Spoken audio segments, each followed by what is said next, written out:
Hello and welcome back to Mate's Tottenham blog and tonight's live watch along for Aston Villa's Premier League clash with Tottenham Hotspur. I'm absolutely delighted to be back in the hot seat hosting yet again, and I'm even more delighted to welcome David Harris, the Irish Hotspur, here with me. David, how are you getting on?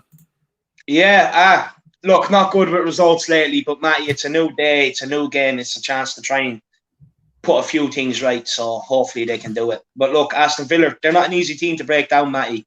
I have a few things to talk about Aston Villa and why they're not going to be so easy today either. Yeah, look, I think any game for Spurs at the moment is a bit of a difficult one, but we're coming up against a side who have a very good record against the better teams in the league, and I think we would like to still hold ourselves in that bracket of being amongst the better teams in the league, but it's going to be a challenging game from first minute to last, and look, team news will be out in about 14 minutes, and we'll bring it to you here first as soon as it is released. And we'll go through, as David said, talking about Villa. We also have a lot to talk about with Spurs. And before we do get into our predicted or preferred 11, let's welcome a few people here in the live stream. We had a lot of people in here a while ago. Wayne Banner says, let's have a Graham's Robert-style blood and glory performance tonight. Come on, you Spurs, no prisoners. We Stu Smith saying, hi, Matt and everyone. May not be able to make the first half horror show, but hopefully the second. Look, Stu, we'll look forward to see you second there in the second half as well. Look, all the usual faces in there as well. Thank you all of you for popping in. We got Will Stewart, channel member in here. Will, good to see you. And there's a comment here from Mexico Spurs Supporters Club. Thank you very much for tuning in to all of you. And again, look, before we do get into this, anyone, if you are new to the channel, please smash that subscribe button for more watch-alongs, the Tottenham Fan Voice podcast, reviews, previews, any Spurs content you could want. Make sure to hit that join button down below as well if you are interested in becoming a channel member and getting exclusive access to extra content and the call-in shows, which will be starting here in about 30 minutes' time. But this is the biggest thing we need to look at.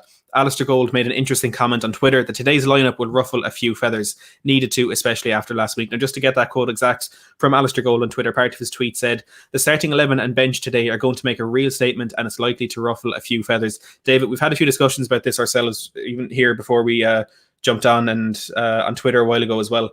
What do you think Alistair Gold meant by that, and what players do you think may be added into this squad? Look, what I think I meant by that is more so with the bench rather than, the starting 11, in my opinion. The only one I think, and I think you might have called this one correctly, Matt. Dane Scarlett, you might come in off the left. I wouldn't be surprised to see that, whether it starts or whether it's off the bench. I wouldn't be surprised to see it. But I think it's more so with the bench. Look, I think with the starters, I think you're going to see Harry Kane up top. I think you're going to see Hugo Lloris in goals, obviously. I think you will see Toby Alderweireld, Reguilon. I would like to think maybe Tanganga right back or centre back. If he's at centre back, I think then obviously it's going to be between Doherty and Aurier. If he's at right back, well then I think you might see Dyer partner Toby. I think you will see Hojbjerg and Ndombele in centre midfield.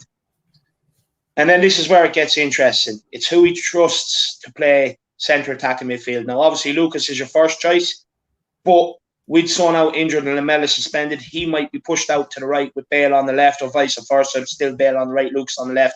So there's one spot there up for grabs. So that position is going to be very, very interesting to see who he puts out there. Because I firmly believe today he's going to live and die by this decision. Because ultimately, if he gets it right, you know what I mean? I think people are going to start looking a lot more at some of these players. But if he gets it wrong, it's kind of gone to the point of no return. There's no coming back from it. He's lived and died by his orders if he gets it wrong. Because, look, it's ultimately, I just think if he gets it wrong and he's made that call and we end up losing today, I just don't think it's a point of no return. Yeah, I feel the exact same. And to be honest, I think I said that even beyond after the Dinamo Zagreb game, and I don't think he's going to be sacked imminently. That could change if we do go out and lose, if it is a convincing defeat today, which I don't think it will be, but I think in the summer, Jose Mourinho will be sacked by Spurs. And this does come down to these reports about whether or not there is a break clause in his contract. And we will get onto that a little bit later. David Ornstein has been talking about that again. But look, before we continue talking about our predicted 11s, we have a few super chats to get through already. Thank you to the 4 super chats that have just come in. I'll get through them all now. And anyone else, if you do want your comments read out or your questions answered, please do put in a super chat. It'll guarantee that you're read out. We'll be massively appreciative of it, and it's an extra way to support the channel. And look, if you can't, for financial reasons, or if it's not available in your location, please get your comments in. Just your regular comments, and we get through as many of them as we can. With Jordan Stevens in with the £2 says, hey guys, how's it going? Jordan, I suppose we're feeling as many Spurs fans are now, massively skeptical, to be honest, but doing well personally, I suppose. And how are you getting on, Jordan? We've Will here says, did Jose listen to me and some to the under 23s? Will, thank you very much for that super chat. And look, Will, I think we've already learned Jose listens to this channel. Of course, you were on Thursday, so I think we do know that Jose listens, and let's hope he is listening to you. You always had some fantastic points in that one. Wayne Banner with £2. Thank you very much. Wayne says, who isn't in the squad? Look, I suppose the main one will be Heung-min Son, who probably won't be past fit for this one. Now, a bit of good news with regards to Son is that we have learned that he will not be travelling with the South Korea squad over the international break, as Spurs are concerned that he may not be able to play when he gets back. He may have to quarantine. And look, I'm sure there is some concern with regards to his fitness as well. So Son is one player that we know won't be there. Dark Sung Ji with the 10,000 South Korean one. Thank you very, very much for that. Says, I'm sad that we were eliminated, but if we only play Premier League matches now, we should have the upper hand on stamina rather than our opponents fighting for top four. So now we have no excuses to fail for the top four. Thank you very much for that super chat. And David, this is actually a very interesting point, one that I do want to touch on. Chelsea, Liverpool and Manchester City, of course, all in the last 8 of the Champions League. Arsenal and Manchester United still in the Europa League. Do we actually have the upper hand on them? Do you think we in some way are taking more of a... I'm not going to say we're taking the driver's seat, but we're now more likely to get into that top 4 because we have less games to play for the rest of the season? Look, it's definitely going to be a factor, but in terms of games, I think the damage is already done in the legs. Look, we've already played an astronomical amount of games. Mm-hmm.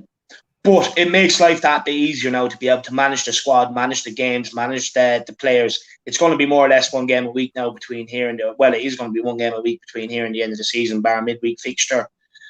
And look, 100%. And I agree with it. Like, at the end of the day, he's had to make these rotations. And look, I just hope for the best. I always want Tottenham to win, and I hope he's proven right today. But like Jordan Stevens was saying in the comments, he is on trial today. Yeah, I do agree with that. There's people talking about some leaked team news on Twitter. I'll take a look for that in a second. But Shane Fleming, one of many in that live chat, welcome to the stream. Welcome Derek Kiley as well. We get to your question in a second. But I do want to say, I've had this picture up. I honestly forgot to talk about it. But these two players here are Alfie Devine and Dane Scarlett. So look, we were talking about youth players potentially getting into the squad. Players who aren't usually in our Premier League squads. We often see them travelling for the Europa League and stuff like that, but it's not often we do see them in a Premier League squad. Now, of course, their presence there does not necessarily mean they will be there. They could be there as emergency players if someone drops out through injury or something like that, but they are there. And given the news we heard from Alistair Gold a while ago, just to reiterate, he said the starting 11 and bench today are going to make a real statement, and it's likely to ruffle a few feathers. So we could very well see these two playing in this game today. Dara Kiley, thanks for tuning in. Dara says, if Jose is sacked in the summer, who will be your preferred manager to bring in? And look, for me personally, I can't answer that question now because a lot could change between here and the summer. You know, a lot of Spurs fans are mentioning Julian Nagelsmann, but I feel like his recent failures in Europe, especially with Leipzig, are something that could turn Spurs away from him. And it's no surprise in the last couple of days we have seen a lot of rumours with regards to Nagelsmann himself. There's Nuno Espirito Santo, Brendan Rodgers. A lot of names are being thrown around, and I think that is just there's not truth to all of those. It's simply someone saying, "Oh, Spurs could sack their manager." We can get a few clicks off the fact that they may be interested in a manager like this. In terms of who I'd want, it's just too difficult to answer that question now. Do you have a manager in mind, David? I don't, to be honest with you. The only way I could see this probably going, especially with the likes of Scarlett, Sirkin, Alfie Devine, Harvey White, Oliver Skipp. The only thing I can see that would make logical sense as the next step would be bringing in maybe Den Haag off Ajax, who can work with youth players, academy players, and go down that route in trying to freshen up your squad if they're not going to have the money or the investment to put in to freshen it up. So for me, I think that it would be the next logical step because, look, Nagelsmann and Rodgers, yeah, okay, they're giving players but at the end of the day, they've probably two of the best scouting networks across Europe behind them. Mm-hmm. Yeah. So, you know what I mean? If they're not going to have that at Tottenham, and if there is no money, well, then I don't think they're the right answer. I think someone like Den Haag would be perfect. Yeah, look, he's someone that I did kind of look at when in that brief 11-hour window between Pochettino being sacked and Jose being appointed back in 2019. But look, there's a lot of time for that to be figured out, even whether if Jose Mourinho is sacked, because as we said, we'll talk a little bit later about whether or not there is a break clause in his contract. We're about 5 minutes out from lineup, so again, we will get those as soon as they are released. But I do want to say a lot of people are asking about Marcelo in the live chat. He's at work today. There's nothing more to it. He's at work and he can't make it on the live stream today. But David, a player who we're not expecting to see in Aston Villa's lineup is Jack Grealish, and there was hope in the Villa camp. I know I spoke to Neil for the Love of Paul McGrath podcast on Friday, and there was a bit of hope there about Jack Grealish potentially being past fit for this one. But the reports we're hearing in the last 24 or so hours is that he will not make it to the team today. How big of a boost is that for Spurs? Yeah, it's huge. Look, I've watched a bit of Villa this season. A lot of everything tends to come through Jack Grealish. Anytime he gets the ball, he's always picking up free kicks and everything else, so he can get them up the field. So that's going to be massive for us today. But one thing Villa are is very, very good defensively. They've gone from just beating relegation last season. Many argue through a VAR decision, or through the goal line technology not working. And what they've went out and done is they got Tyrone Mings, went out and got Martinez, the goalkeeper, and they went out and got Matty Cash. And all of a sudden, they're challenging for Europa League spot this season. If they beat us today, they're 2 points off a Europa League spot. So, they have European ambitions of their own, and they've completely tightened up. They've gone from conceding, I think, 63 or 68 goals last season to only conceding 28 out of 27 games this season. So they've considerably tightened up a lot. And Martinez, I think, has 14 or 16 clean sheets as well. So, they've considerably tightened up a lot at the back. So it's going to be hard to break them down, in my opinion. Absolutely. Look, that stability at the back is definitely something we could try and learn from them. And again, on the Tottenham Fan Voice podcast on Friday with Neil, the Aston Villa fan, he was talking about how the weaknesses in their midfield, I suppose, last season is something that kind of causes them to drop a little bit deeper. And contrary to what a lot of Villa fans would say, he was saying that Villa midfield isn't as strong as some people do say, but it's the fact that they're playing a lot more of a pragmatic style of football and sitting deep in front of that defence. Of course, having Martinez in goal, incredible goalkeeper. You have Mings and Konza, who are having exceptional seasons. I think Ezri Konza is someone who will feel unfortunate to have been left out of the England squad for the World Cup qualifiers. They are a very, very good side. How did Dyer get in ahead of him? Oh, it's it's a question people will be asking for a long, long time. Fen, Everything Football says, all right, lads, good to see you tuning in, Fen.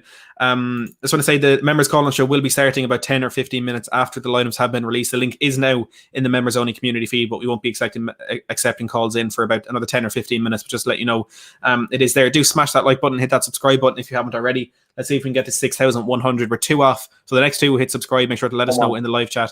And we hit that another milestone on the channel, which seems to be hitting every week at this rate. But David, a question I don't usually ask: what player do you not want to see in the starting 11 today? Oh, Matt, you could have told me this one was coming at me before, so I could have been prepared. You have me stumped. I have to catch you off guard. Who do I not want to see? Ben Davies, Harry Winks, Moussa Sissoko. Look, there's a good few I don't want to see. Oh man, that's a hard one. You're going to have to come back to me. I'm going to have to hand the question back over to you. But before I do, Gary Paul Speed, his outlet isn't well. He works in and around Tottenham on match days and stuff like that. He hasn't been well for a while. So I just want to check in with Gary Paul Speed. I know he's in the comments. I hope he's okay, and I send my best wishes as usual. Yeah, I fully echo those sentiments. I hope everything's okay, Gary. We have Cody Mack here saying, I want heart today, win, lose or draw, show me you care about the fans, the badge, the club. Can't believe we have to beg for this. Dark Sung G with the 5,000 South Korean one says, we have some promising youths coming back, so that's some money saved. I hope goodbye Dyer, Winks, Davis, etc. Hopefully we can get a Sonny back up. Again, thank you for the super chat. And yes, we have fantastic players out in loan. We have Oliver Skip, who maybe come back to Norwich next season, but could potentially step in and be a good player for us next season. Of course, Ryan Sessegnon out at Hoffenheim, I think could become our second choice left back next season if we do manage to keep Reguilon and if Ben Davies is shipped on, which I think is an inevitability at this stage. Rob Smith with the 50 Danish krona says, what about Thomas Frank from Brentford? He's done very good work with little cash. And Thomas Frank is a manager I massively, massively rate. He's done extremely well there at Brentford. And having lost Ollie Watkins and Said Benrahma last season, to continue to have Brentford in a promotion push this season, he's a very good manager.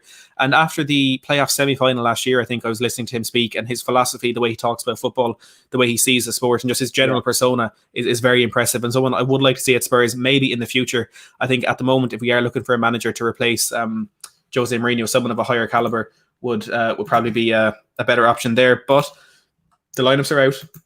Oh, I see some names in there that I wasn't expecting to see. So everyone hold tight. I'm trying to get it up on the screen here. this is exciting. Hugo Lloris starts in goal. Jaffa Tanganga plays in right back with a centre back pairing of Joe Rodon and Davinson Sanchez.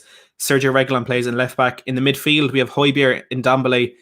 And is that maybe Lo Celso playing in the 3? Or he could be playing up front with Lucas, Vinicius and Kane. So it's either going to be a 4-3-3 or sticking with that 4-2-3-1 for Spurs. Just to run through it again. Lloris, Tanganga, Rodon, Sanchez, Reguilon, Hojbjerg, Ndombele, Lo Celso, Lucas, Vinicius, Kane. On the bench, we have Joe Hart, Eric Dyer, Ben Davis, Moussa Sissoko, Dele Alli, Stephen Bergwijn, Gareth Bale, Dane Scarlett and Alfie Devine. Notable omissions straight away. There's no Matt Doherty. There's no Serge Aurier. There's no Toby Alderweireld. Davis does make it there. And looking at the midfield, who are we missing there? Harry Winks is nowhere to be seen. Dele Alli on the bench, Bale on the bench, Bergwijn on the bench. David, initial reaction, that defence, Tanganga and Rodon getting both together getting starts. We've been calling for Tanganga and right back and we have our wish. Yeah, 100%. No, it's going to be very interesting. I actually want to say one thing, Matty. About 10 minutes ago in the live chat, Gary Paul Speed put that exact lineup in. That exact lineup in 10 minutes ago in the live chat. Fair play to him. I didn't see that. Fair play to him.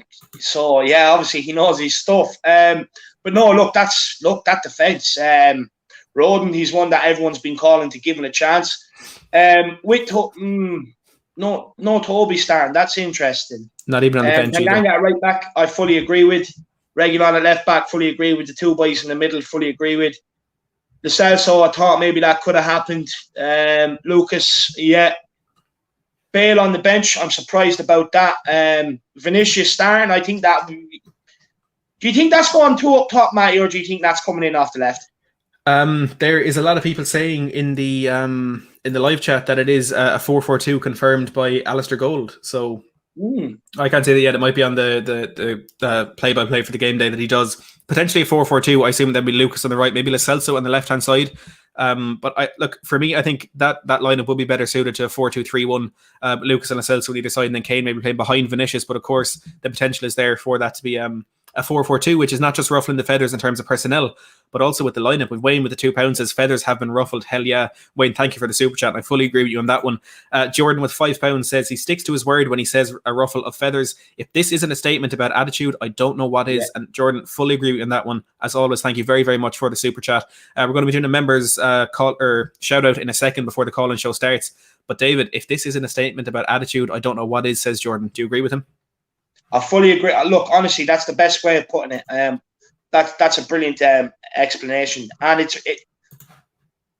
I'd be very interested actually to see what everyone makes of that. Do you agree? Do you disagree? Me, look, I think sometimes you have to make these statements. Has he gone a bit too far? I'm not sure. Vinicius is a shock. It is a shock, but no, honestly, it's a statement. It's a statement about attitude. It's a statement about desire. It's a statement about wanting to be here, and probably echoes what Hugo Lloris said after the game in Zagreb. Yeah, I absolutely agree with you on that one.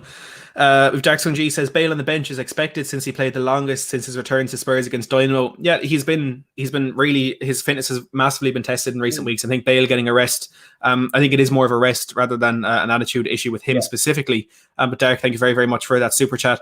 Vamshadar with the £5 super chat says, I really like the lineup. We know now who are dead idiots. Come on, you Spurs. And it is a good insight as well into who Jose Mourinho does not want in this Spurs squad as well. But before we talk a little bit more about that, I do want to share with you the Aston Villa lineup, which is pretty much what we expected. It's very, very strong, and there is no Jack Grealish. So from back to front in what is, as always, a 4-3-3 for Aston Villa. There's Emi Martinez in goal, a very, very strong back four of Matty Cash, Ezri Konsa, Tyrone Mings and Matt Targett. Midfield three of John McGinn, Douglas Luiz and Morgan Sanson, and then Trezeguet and Traore playing either side of Ollie Watkins. On the bench they have Heaton, Taylor, El Mohammadi, Ramsey, Barkley, Nakamba, Engels, El Ghazi and Davis. As we expected, no Jack Grealish in there, but Ollie Watkins, David, is a player who can hurt us.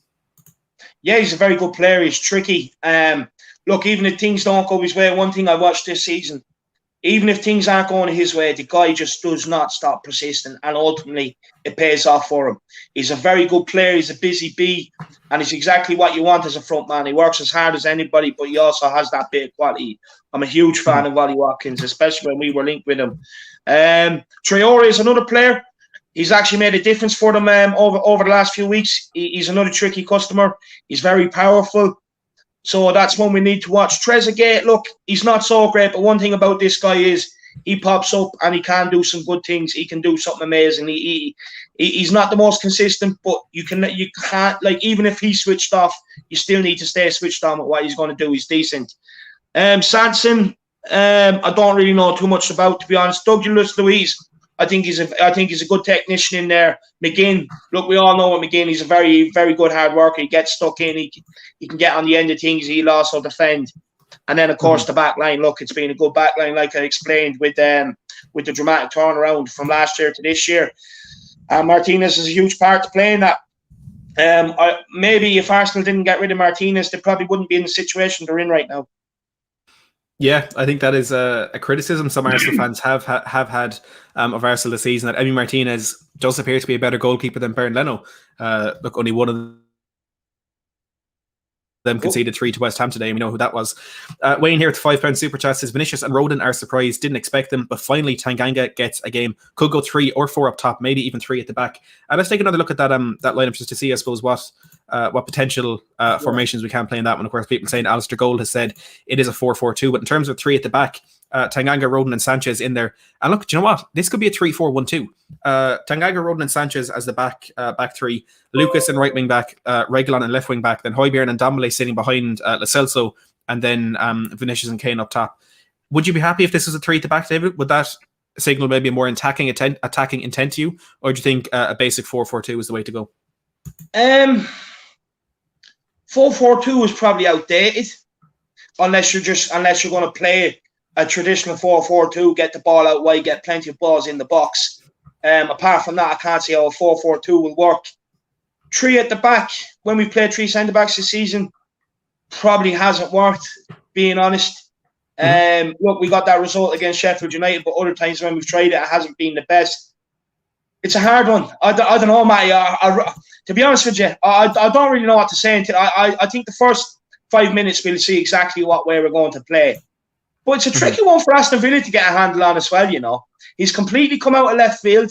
Dean Smith's probably sitting there. He's not going to know what to expect. So, yeah, what changes can he make till he sends his team out? So it could be a game where, if we can get off to a quick start in that one, it might turn back to might start 4-4-2 and then turn back to 5 across the back. That is a very good point. It is a versatile lineup. You know, there are players there who can play many different positions, and we can kind of switch between things throughout that game.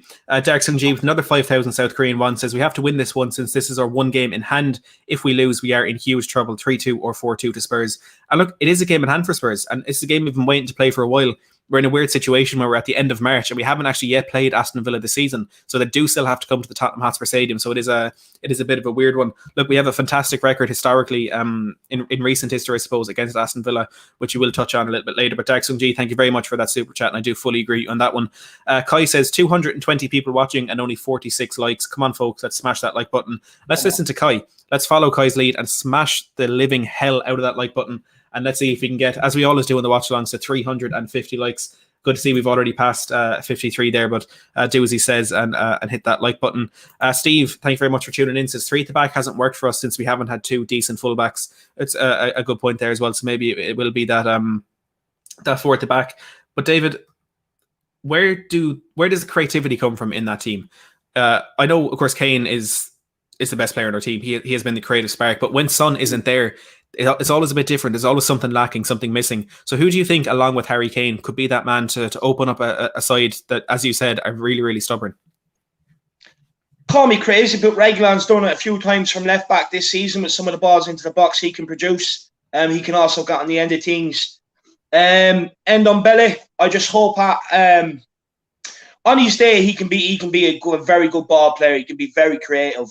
Haven't probably seen the best of him of late, so he can be one if he turns up. Lo Celso, probably asking a bit too much back from his injury, but look, if he can have a tidy game and he's coming in chomping at the bit with a point to prove, he can be creative. Lucas Moura, it's hit and miss with this guy. He can be creative, he can cause a lot of problems, but then some days he can also be frustrating. And look, maybe it could be a thing of Harry Kane. dropping deep, picking up the ball, and maybe getting Vinicius up in behind, or Harry Kane doing a lot of the creating, with Vinicius sticking right up top. Yeah. Look, there's again the versatility there. I think Kane, I suppose in this type of game, I would personally rather he is fairly advanced, but of course there's the opportunity for him to drop deep. And Vinicius has a point to prove. With Dara Grady who tuning in. Dara, thanks for watching. So it should be a cracking game. Plenty of side stories. Good luck tonight, Matt and David. Dara, as always, thank you very much. We appreciate that. Jordan says, hoping Gio can bring a bit of fresh air that we've been missing recently. Although we grill him over his injuries, the guy has serious talent and drive to get forward. David, it's his first start since early December. How big of a difference do you think Gio could make to the side tonight? Look, one thing he does do is he works very hard. Anytime I've seen him play, whether he's having his best game or not, he doesn't stop working. He's niggly. He's in your face. He's so, you're going to need that sort of player. That alone can help you. But then as well, on his creative side, he can be creative. We've seen that this season. It's been too inconsistent. But look, he has a major point to prove today. He's been out injured for 3 months. Now is the time for him. He's been given a chance. Step in and take it. Grab that jersey with both hands. There's places up for grabs, and you definitely you're in a position coming back from 3 months of injury, and there's still a place up for grabs for you come the end of the season. Take that opportunity and use it. Absolutely. A few things to get through there. We've a member waiting to come on. We've first of all, I do want to say Alistair Gold has said Toby Alderweireld and Serge Aurier miss out with illness, but both are still expected to head off on international duty next week, which look, I think is there could be something more to that, but we'll take it as it is for now. Alderweireld and Aurier are ill. Rob Smith with the 20 Danish krona says 4-4-2. Check BBC out. We'll get that formation up in a second. Dark Sung G with the 5,000 South Korean one says, I hope our 3 subs are either Bale, Scarlett and Devine, or Stevie, Scarlett and Devine. Potentially a very, very big chance for those 2 young players on the bench to come on and make an impact today. Creator ES says, where is Marcelo? He's working. He can't make it today, but hopefully he'll be back on the next watch long after the international break. Kev Williams with the £2 says, why is Toby not playing? Mike Dean will mess us up. As we just said, I know you're super chat came in before we said that, but Toby is ill, and when Mike Dean is the referee, anything can happen. Look, it's this fixture when he famously celebrated that Moussa Dembele goal, so maybe we can get one in and see a little bit of a celebration there from him again. Martin says, just turned the United game off, fuming. Very interesting team from Jose today. The reason Martin is fuming as a Manchester United fan is Leicester are winning 3-1 and they will go on to face Southampton in the semi-final of the FA Cup. So good to see a bit of an underdog reaching that final there. Dara says, and some great YouTube videos in the build up to this. Really built up the game for me. Great guest on the Love of Paul McGrath podcast. Dara, thank you very much. Really, really appreciate those comments. And I hope everybody did enjoy that podcast with Neil from the Love of Paul McGrath. But look, let's start with this members call and show. Anybody, if you are a channel member, that link is in the members only community feed right now. And if you do want access to that link, hit that join button down below and everything will be explained for you down there. And you also get access to exclusive content, including a players rating show that will be going live after this watch along. But without further ado, let's get Fen on here. Fen, how are you doing? Yeah, not too bad, lads. I'm excited. I don't know what I'm thinking of this lineup. I'm very excited to see what can happen with it. But very interesting because I was on the Spurs debate show on Josh's channel and I was literally talking about 3 of those players here today: Tanganga, Rodon, and Vinicius. And I think, do they deserve their chance? I think 2 of them certainly do, Rodon and Tanganga. But I'm hoping that Vinicius can pull one out the bag today. Yeah, I think he's a player who definitely has a point to prove. You know, he's really done really well in the Europa League. Hasn't really been given the opportunities in the Premier League, but now he has it, especially from the start. It's a big day for him, and hopefully one that he can take by the scruff of the neck. But I suppose the biggest question we have here, Fen, is what's the formation? What can you see Spurs playing with that lineup today? I think it is going to be a 4-4-2, but I could see a 4-2-3-1 coming in because if Vinicius isn't pulling his weight, then he'll take him off, and we could see Bergwijn coming in there, and obviously Bale on the bench as well. Yeah, I think that is one thing that we do have a strong bench there to call on if it is needed. Likes of, as you mentioned, Bale, Bergwijn, of course, Dane Scarlett and Alfie Devine, 2 players that could have a very big moment in their careers getting on the pitch in a Premier League game. But the big question from the Aston Villa lineup is their lack of Jack Grealish. How much do you think that will affect them in this game today? I think he's their best player, hands down. Well, between him and Watkins for me, but sorry, Grealish is always the one to create for Villa, and without that creative spark, I mean, it helps us out, doesn't it? So, but we've come out with an interesting lineup, and they're without one of their best players, so it's going to be an interesting matchup. I think Trezeguet coming in for him. He's a decent player. He's scored quite a few good goals, so it'd be tough for Tanganga tonight. Yeah, it absolutely will be. But look, he's played against some fantastic players in his time at right back, including Sadio Mane on his Premier League debut, and he's managed to keep him quiet. So it will be a bit of a challenge for him, but one that I'm sure he'll be up for. And as again, with a lot of those players in that team, he'll have a point to prove.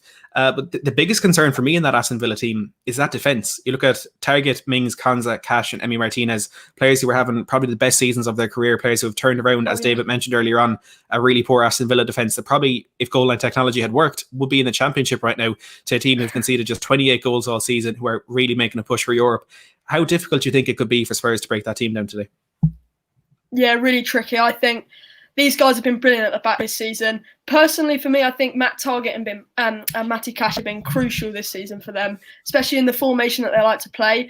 So those fullbacks, they'll be getting up the pitch and causing some problems for us, but I think we're going to be able to handle it. On Aston Villa's scoring record, actually, this one's just after popping back into my mind. So they scored, I think it was like 28 in the first 13.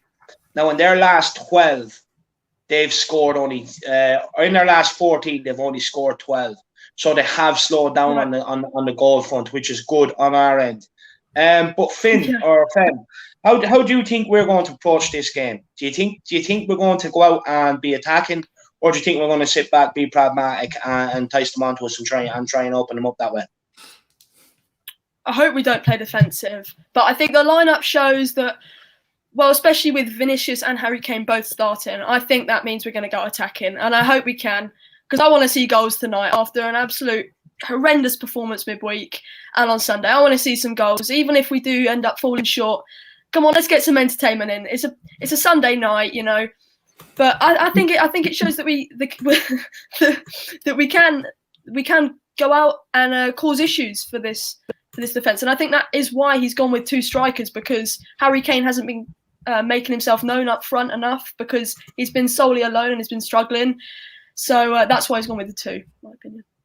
Yeah, that's a good point. And with Jackson G here with the 10,000 South Korean won says, Vinny is finally used with Sergio, which is a good way to attack with his height. Before he was used to Mr. 33, which his crosses are useless. So he will score today. I hope he gets 2 goals. Fen, do you think that could be a good link up? First of all, thank you very much, Jackson G, for the super chat. But Reguilon swinging those balls in onto Vinicius' head. Do you think that could be a key way to goal for us today, maybe?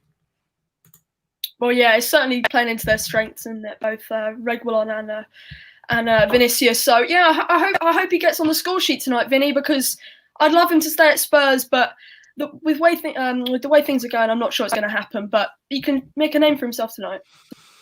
Yeah, and let's hope he does. Before we do let you go, Finn, what is your score prediction for this one today? I'm going to go for 1-1 tonight. I think it's going to be tight, and we're going to struggle to break down the defense. But I'm trying to be positive, so let's do it. Let's do it. Let's get your biggest come on, you Spurs, before you go. Come on, you Spurs.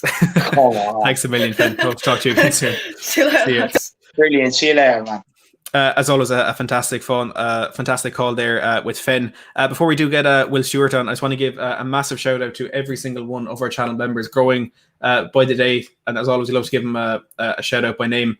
So this may take a second because we do have 40, but to all of our channel members, Ratty Star, Jeremy Smith, Dara O'Flanagan, The Last Minute Winner Podcast, Martin Mongan, Christopher W, JHAM, Bradley Coombs, Wayne Bonner, Paul Markey, Elliot Walsh, Wolf Mauler, Arthur Everett, Noy, Arvin the Analyst, Amir Sarder, James Watson, Kaylee Lowe, Aaron Fernandez, Everything Football, Joe Grimes, Mick McCoy, Officer Doofy, Jiminy, Will Stewart, THFC Rants, Vince Wega, Dark Sung G, Caroline King, Leland Edwards, Adam Fox, John McCauley, Louis Landers, Jordan Stevens, Kai Bake, Spartan 7 Gaming, GJ Samuel, Yassine Shakur, Liam Donovan, Christopher Howard, and Celery Agent. To each and every one of you, thank you very, very much for your continued support on the channel. It never, ever goes unnoticed. To all of you, if you are watching, that link is in the live chat or the members only community feed. If you do want to call in and have your say, one person who has called in to have his say, as he does every week, is Will Stewart. Will, how are you getting on? Doing good. Just out here, trimming the garden, I guess, as you guys say over there, the yard. You're getting some good work in before the game kicks off. I think the biggest question there, Will. Got to get it done before the game starts. Did the missus get angry at you for staying too long on your channel last night, and now she sent you out to do the garden before you're out to watch the match? No, it's actually kind of like it's my second hobby, right? Spurs being my first one, the Garden being my second one, because I don't know if you guys can see, but there's the training pitch for my son there. It's looking good. It's looking good. Little goal there. Any chance he can play centre half? No, he's too small too. So. No, well, he's still better in the air than Eric Dyer, I'm sure. But look, that lineup is one with a lot of surprises. Even though we were expecting something different, I still think there's an element of shock with that one, especially in that defense and the formation that we may be playing. What are your thoughts on that lineup?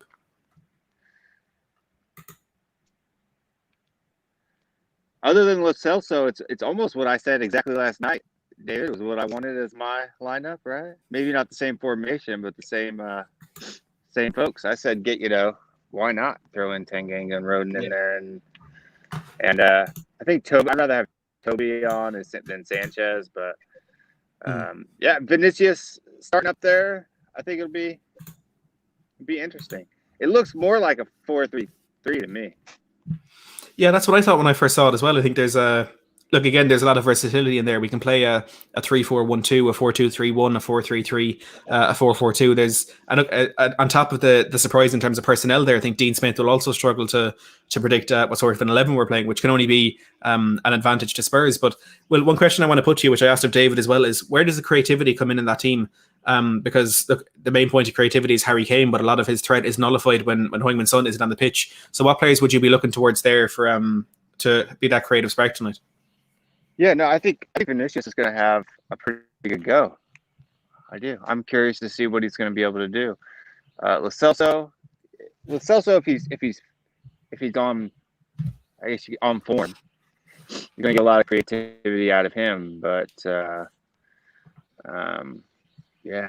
and on Belly maybe a little bit, but it's just Kane's probably going to have to drop in a little bit deeper, and he's probably just going to be spraying it out to Lucas Vinicius is what I see the plan being. So. Mm-hmm. You got. Oh, go ahead. No, I was just saying. Yeah, that's the way it looks to me. Is you got, Kane and Lo Celso are going to kind of sit there in the middle. Kane's going to drop deep, and he's just going to be spraying it behind to Vinicius and Lucas making runs on goals.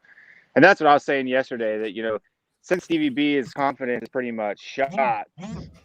Why not give Vinicius a go out there on the left, because he's played there before in Portugal, right? So.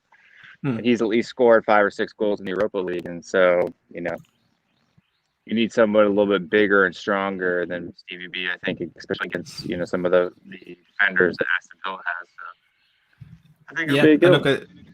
I think Vinicius does have a decent record in terms of assists as well in the Europa League, so maybe he can be that man to feed the ball to Kane. And as well, I think him being almost the Dele Alli role, which I like to call it, and the way Dele kind of made those late runs in behind Harry Kane, maybe Vinicius can do something similar and perhaps get himself on the score sheet as well today. But a big question a lot of people are asking in that live chat, and I see a lot of you asking, and I can't get to all of them, but Jamie's was the first comment I saw there asking, will anything happen today if Jose loses? What do you think it could mean for Mourinho if Aston Villa come here and leave with 3 points?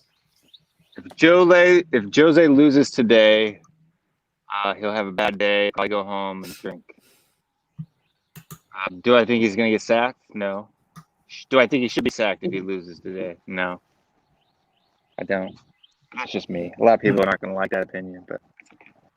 Yeah, but look, that's the joy of it, is people with different opinions. Now, look, I think we can say that the three of us here are to some degree still behind Jose and his the job he wants to do with the club, but I'm not necessarily just behind. us. I'm not necessarily behind Jose. I just think it'd be an absolutely huge waste of money and time, because nothing's going to change. Nothing's going to change if you don't get the poison out, right? Mm-hmm. It's not going to happen. It's just like having a toothache, right? You can brush your teeth. You can change brands of toothpaste all you want, but until you pull that tooth out, it's going to hurt. So. That's a pretty decent analogy. I've heard quite a few of that. That has to be my favorite one. David, is there anything you want to add? Yeah, what do you think of the backline, Will? What do you think of the statement across the backline? Now, I know the rumours have come out that Toby and Ori are injured or are illness. Do you believe that? I mean, it could be. I don't know, but it depends on if you could see what they do next week. If they come back next week, then you would say they're injured. If they don't come back next week, they're injured. If they do come back next week, it was propaganda. We'll just have to wait and see for after. Well, I guess that's quite a while after the international break. So I don't know, but like I said in my stream yesterday, man, if there really is some mutiny going on in the dressing room, then they need to pull some shirts, take some squad numbers, send some people down to the U23s, and let the young boys play. Because if you don't want to be in the club, you're not. I don't care if you're better than, you're more mature or more consistent than Dane Scarlett is right now.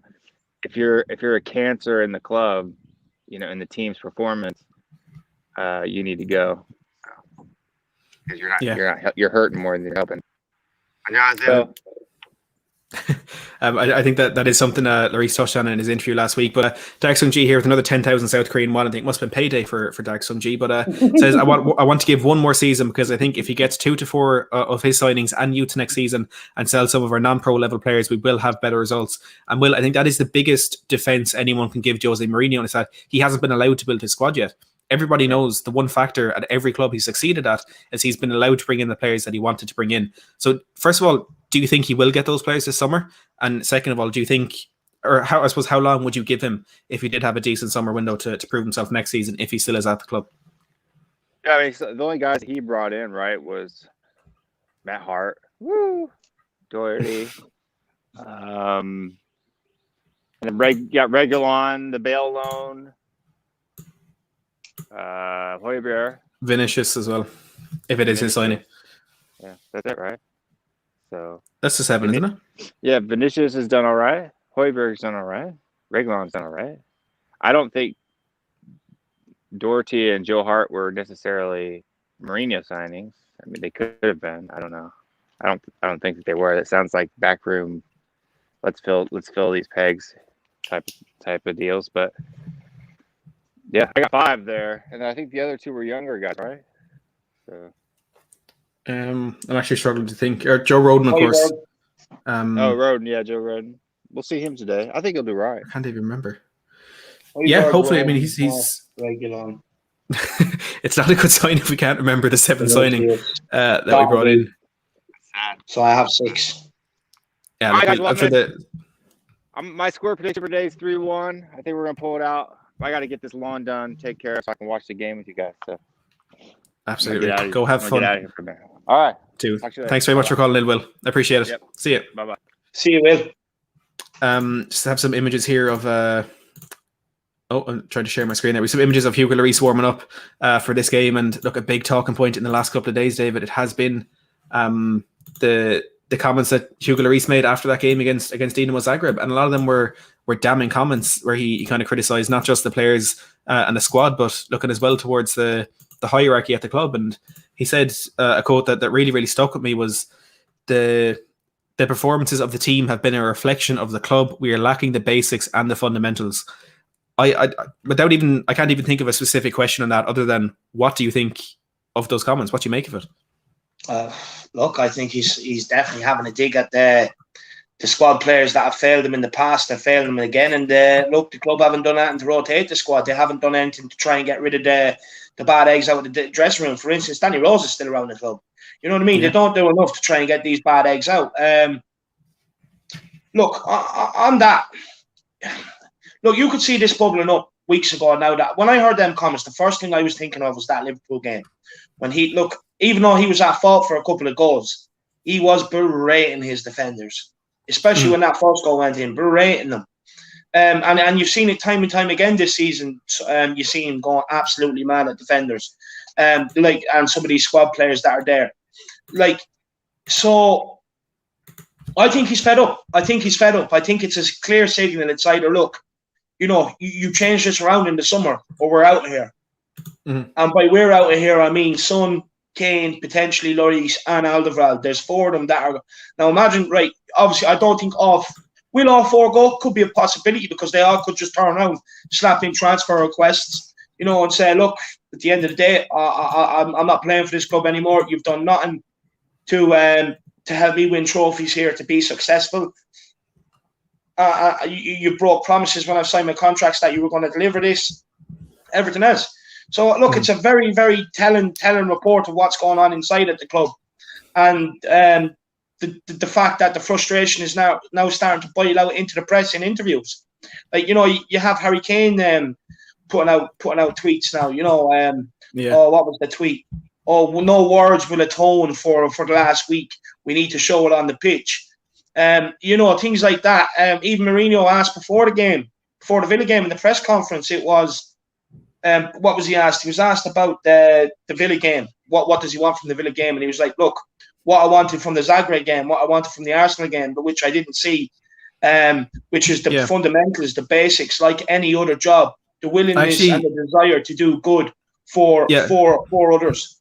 Yeah, I have that quote here just to read it out. He said, I want all the ingredients that are what I consider to be the basics of an honest professional. Maybe for some in football is a job or a way to make money. For me, it is much more than that. I never lose the basics of football, which are passion, heart, and desire. So damning words there. Just a super chat here from Spandan Samaran with the $5. Thank you very, very much for that, Spandan. Says, matches won 70% by attitude. Klopp got rid of weak mentality players who were bottling. Players need the basic attitude to do their job. And I fully agree with you there on that, Spandan. And look, Jose, go ahead. Just quickly, just on a couple of things that's come out, right? So you've had Harry Kane come out with his tweets. You've had Hugo Lloris in the press conference. You've had Jose Mourinho. You've had Lamela with a tweet. Now, all these players are players with winning mentalities, players that will die for the cause. Look, even though Doherty's been shit, even he sat there and said, I haven't had the best season. But then you have the likes of Moon Boots. I've had a good campaign. I don't know what people are talking about. You know what I mean? So it's amazing that all the winners and the leaders are coming out speaking.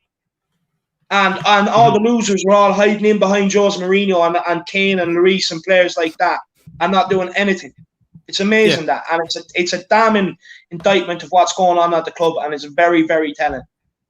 Yes, I fully agree. The silence of the players after that game against Zagreb was deafening.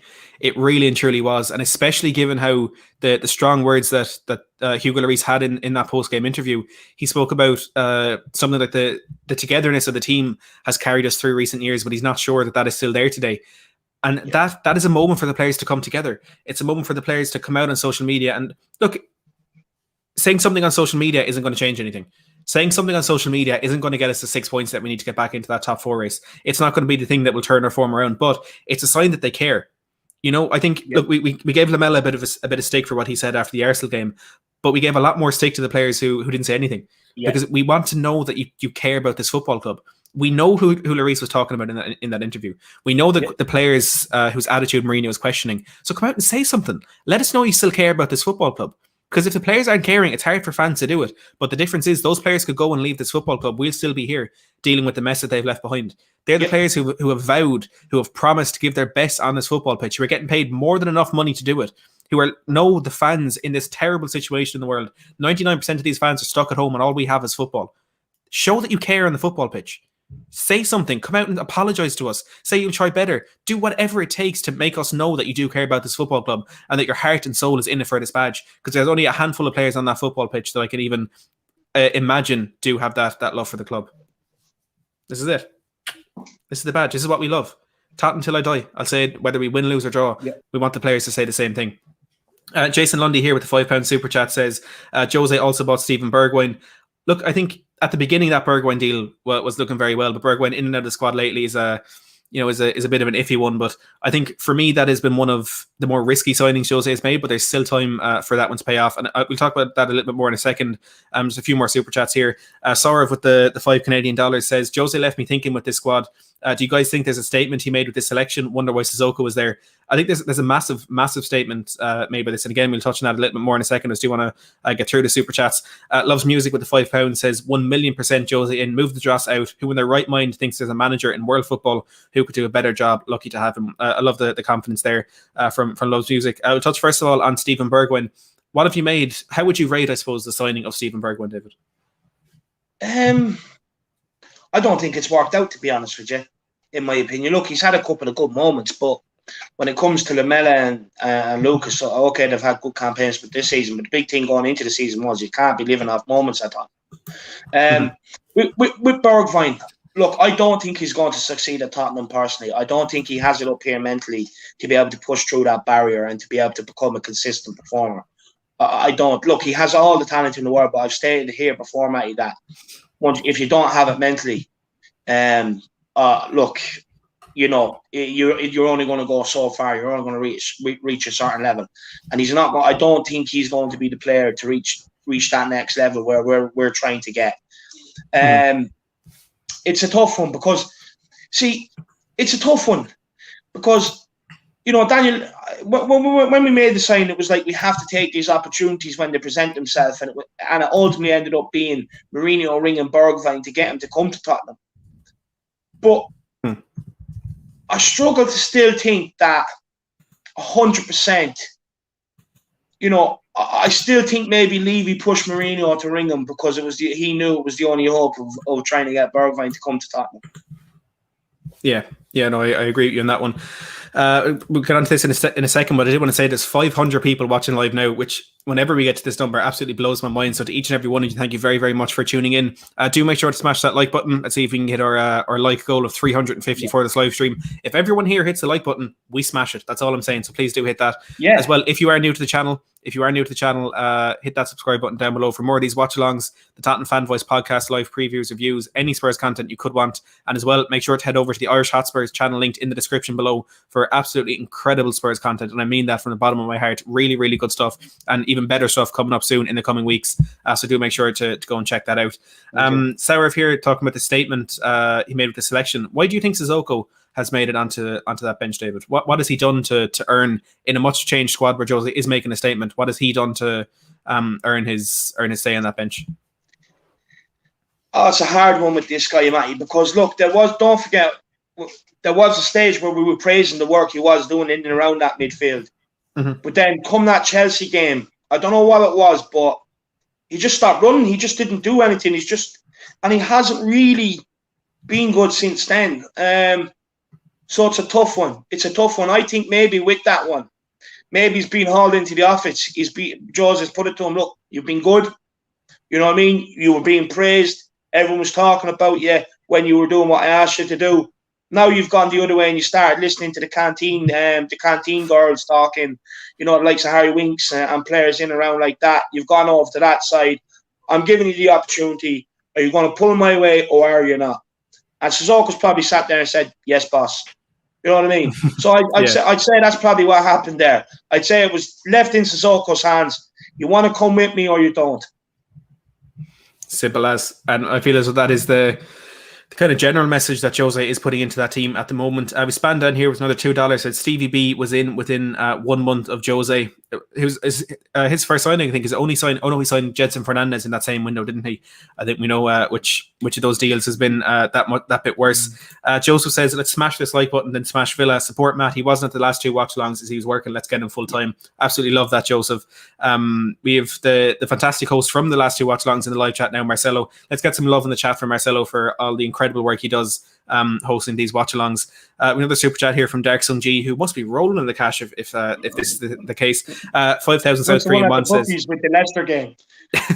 Oh, look, I hope so. Sissoko is on the bench and sees a bit better than Mr. Passion, and there's no Skipper White. A good point there. Of course, both those out on loan. Maybe if this were next season, he wouldn't be there. I think we know who Mr. Passion is. But look, I suppose on the point of Mr. Passion, David, why do you think he's missed out in the squad today? Look, this guy's supposed to be a Tottenham fan.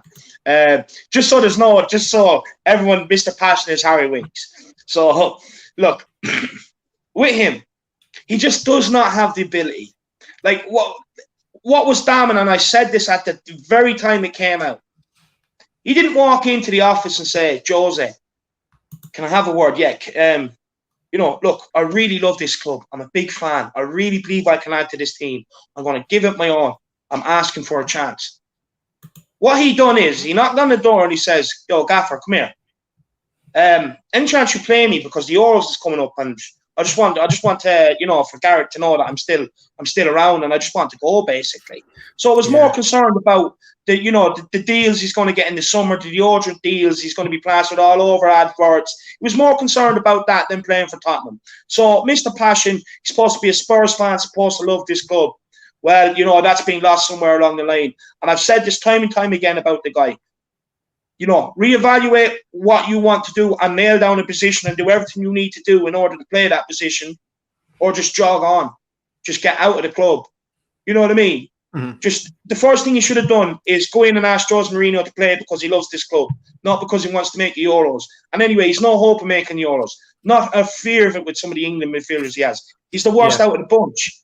He's the Jude Bellingham. They called Jude Bellingham in, and he was playing in the Championship last year. He got moved to Dortmund. He was called in even before Harry Winks. So I think that's Harry Winks' goodbye. I know Gareth Southgate came out and said, Winks, if you can get in, you can play football. You still have a chance. But ultimately, what did he do Thursday when he was told that in the press? What more motivation does he need? What did he do Thursday? Really, same old Harry Winks. Yeah, and Harry stinks out Tottenham. That's what he does. Harry stinks, Mr. Passion. We got some Spurs YouTube royalty in here. We are Tottenham TV in the live chat saying, come on, lads. Thank you very much for tuning in. Always love seeing you guys in the live chat. Wayne Bonner here with the £2 super chat says, your realistic signings for the summer. David, I'm going to give you, you can say 3 names. No explanation, nothing else, just 3 names. Who would you bring into Spurs if you could? Max Aarons. Mm-hmm.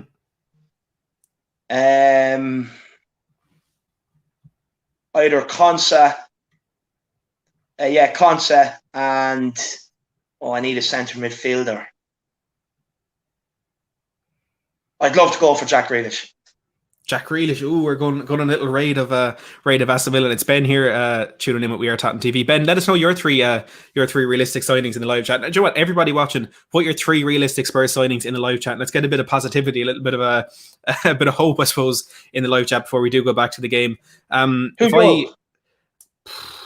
want a centre back, so I'd probably go Nikola Milenkovic because I don't think Skriniar is realistic anymore. We need a centre midfielder. This is hard. If we're talking realistic, this is harder than I thought it would be. Do you want to go Sabitzer? Because only a year left in his contract. Look, who knows? Maybe Nagelsmann will be our manager next season. I'm not saying he will be. I'm not saying I want him to be, but it's a possibility. I'll go Milenkovic, Sabitzer, and Joe Max Aarons as well because I'd love to get. Here's one for you as well, Matty. Sam Johnston, West Brom goalkeeper, being heavily linked with him. What do you make of that?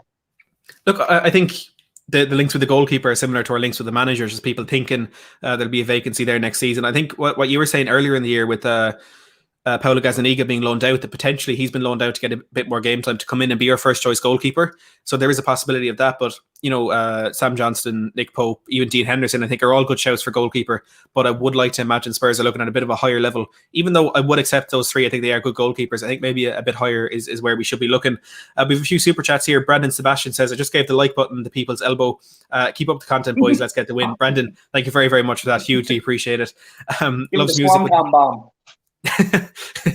Loves music with the £5. Says Hojbjerg has been our best signing in years. His presence is unbelievable in that midfield. He's the type of player Jose wants in our squad, and me too. David, look, I think we all knew there was going to be rotation today. You could have asked any Spurs fan what 3 players would definitely be in that team: Lloris, Hojbjerg, and Kane. Now the difference is there. Lloris and Kane have been at this club for years and have dragged us through a lot of crap to get to the heights. But Hojbjerg's only been here about 8-9 months. How good is this player? He's been brilliant. Do you know what?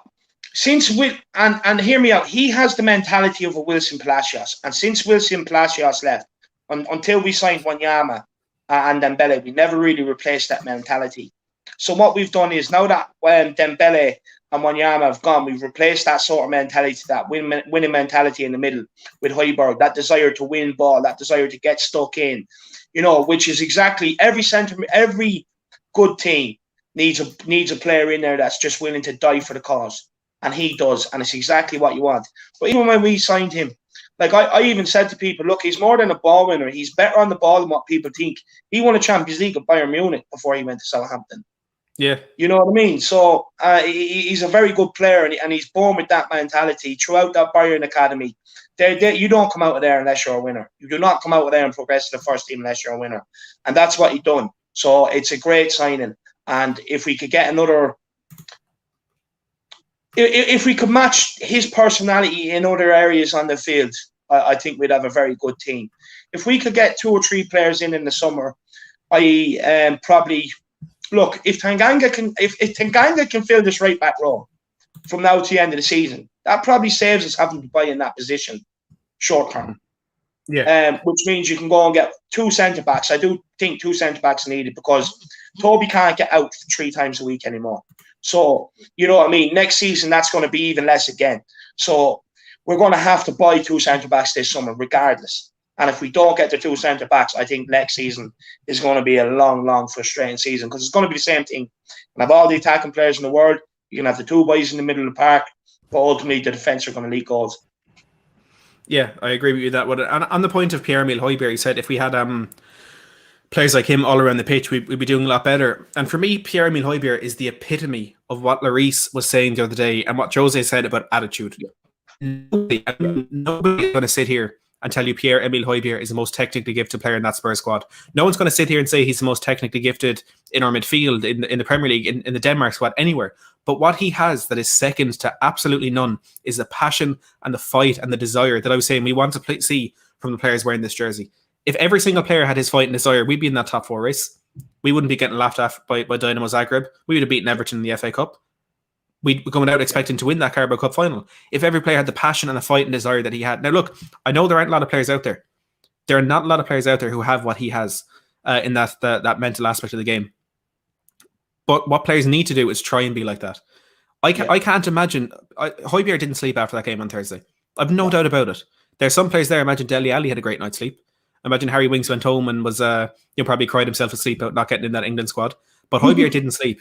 You know he got in that training ground Friday morning and he was probably the one in that training ground ripping into all of those football players. He is what we need. He is exactly what we do need in that team. He probably had 2 bowls of porridge because he was going to go out and work that hard Friday just to run off the anger. But look, everything about, apparently, he does be annoying Jose Mourinho constantly. Why do you do this? Why do you do that? So, he already has that mentality that he wants to know everything. He wants the insight. He wants to know what's going on. And we need more players like that. But then we have the opposite example of that, like shown in the documentary in a way, where you have Harry Winks who wants to know everything that's going on, but he's just going around talking to players and, rather than, just concentrating and doing it on the field and asking the tactical questions and that instead of asking the canteen questions and being a little gossip. Yeah. Look, another player who, if we're talking about attitude, we're talking about points to prove. It's this man, Carlos Vinicius, getting his. Is it his first Premier League start? I'm not entirely sure if I've actually seen him start a Premier League game before. Did he not start one when Kane was out injured? Actually, you know what? He must have. But look, it's one of his first Premier League starts anyway. He doesn't often get the chance in this competition. What does Vinicius need to do today for his appearance tonight to be a success? I don't know. It's a hard one, Matty, because look, ultimately he's come in. Look, you can only play the games that are in front of you. You can only score against the teams you're up against. And he's done that. But the teams we've played that he's played against have not really been of any sort of quality. When they have been, he hasn't really shined. It's a hard one. For him, he just needs to work hard. He needs to try his best. He needs to look after the ball. And he needs to ultimately get us up the field and try and score. If not, score assist goals. He just needs to be quality on the ball. And when he's not on the ball, he needs to work hard off it. But it's a difficult one because, look, Llorente, you could rely on Llorente. You could rely on Llorente. I don't feel like I can rely on Vinicius the way I could on Llorente.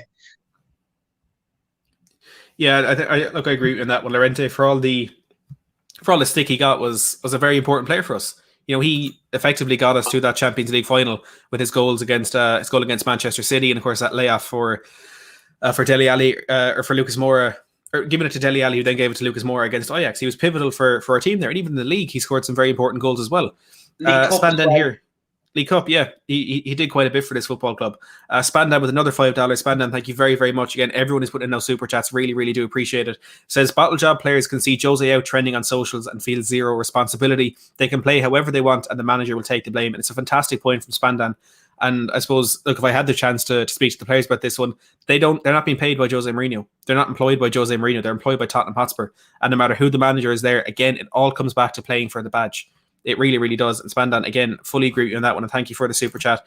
Kenneth here coming in with the super chat says, hope they don't let me down on my birthday today. Kane, please fix this. Well, look, Kenneth, a massive, massive happy birthday to you.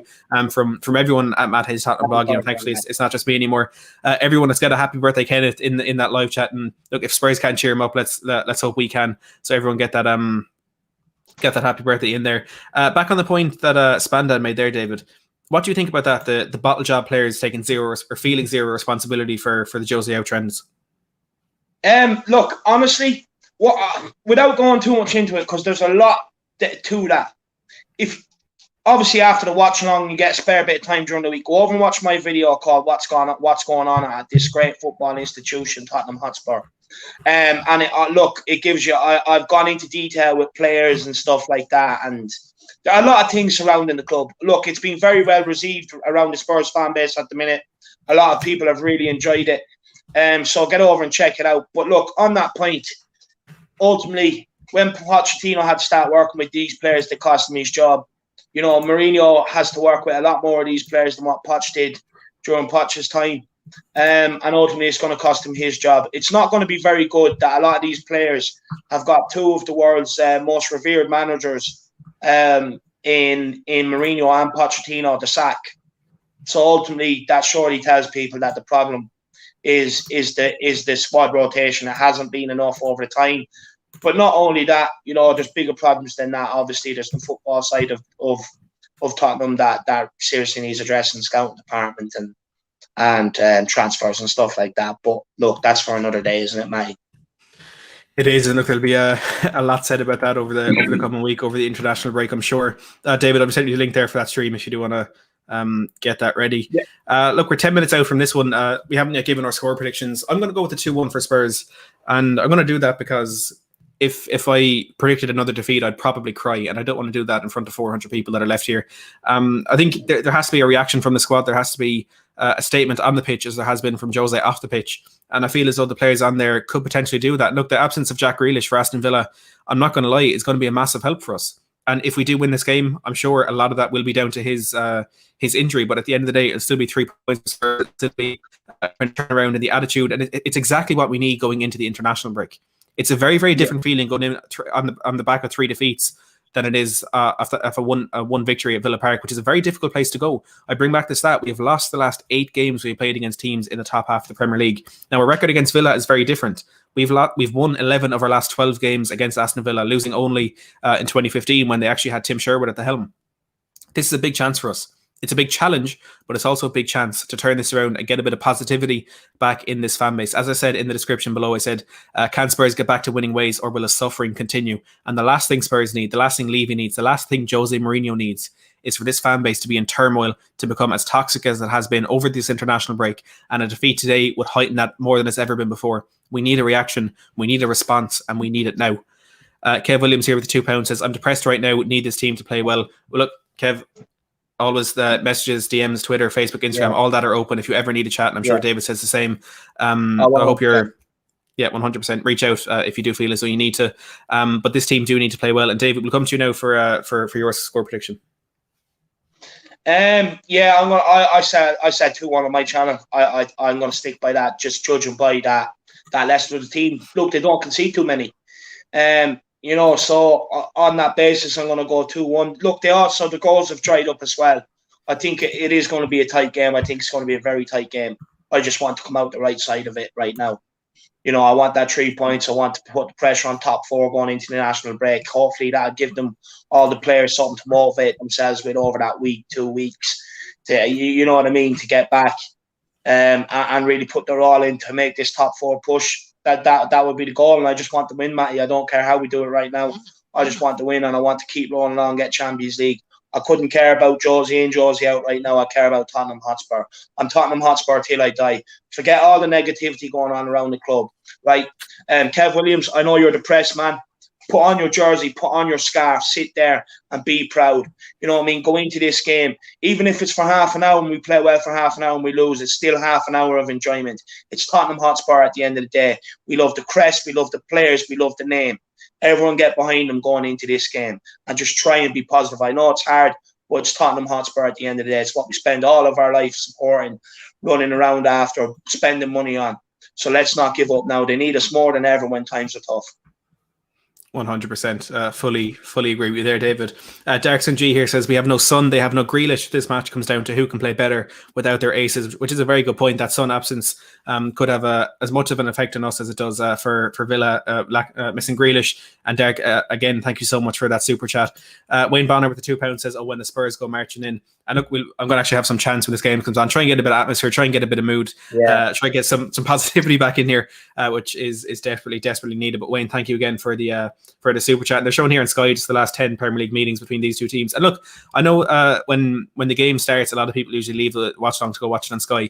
Let's try something different. Those Sky commentators are idiots. Every single one of them. They've got Paul Merson on the panel tonight. You don't want to listen to him. Turn the game on Sky, mute Sky, and listen to us listening along to this game. Because look, a lot of you in this ridiculous situation we're in the world right now, a lot of you may be watching this game at home on your own, or with a few family members. If you want that feeling of community, a feeling of camaraderie, that feeling of watching Spurs games with other people again, there's 340 people here right now who want to watch that Spurs game with you. So please stick around.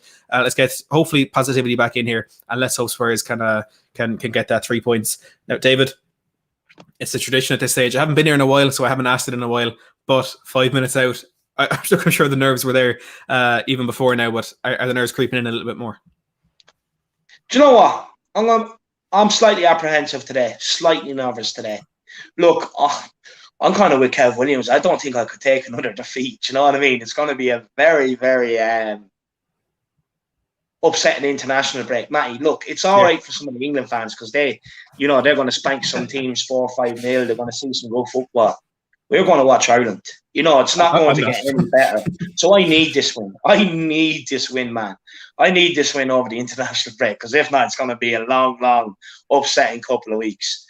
Yeah, but no, to be honest with you, slightly nervous today. And that's not me, but I'm nervous. I think there's a lot riding on this. If the Irish Hotspur is saying he's nervous, God, we could be in for a rougher ride. Kev with the £3 says, "Come on, you Spurs, let's have it." Kev, thank you very, very much. Look, let's have it. Let's go out here. Let's play for the badge. Let's play like Tottenham Hotspur know how to play. Let's go out and get that 3 points. It's the most important thing. We had a comment there a second ago saying, "Come on, you Spurs from Australia." Jose Spurs watching from Australia. Every single one of you, let us know where you're watching from. Whereas me and David here in rainy, windy, disgusting, terrible of football Ireland. But please let us know in the live chat where you're watching from. We love to see the global sort of fan base that we do have both on this channel and for Tottenham Hotspur Football Club. Everyone who's doing it, thank you very, very much. Smash that like button, smash that subscribe button, head over to the Irish Hotspur, subscribe to his channel as well. And we're just getting a look here at an insight into what Sky think will be how they think we'll be shaping up here. Wayne says, "I watched the watch along while streaming the game on my main phone, much better than the commentary." Wayne, thank you very much. And look, again, the biggest compliment we can get is people coming from other channels to watch our watch along or listening to us instead of the professionals and things like that. So thank you very much for that comment.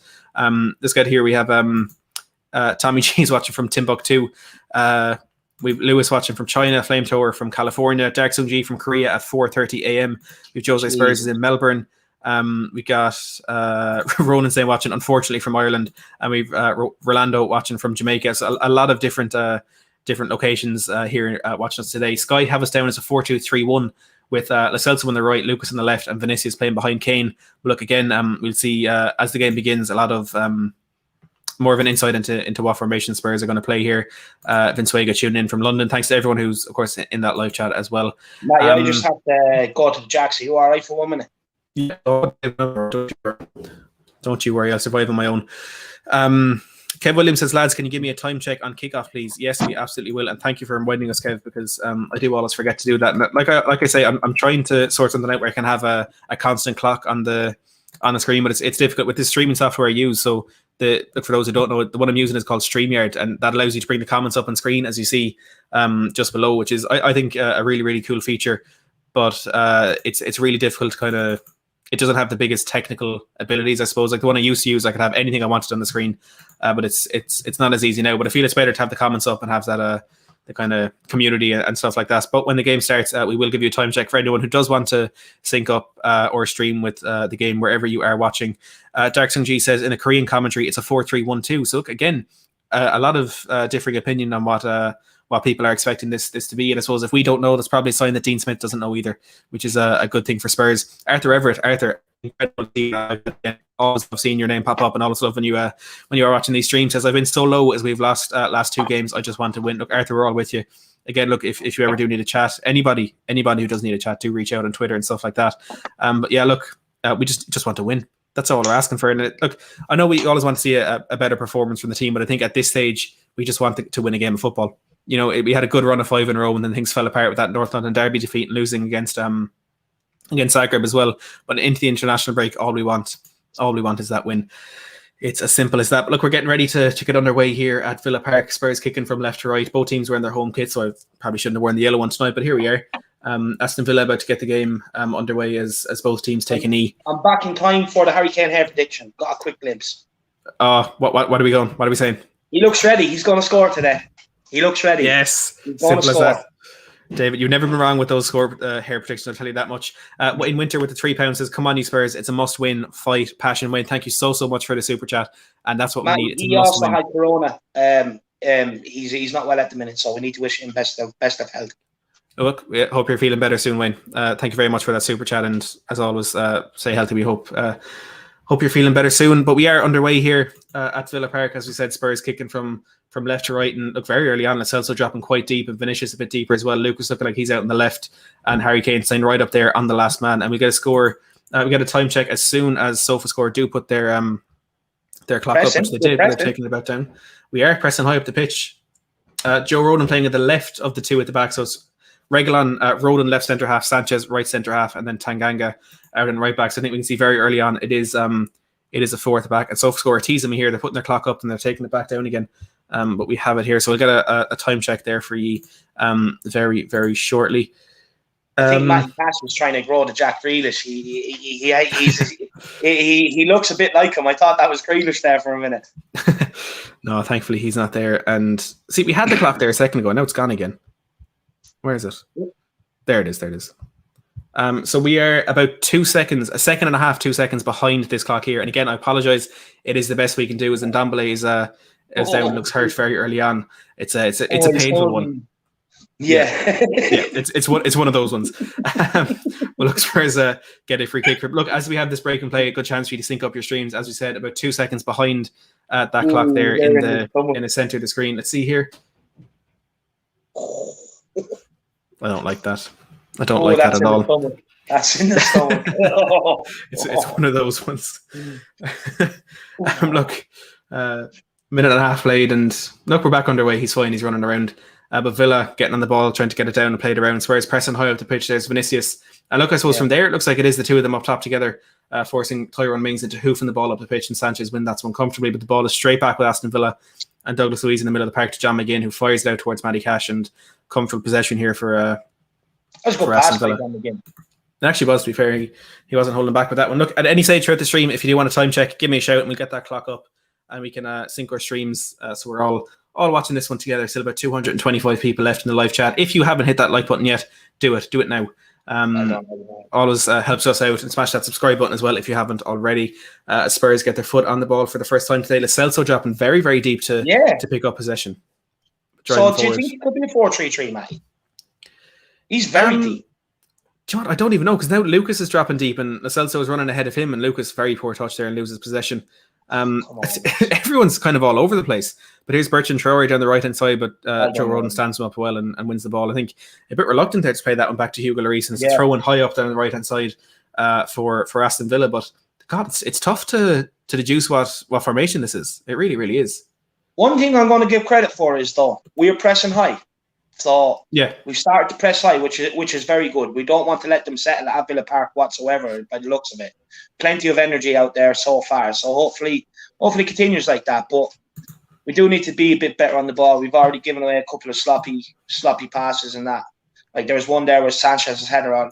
Lo Celso was free in the middle. All he had to do was header it down. He had straight to a Villa player. It's just all well done. It's what we're talking about. Spurs are picking up the ball deep, and Harry Kane very, very deep with a good ball out the right hand side to Tanganga. And this is the one area where I'd have a bit of concern with Tanganga playing in right back, because you see how hesitant he is there to drive forward. As good as he is defensively, he's just, having come through the ranks really in centre back, he's not a very strong player offensively. And maybe that is why Jose has been reluctant to put him out there. But I suppose the only way he's going to get better going forward is by playing out there and going forward, which hopefully we do get to see a bit of tonight. What do you make of the opening 4 minutes of the game, Dave, in terms of Spurs in possession?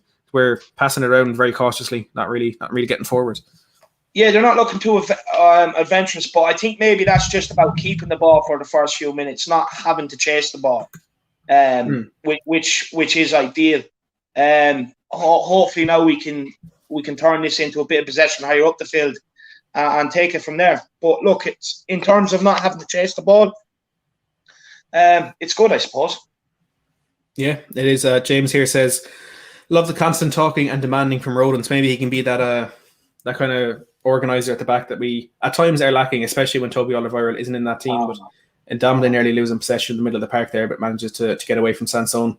And here's Giovanni Lo Celso feeds it into Harry Kane, getting forward here. Harry Kane hits it, but it's blocked very easily by Tyrone Mings. I think he has to look up there, has to make that pass. I think he's just trying to maybe find his bearings early on, getting forward in this game, but Spurs back in possession very, very quickly. That's it. That's a nice combination play. One. Here's Lo Celso. Chips into Lucas Moore. Here's Reguilon outside him. Again. The ball is just in behind Reguilon. Spurs keep possession with Lo Celso. Here's Reguilon again. Maybe his first chance to get the ball into the box. We're taking care of the ball. They are. Reguilon swings in with his right foot, but it's away by Ezri Konsa. Sanchez does well to win possession there, and Spurs keep it. This is better. Yes, this is better early on here. Better. We're in their half now. We have them penned in, which is what we want. We're taking good care of the ball. We're finding players in white shirts. We're and then they do that. That's poor. But what is good is that we're making runs off the ball, which we didn't do against Arsenal. We didn't do against Zagreb. We were very stagnant. We're making runs off the ball. Oh, well done. That's not free. It was good to see Rodon's first aerial battle with Ollie Watkins, and Watkins ended up sitting down on the ground. Although he did manage to scoop the ball away, it was good strength there from Rodon to win that battle. And where's your chance, man? Oh, forgot about that. God, we got to get them going. But no, look, honestly, it's why you do that, Matty. I'll take. It's positive. I think it's clear to see. We are trying to press them high. Yeah, there we are. Here we go. Bit of a Spurs vibe in here. Another free kick here for Villa, high up the pitch. The second chance to get the ball into the box here. They didn't take the first one, but they're piling the men forward here for the second one. So chance for them to get in there. Look, no matter what team Spurs play, David, this is always a concern, conceding from set pieces. And with the likes of Ezri Konsa, Tyrone Mings, Ollie Watkins there as well. This is even Bertrand Traore, who was a sizable character. I think this is somewhere where Villa could hurt us. Yeah, no, it is. It's definitely an area, especially with Tyrone Mings and Konsa, like you were saying. I've seen us not defending very well from this position before, and this is worrying, especially if they can get that in behind. It's a very high line off this free kick. It is, and look, there's good players standing over that ball as well for Villa with Matt Targett, and actually the other man's run away, so it is Matt Targett who'll be whipping away from goal. Matt Targett puts it in. Oh, and Tanganga just about gets his head in that ahead of Tyrone Mings. Oh, well done. Lucas Moore manages to get it away. Throw in here for Villa. Until I die. Until I die. Martin here saying might want to watch out for a copyright strike. I think it's okay because it's not licensed music. It's just Spurs fan chants, right? No, I think that'd be right. Sure, there'd be no copyright. There'd be no one owns it, do they? No, they shouldn't anyway. It's the video is I forget the word that's on it. It's I forget it, but there's a licensing kind of thing you can put on YouTube videos that other people can use it basically, as long as it's used for different purposes, I suppose. So it should be fine, but cheers for looking out, Martin. Anyway, Kev Williams says, mark my words, lads, Rodon will be our top centre-back soon. Kev, again, thank you for the super chat. And David, he has that potential to become our top centre-back, and that's why we're so kind of surprised that Jose has been reluctant to put him in that first team. Yeah, no, he does. Reluctant in a sense, yes. But I don't think it's been helped that the fact up to November we were top of the league, so he's not just going to throw him in.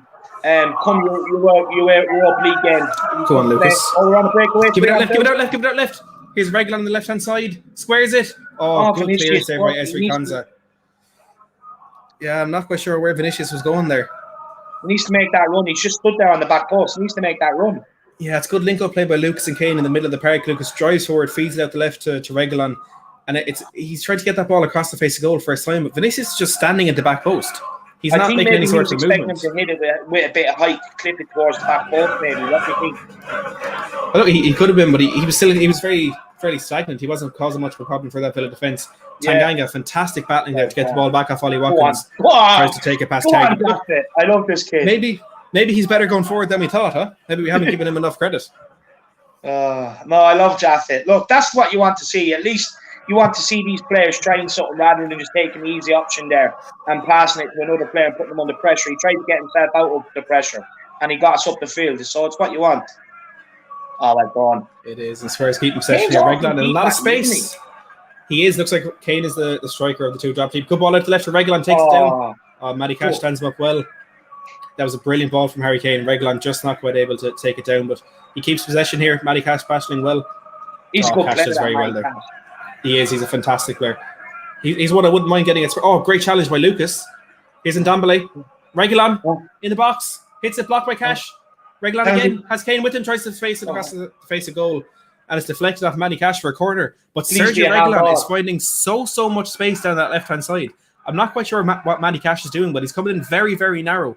And the space is there for Reguilon, but it's a good start by Spurs. We're good in possession. We're getting the ball forward. And Reguilon, as you said, David, could be the main point of creativity for Spurs today. Yeah, 100%. But Matty, Kane is actually playing that creator role, that number 10 role. If you watch, he's dropping so deep. The last few attacks, he's the one playing the passes. So it's a very interesting. I'm still not 100% sure what's going on, but we're playing well. I'll take it. We're not quite sure what's going on, but it's working. So we do not care. Corner here for Spurs. Lucas Moore going to swing it in from the left-hand side. Support delivery. Matty Cash is able to head it away quite easily. But positive from Spurs, and Sky showed a graphic there. Spurs have scored more goals in the first 15 minutes of Premier League games than any team this season. And we have 4 minutes left to get inside that bracket again today. 11 in the first 15 minutes, and a chance here. Reguilon with a throw in at the left-hand side. Lucas was going to take it, but he leaves it to the Spanish left-back. Throws it into Lucas Moura, trying to get Reguilon down the line. And look, Matty Cash was left on his own there with Lucas and Reguilon. I'm not sure what's going on down the Villa right-hand side, but they're giving us a lot of space down there, and hopefully it's something Spurs could exploit.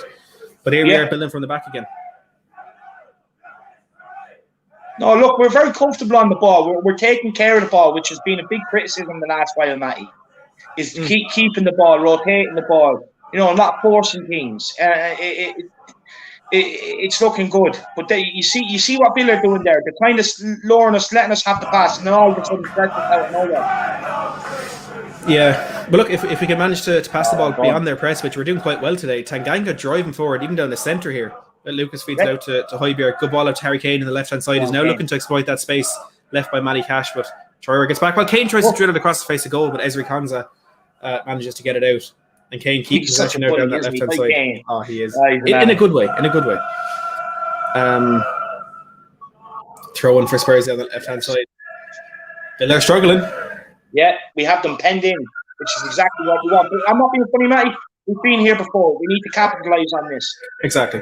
We have. It's about putting that ball in the back of the net, not looking good when you're on it. You need to get something out of it. And hopefully Spurs can do that. It's again we build from the back, playing that ball short, keeping it tidy. Kane there playing it back into Pierre-Emile Hojbjerg. We're not rushing it. We're not forcing the ball forward. We're being cautious, but we're being effective, which is the perfect combination, especially in a game today when Villa could try and sit behind us. But Kane has lost possession. Ollie Watkins here is Trezeguet on the left-hand side. Thankfully, he didn't see him because Tanganga was nowhere to be seen there. But here's Matt Target. Into the middle of John McGinn. We did. It's a good ball by McGinn down the left to Trezeguet. His Target with him.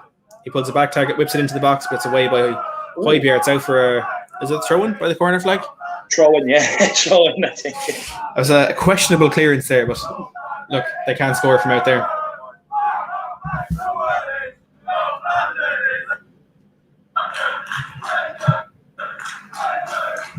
Here's Trezeguet. Sanchez manages to clear it. That's back here with Ezri Konsa. Spurs playing very, very deep out of possession, but piling up that pitch very, very quickly. Vinicius being the main man in that press. Look, I suppose there it is a 3. Lucas on the left. Yeah, but they keep rotating, don't they? It's funny all game. It is, and that is something that could confuse Villa, because when you do have that rotation in their front line as a defender, when you never know who's going to be the man coming up and putting pressure on you. You don't know Don't know how you're going to defend it. But that's a good ball over the top for Trezeguet, but it runs Sanchez, through to Hugo Lloris. Yeah, that was questionable by Sanchez. Kev Williams making the good point that this Spurs side did play 120 minutes on Thursday, so potentially the fatigue could start to creep in earlier than it usually would. But that's why we need to be as effective as possible in these early stages. Yeah. Well, it's actually good to see us on the front foot. Us taking. Oh, right, done. It's good to see us taking control of the ball and not chasing the ball, which has been a massive criticism.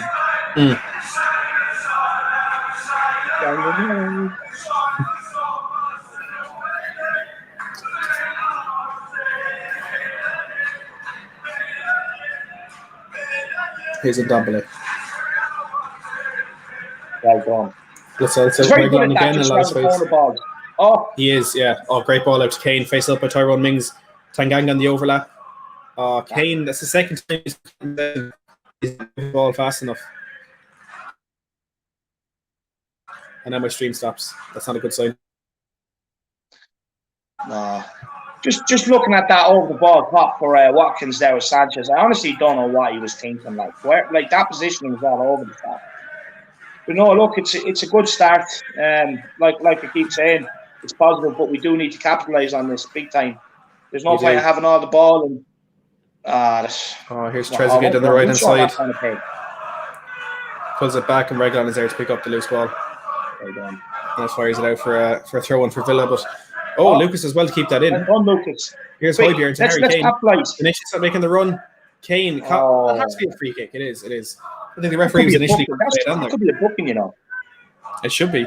Mr. K says, smash a like if you like the way Spurs are playing. I think that's a fair deal. If you're happy with how Spurs have started this game, make sure to smash that like button. And as always, let's see if we can get to 350. At the moment, we're at 258 or 261. They're going up fast. Please do smash that like button. He came across the back of Kane's heels there. That's a throw-in. Good take there by Vinicius. Oh, but the flag is up. Yeah, no, it's clear to see that Vinicius is sticking up top and Kane is dropping deep. Do you think it is a 4-2-3-1, Matty? To be honest, David, I haven't a clue. And I do like to think I spot these formation things when they are easy to see, but I haven't a clue. It's just the different players are cropping up in different positions every time. And like I said, that is a good thing. It makes us unpredictable, but as long as the players know what they're doing, I don't care. Yeah. It's as simple as that.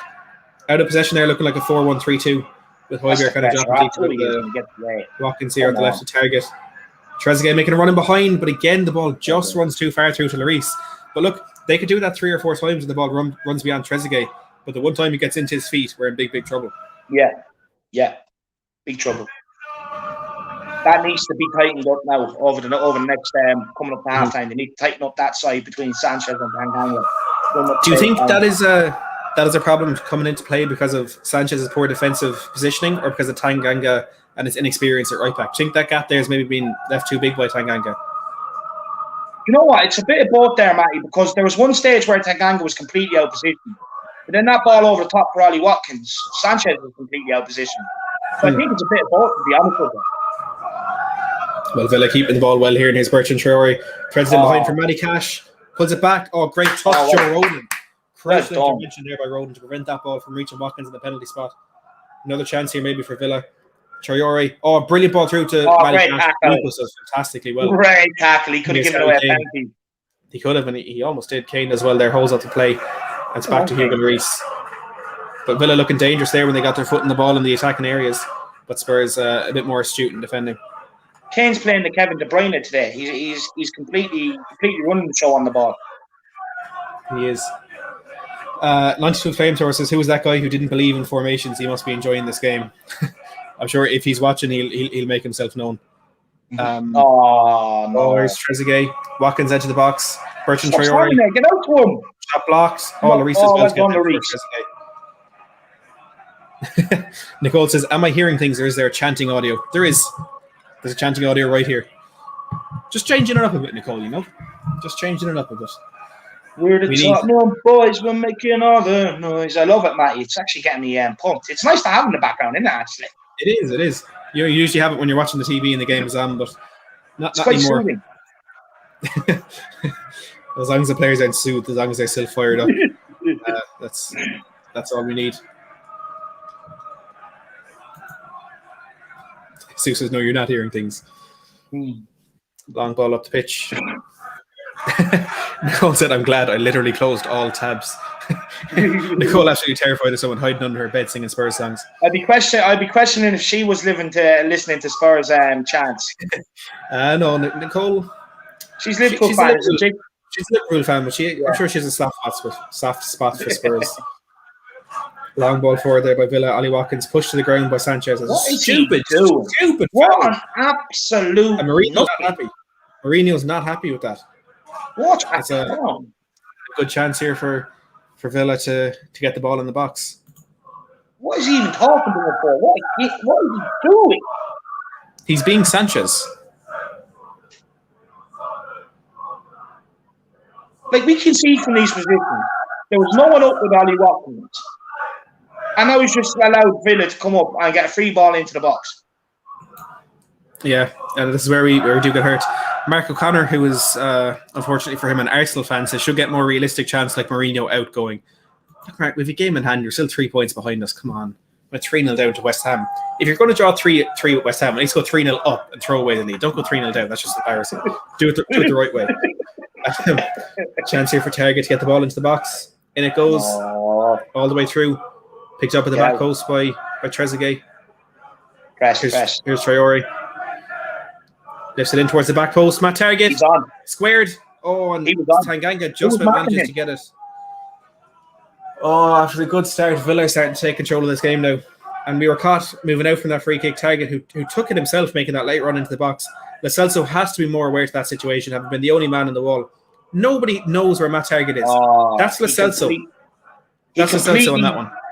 But even the man that he decided he'd go and pick up, he left as well. That's poor by Lo Celso. Wayne Winter with the £5 super chat says Spurs meditation music brings a slight calm to the occasion, boys. But look, I'm glad it's having a good effect. I'm glad people are enjoying it, and thanks as always, Wayne, for the super chat. In it goes. No. It's taken down by Watkins. Saved. What's McGinn. saved? Oh, there's a free kick. Oh, I think Watkins had a hand up there. I think he had a hand up. Jordan Kelly says closer, they're knocking on the door, Matty. They are. Jose is furious. But Jordan says because of Sanchez stupid defending. Yeah, look, how many times have we said that, huh? Jordan says our defence is a shambles. Couldn't agree more, Jordan. Thank you for tuning in. Mark says people don't understand pain like fans of North London clubs. I think you hit the nail on the head there. That's the one time when Spurs and Arsenal fans can come together, just crying over football. Oh, come on, Spurs need to get our foot in the ball again. Here's Lucas, gives it away. Hits Lucas, gives it away. Lucas. John McGinn looking for Watkins, but that's through to Hugo Lloris. You know what? Dean Smith has actually targeted that ball in behind Sanchez. You know that. You can clearly see that. Got Barry Keller here. Says Mark is an Arsenal fan, but he has a soft spot for Tottenham. I think you do as well, Barry. Barry's a Liverpool fan, but he's a soft spot for Spurs as well. Most Liverpool fans do, you know. I think everybody does. I don't think there are many people, apart from people who know me, that hate Spurs. Like, I make people hate Spurs. It's a bit unfortunate. It's just who I am. But I don't think Spurs is a club that is hated. Like, people hate Liverpool. People hate United. People hate Chelsea. Not a lot of people have a legitimate hatred of Spurs. They're kind of that nothing club, I suppose. You must have different friends to me, lad, because all my friends, they absolutely despise Spurs apart from one of them. And he's a Spurs fan. We got Jason Grayson here as well, another lad I work with, says can confirm what Matt is saying. I think it's always good to see people I know tuning in, but it usually means I think we're going to lose. So, look, thank you to all of you who are tuning in, but please don't laugh at me when Spurs lose. Oh, we need to get our foot on the ball again, Matty. This is becoming concerning now. This is what I was talking about. There's no point in having the ball for 15 minutes not capitalising. Lucas hoofs the ball up the pitch there. Fired up. Vinicius here chasing Tyrone Mings, but Emi Martinez is going to come out and deal with that one. Knees the ball out to Konza. That's unorthodox. You don't see that often. A keeper coming out to knee the ball. Oh, Konza and Vinicius having words there. Will coming in with the $5 super chat. Will, thank you very much. Always appreciate that. Says, what do you think so far, lads? We started well. It was a good beginning. We were getting on the ball. We were creating that space on the left-hand side. Looked like a good threat in Villa, but as they've kind of nullified that threat out there, I think they're getting their foot in the ball and they're looking more threatening going forward. What do you think, David? Yeah, they are. Yeah, once they've calmed down and settled into the game. But look, it's clear to see what Dean Smith's target is over the top between Sanchez and Rogan. That's the clear target for Aston Villa right now. We've seen it time and time again, and they're getting joy out of it because Sanchez ultimately is committing stupid mistakes. Yeah, well, we were literally on top until that happened. Yeah, we were. That was their chance to get the ball in the box. They had a good 5-minute period, and we've struggled to get our foot in the ball again. I say a few. I say a few people. One person giving out about the music in the chat. He said he's leaving. He will not be missed. Wrote in there. Is referee? Oh, I thought he'd given a free kick for that. There, I was a bit surprised by that decision.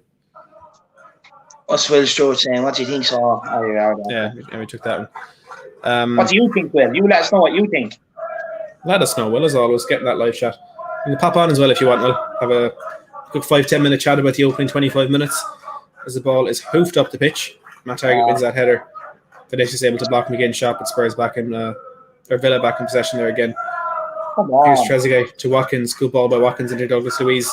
Pass Hojbjerg. Puts it back to McGinn. It's at the right hand side to Matty Cash. They're moving the ball very well, Aston Villa. They really are. Here's Traore, who's been fantastic in possession. Plays it into Sansone. Yeah. Back to Cash. Back to Sansone. They're playing good football. This is worrying me. They're playing quite good football. Confident, aren't they? They are. That's it. Keep pressing. That's the last thing we need. Here's McGinn. Traore. Sansone. Kanza. Moving it quickly. Come on, get the press going. Go on, Vinicius. That's it. Now the next man.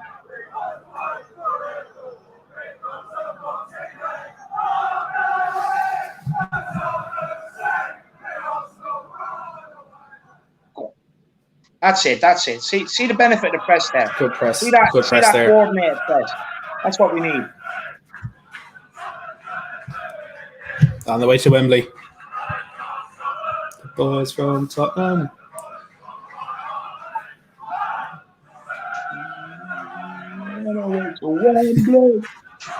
Love it. Will says, I'm watching 2 different streams today and the match, wrenching over at We Are Tottenham TV. Dedicated, Will. Dedicated. The guy lives for Tottenham. That's it. Mourinho out there saying, come on, one more.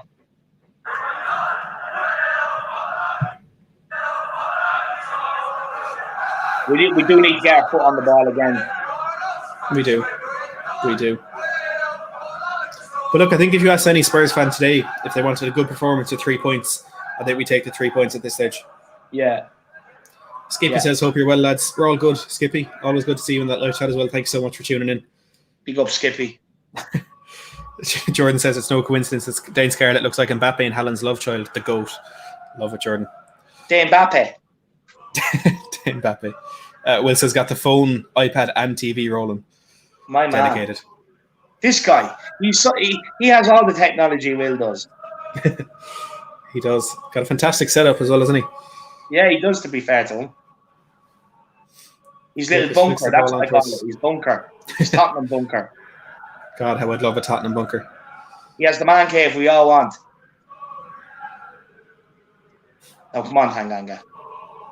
Who's helping him? Wayne Winter with the £3 says something needs to happen or it might get stale. Wayne, thank you very much. Again, as always, thank you so much for that. Thank you very much for that super chat. And yeah, look, something does need to happen in this game, at this club, in the squad, everything. Something does need to change. Martin says, currently working on an assignment and Siri randomly activated, heard the chance and pulled up a random Spurs Google search. Look, if we're getting Siri all around the world to look up Spurs stuff, I think we're doing a good job. We're helping the club. That's what we're doing here. We're increasing those store sales. Good ball over the top, Vinicius. Can he get there? Out comes Martinez. It's a poor clearance. Lucas Moore, dink it. He plays it into Kane. Give it back to him. Back to Lucas. It's a poor ball. Lucas. Spurs it. Vinicius. Carlos Vinicius. That's a big goal.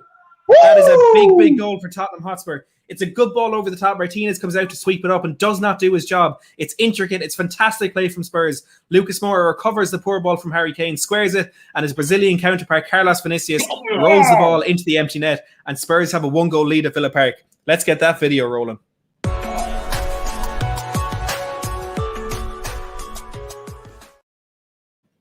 It's fantastic. Let's have a look here. I didn't see any offsides in the build-up. He's onside. They're all onside. That goal stands. It's incredibly unselfish play from Lucas Moura. Fantastic awareness to see the run of Vinicius, and he rolls it into his path. He draws all the attention of the keeper in the two centre halves, leaving the space for Carlos Vinicius. And it's a simple, simple finish for him. He rolls the ball into the net for his first ever Premier League goal, and Tottenham have a crucial, crucial lead. Harry Kane and Lucas, absolutely big up for that play. That was quality. Two of them queuing. Him and Lo Celso, any one of them could have tapped that in. Great play. And Vinicius there to tap it in. Him and Lo Celso waiting for it. Brilliant. No reaction from Jose on the bench. No reaction whatsoever. But because he expects we can't say the same. Oh, let's not, Dave. Not after the week we've had. Kev for the £2 says, yes, boys. I feel a world's better now. Good to hear, Kev. Always good to hear that. Thank you for the super chat as well. And Dark Sung Ji with 5,000 South Korean won says, I said Vinny would score. Dark Sung Ji, the master, the psychic, whatever you want to say. Dark, love that prediction. And look, thankfully he is on the score sheet. Arthur says a goal at last, and Will with the $5 says, I knew Vinny had it in his legs. Look, we all had faith in this man. For the most part. For the most part. But Will, thank you very much for that $5. Massively appreciated. Nicole says, at least Carlos celebrated enough for both him and Jose. The celebration was good from him, as always. Getting what is not an Mbappe celebration. It is not an Mbappe celebration. It's his own celebration. But that we needed that. We really did need that. Villa were in control of this game. But a good break forward, and Spurs have the lead. It's brilliant. It's don't do this. Good block, Rodin. Well done. Yeah, no, it's a look. We needed that goal, Matty. We needed that goal to come at that perfect time. I was starting to sweat a little. You know, I was starting to get a bit nervous. Lucas Moura, I want to say the anticipation. He got on his man like a hot rocket. Took the ball off him. Great link-up play with Kane. I think Kane was thinking about shooting, and then he heard me scream, give it back, give it back. He done it, and then we go and get that goal. Honestly, man, I'd say, honestly, the relief on our celebration, on our faces when that goal went in, I'd say is insane, lad. Oh, it would have been. There's more relief and celebration. Jordan says 60-plus minutes of sitting back defending now. That's the last thing we want, but probably wouldn't be surprised if... I hope we don't. I hope we don't. I'd be disappointed if we do. Yeah, look, we are going to have periods where we're going to sit back, obviously. Like, you know, that is going to happen. But I hope we don't. It's like, you know, just sit back completely and grind it out. Yeah, with Martin as well saying Jose's gone to get the keys to the bus. Rich coming from a United fan just after being knocked out of the FA Cup by Leicester. Look, there's a corner there for Everton that didn't, or for Everton? For Villa that didn't come to anything. And Spurs now have a chance to just calm this game down a bit. We don't want to go straight out and try and get that second goal. We want to just relax things a bit now, regain control of this game again, and maybe then we can try and catch Aston Villa. We've Dean Smith, just seen that he's not even on the sideline. He looks like he's up in the stands with John Terry taking a because he doesn't know what we're doing. Trying to figure out what the hell he is playing against. Good flick there by Ali Watkins. Trezeguet. Oh man, they have so much space on that right hand side. They do. Target down the line towards Trezeguet, and Sanchez with a ridiculous, stupid off the ball foul. He pushes him and hits him. Oh, Sanchez, you're useless. Get me Vlad Kirikesh, get me Federico Fazio. I don't care. I don't care. Just get him out of our football club. I think Kirikesh. Oh man, that's a name. That's a blast from the past. He was what, AVB, wasn't he? He was one of the 7 brought in from from Bale, wasn't he? AVB Tim Sherwood. God. At least we know as bad as our defence is, we've had worse. But here's what a transfer. A stupid, idiotic thing to do, though. That's two. That's 2 inside 33 minutes of playing football. Yeah. And this guy trains every day. Kev says Sanchez is a clumsy, lazy defender. James says, get me Ben from the under-8s over Davinson.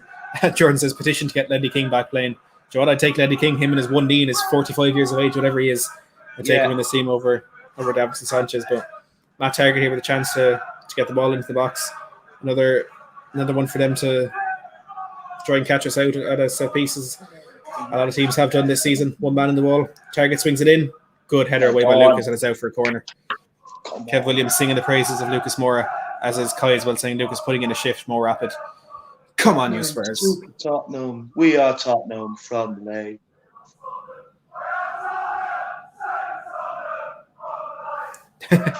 Chamu says that audio isn't clear at all from the songs. So what I'm doing now is I'm playing these on my phone, and it's just like beside the mic. But I'm trying to figure something out so I can get them like coming through the stream, so it'll be a lot clearer. But look, this is you have a Google test, speaker, or like something like that, or a Bluetooth speaker. I do, but it's not set up. Maybe do that for the next one. See how it works. Yes, just see if it sounds different, or even at half time or something. Oh no, like things away in a drawer somewhere like these we plugged in. Oh right, yeah. Oh, well done. But it's all about trying new things, making these watch-alongs a little bit better for everybody who's watching. Look, I think it's certainly elevated the watch-along today. I'm thoroughly enjoying them. I can hear them clearly. It is just like the same 14 minutes on repeat, but that's why you get to the ground anyway, I suppose. What do you think, Matty? Do you think they're fighting for Jose? Oh, and Dombele, stop it. That man has a family. No, honestly, Matty, just let's forget this watch-along. That's just too good. Oh. No. Chamu says, lol, high-tech Matt Hayes Studios, no holes barred budget. Oh, they're quite a few holes barred, I'll be honest with you, Chamu. Matt Hayes Studios, that's the vision, lad. I like that vision. Matt Hayes Studios. David, someday we'll be traveling into a studio for these watch-alongs, I'm telling you. Mr. K says, the sound effects are a great touch. Thanks. Look, I'm glad people... Let me know in the live chat. Give me a yes or a no. Do you like the chants, the added atmosphere? We're looking Let us know in the live chat. Here's Reguilon breaking down the left-hand side. Has support in the box. Kane's free at the back post. Can he find him? Vinicius hits it. Oh, it's blocked by Konza. He caught that well. It was a difficult one to get, but he was happy, or he caught it well, but it was well blocked by Konza. Here's Bertrand Traore. Feeds it out the left-hand side towards Matt Target. It's a very good ball. And Kane is the man sprinting back there to meet him. Played inside to Ollie Watkins. Here's Target again. Kane playing right back. I'm telling you, he's playing the De Bruyne role, lad.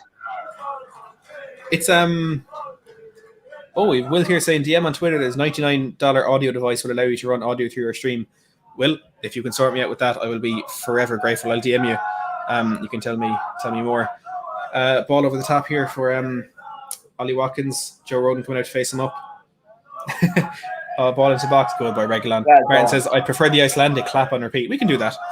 Do you know the Icelandic clap? Yeah.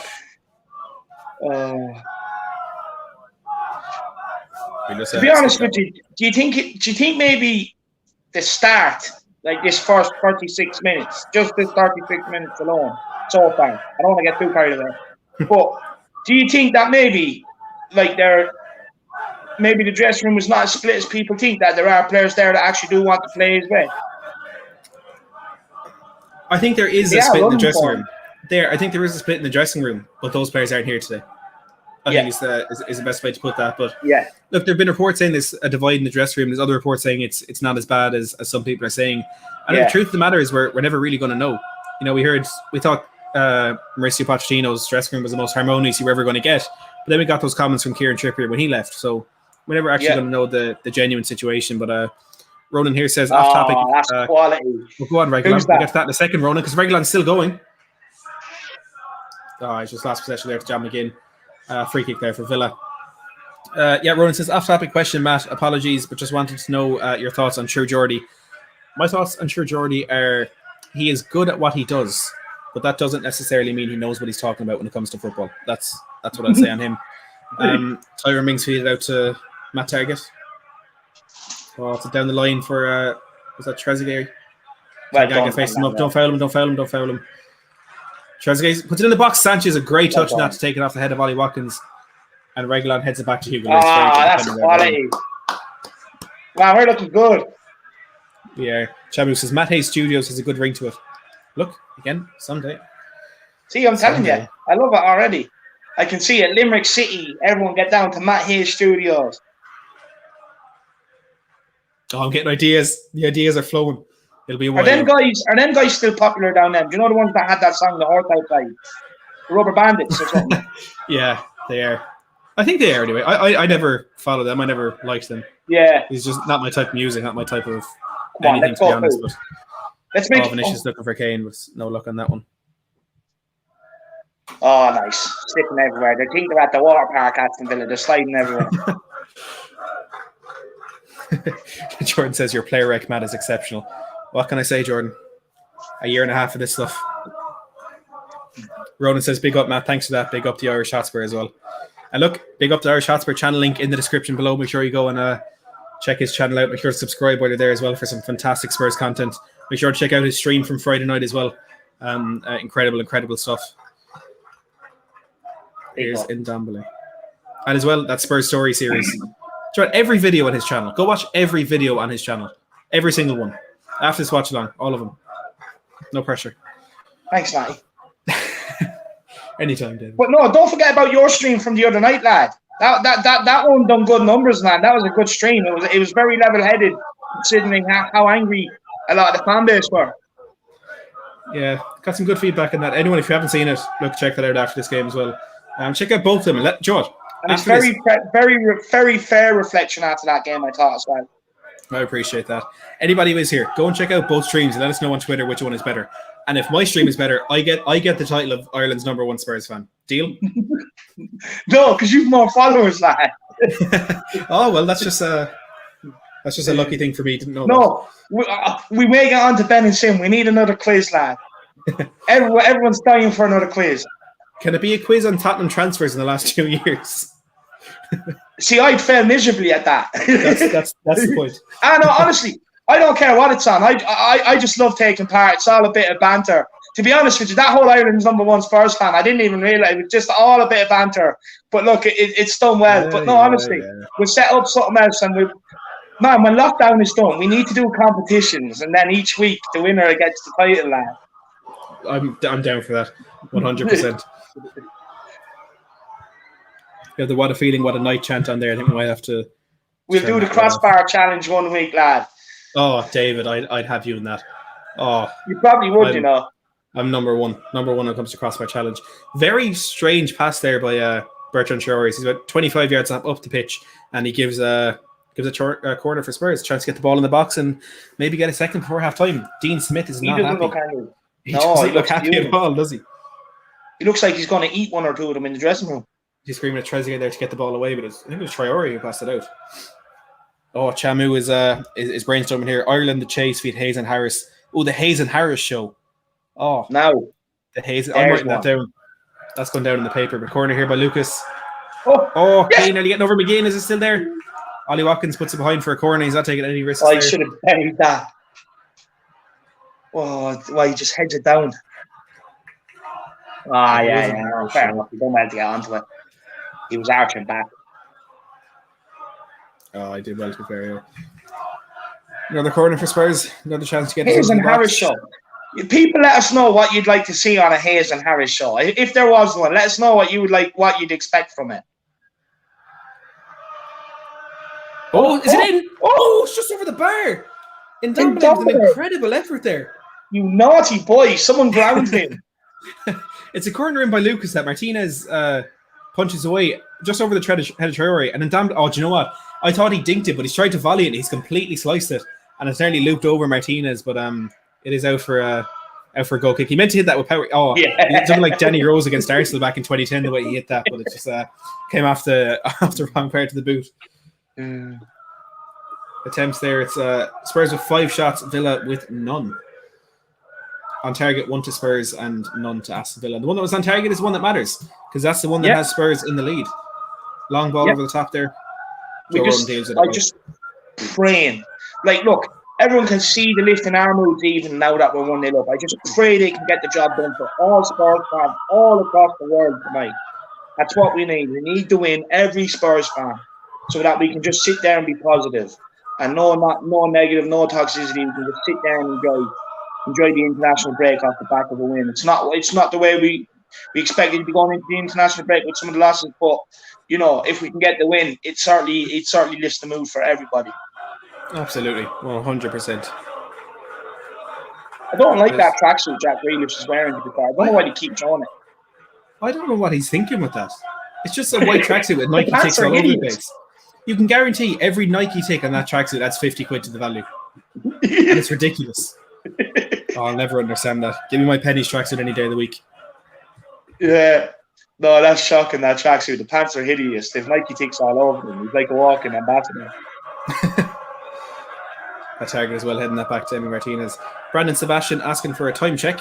We will get that for you immediately. We are nearly up at half time though, but again, as I said, we are about 2 seconds behind this, which is again not ideal, but hopefully that works for you. So about 2 seconds behind that. Anyone who does want to sync up. Jordan says the defense Aston seems a Villa lot player I've calmer. been impressed with. I've been very impressed with Matty Target. I think he's played. He's had a good game for them. We've got nothing down his side. When I did that podcast on Friday with the Villa fan, he was saying Matt Target has been probably one of the most underrated players because you're looking at the resurgence of the likes of Matty Cash, Ollie Watkins, John McGinn, Jack Reed. He's not really getting the credit he deserves. But I think from today, I can agree that he's been a thorn in our side for a bit, to be honest. Yeah. Anyway, here's Tanganga in control for Spurs. What do you make of Tanganga's performance at right back so far, Mike? He's been targeted. Yeah, he's been targeted, which makes it a bit difficult for him. But I mean, they haven't scored. They haven't caused too many big problems down that side. I think the few that have happened, perhaps Sanchez is the one who should have done better. So he's looked positive on the ball going forward as well, which is the one question I would have had of him. And as I say, that towers over Trezeguet to win a header there. I've been happy enough. Like he doesn't play often. You wouldn't expect a world-beating performance. So I'll give him the credit. And what about Joe Rodon? I think he's positionally wise. He's actually been in the right position so far. Positioning has been absolutely incredible. You know, we haven't really had much trouble from crosses because he's been in the exact right place to deal with them. He's blocked a few. He's cleared a few. I've been very impressed with Joe Rodon. But again, it's what we expect from these two players. To be honest, we're not expecting them to come in and, you know, if you look at the likes of Nat Phillips when he came into Liverpool, it took a while for him to get accustomed to everything there. It's been tricky for him, but with these two, you'd expect them to step in and have an impact from minute one. Yeah. No, look, I've been happy with the first half. To be fair, look, we've pressed high at times. We've sat deep when we needed to. We've got the goal. One thing I've been very happy with is how we maintain possession, Matty, which has been a huge factor over the last. What's Mourinho doing? He's like he's saying, "I got beat." Mourinho's walking down the tunnel at the corner of the pitch and screaming at people. Come on, good half. There is the halftime whistle. The camera pans in, and the man of the moment, the goal scorer, the difference, Carlos Vinicius, at Spurs go into the halftime break with a 1-goal lead, courtesy of a Brazilian link-up with Lucas Moura providing the assist for Carlos Vinicius and just his second Premier League start. And Spurs hasn't been the best performance. We've had good spells, we've had bad spells, we've looked vulnerable, we've been threatening, but it is a lead at the halftime break by 1-0. David, if you had been offered a 1-0 lead at halftime when this game started, my God, you would have bit my hand off for it, wouldn't you? Oh, 100%, lad. I'm not messing, honestly. It would have been like a chocolate bar. I would have just chomped on it, lad. Because we need that win. We need that win. That's the thing. Look, it's been mixed. Like you said, we've been good. We haven't been so good. One thing would be interesting to know is the Alderweireld thing. Is he actually ill? Because, look, Sanchez is not better than Alderweireld. So I'd like to think Alderweireld is actually ill and can't make today, and that's why he's not there, but he would come into this lineup. Yeah, I think whenever there's any player who is missing, it's an injury that happened in training, it's an illness, it's whatever it is other than an injury that you can see happening on the pitch, there's always going to be rumors and, you know, things that are said and all that stuff. So hopefully it is just as it is there by Alistair Gold that they do miss out with illness, but I think I agree with you that if it's not an illness, if it is something behind the scenes and it's causing Jose to pick Sanchez over Toby, well, then there's a bit of a problem there, and a problem that will need to be rectified more than likely in the summer transfer window. But whether or not we'll be able to do that with the funds available, of course, that does remain to be seen. Yeah. What have you made of the performance of Harry Kane? Because we mentioned the way he's been playing it. It's unorthodox. He's popping up in right back. He's popping up in centre attack and mid. He's popping up in the left wing. He's literally quite literally all over the place. How do you think he's done? Brilliant, absolutely brilliant. It's what you want from a leader. It's not what you want for an example. And look, he is backing up the words he put out there on his Instagram. He's doing it on the pitch. He's dying for the cause. He's getting back. Look, I know people don't want to say they don't want to see Kane dropping back, but you have to understand what that's allowing to do is it's allowing him to dictate the game with his passing range. We've seen that anytime we've had the ball, he's dictating whether it goes left, right. He's dictating whether we slow it down, whether we quicken it up. So it's absolutely brilliant, and that allows Vinicius to stick up top. And ultimately, that's how Vinicius got his goal. Kane was doing the 1-2 with Lucas Moura, and then Vinicius, all he done was pick up a position at the back post and tapped it in. Brilliant. But as well, look, the goal is kind of given. Vinicius has not really done that for the 45 minutes, but he's still got the goal, and he was in the position. That's all that matters. But a masterstroke with giving Kane the freedom he's given him. Yeah. Because it's clearly worked. And he's definitely one playing for the manager. Oh, without a shadow of a doubt. Kane, you could have anybody in that dugout, anybody tell him to do anything and he'll do it for the club, which again is what we're saying we do need a bit more of. But it's been unorthodox by Jose. We knew very early on this morning from Alistair Gold that it was going to be a strange lineup. We didn't think the strange formation was going to follow suit with that. But as much as we've been saying, as much as it confuses us, it confuses the opposition, and it makes us unpredictable to a fairly hellish extent for Aston Villa. And it's, for me, the reason why we are so threatening when we do go forward, because I don't think it hasn't been blistering pace or exceptional quality or anything like that to break Villa down. It's just been the sheer confusion factor, which is really strange to say. And when you're a team of the caliber that we like to think we are, perhaps it's not the way you should want to have to win a game. But with the form we're in, with the way the season is going, a win is a win, no matter how it happens. If we went out there and the other team scored own goals for 90 minutes, we got the win, I'd still be happy with it. Yeah, 100%. I think what we're seeing, Matty, is definitely 4 at the back. Let's try and dissect this. So it's definitely 4 at the back. Yeah. I definitely do think you're seeing Hojbjerg, and I know obviously the first minute when Lo Celso was the deepest, but I do think you're seeing Hojbjerg and Ndombele in deeper. And then you're kind of seeing like Lucas, Lo Celso, Kane, and then Vinicius is just way up top. I actually do think, on reflection, it is probably just a 4-2-3-1, but giving players that bit more freedom. Yeah, no, I think that does make sense.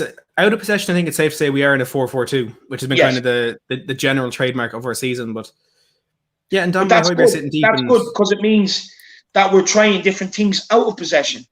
It's all well and good being in possession, but you also have to have the strategies out of possession as well. So it's good in that sense.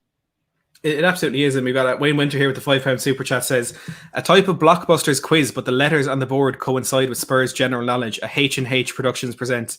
David, we have people brainstorming for us. We have people getting ready for the post-lockdown Hayes and Harris show. Oh, we're going to have to give it to them. We're going to have to give it to them now. They have to do something. There's something we can do to appease everybody. Look, Limerick and Kildare, it is a distance, even though it's small Ireland. It is a distance. But look, for you guys, we'll definitely get something going.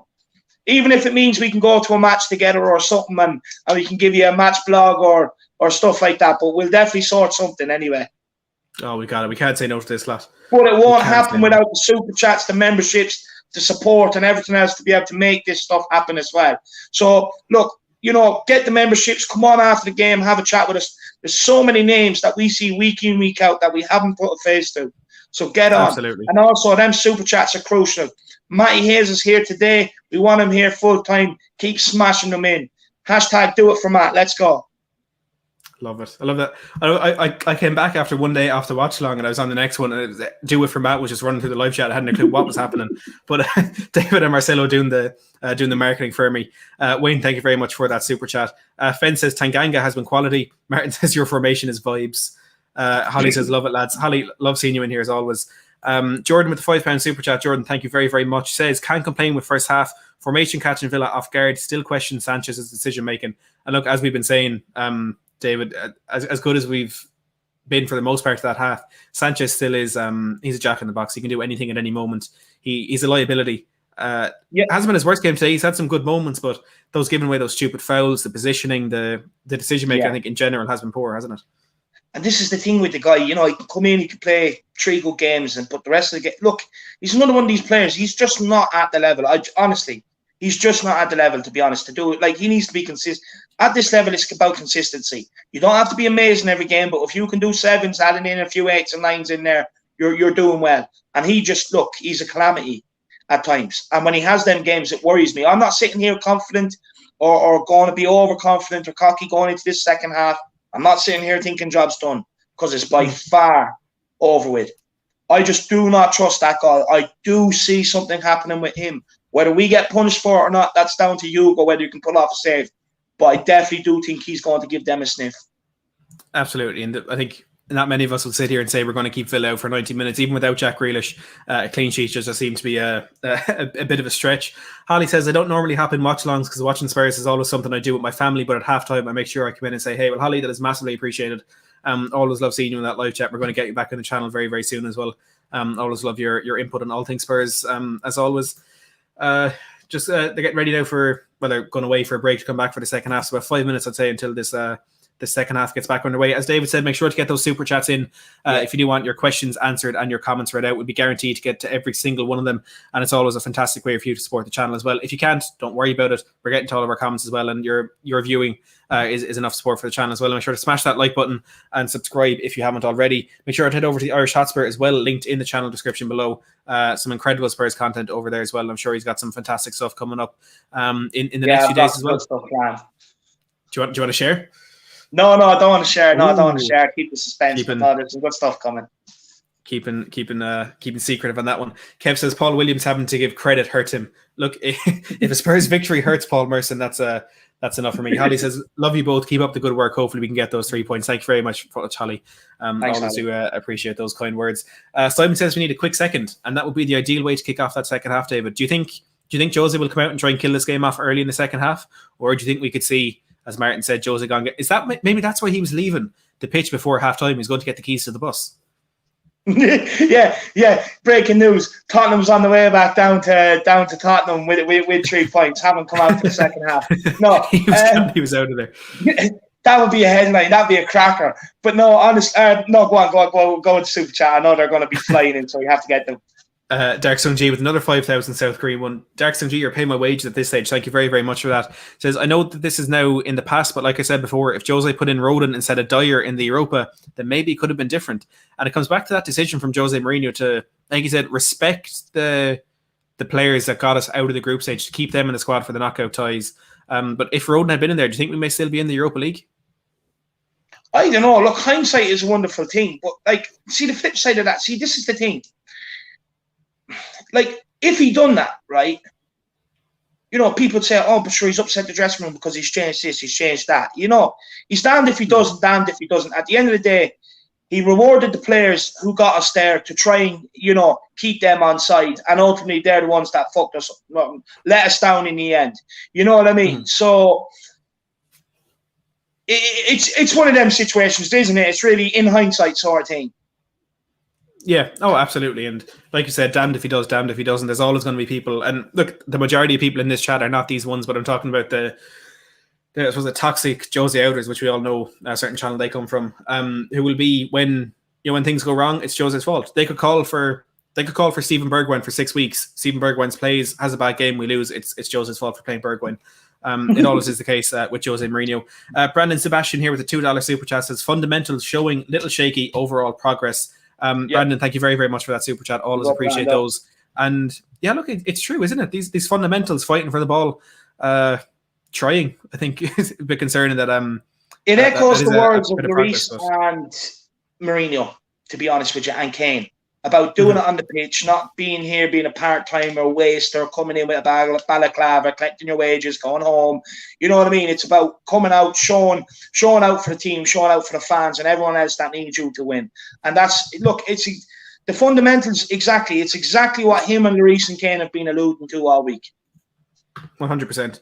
100%. We've Wayne Winter here with the £3. Wayne, thank you very, very much. A load of them coming in from you tonight. Really do need to thank you for that. Says Paul Merson looks like he's 90. That's the stress of watching Arsenal. He's been an Arsenal fan for 20, 30 years. That doesn't go without having an effect on you. And Paul Merson is starting to feel the effect of that. Spartan 7 Gaming with a £10 super chat, channel member and flying in with the super chats, as so many people are. Thank you very much for that, Spartan. Huge, really appreciate that. Says, my guys, come on, lads. The go-to Spurs channel for all Spurs fans. # do it for Matt. Spartan, you're an absolute hero.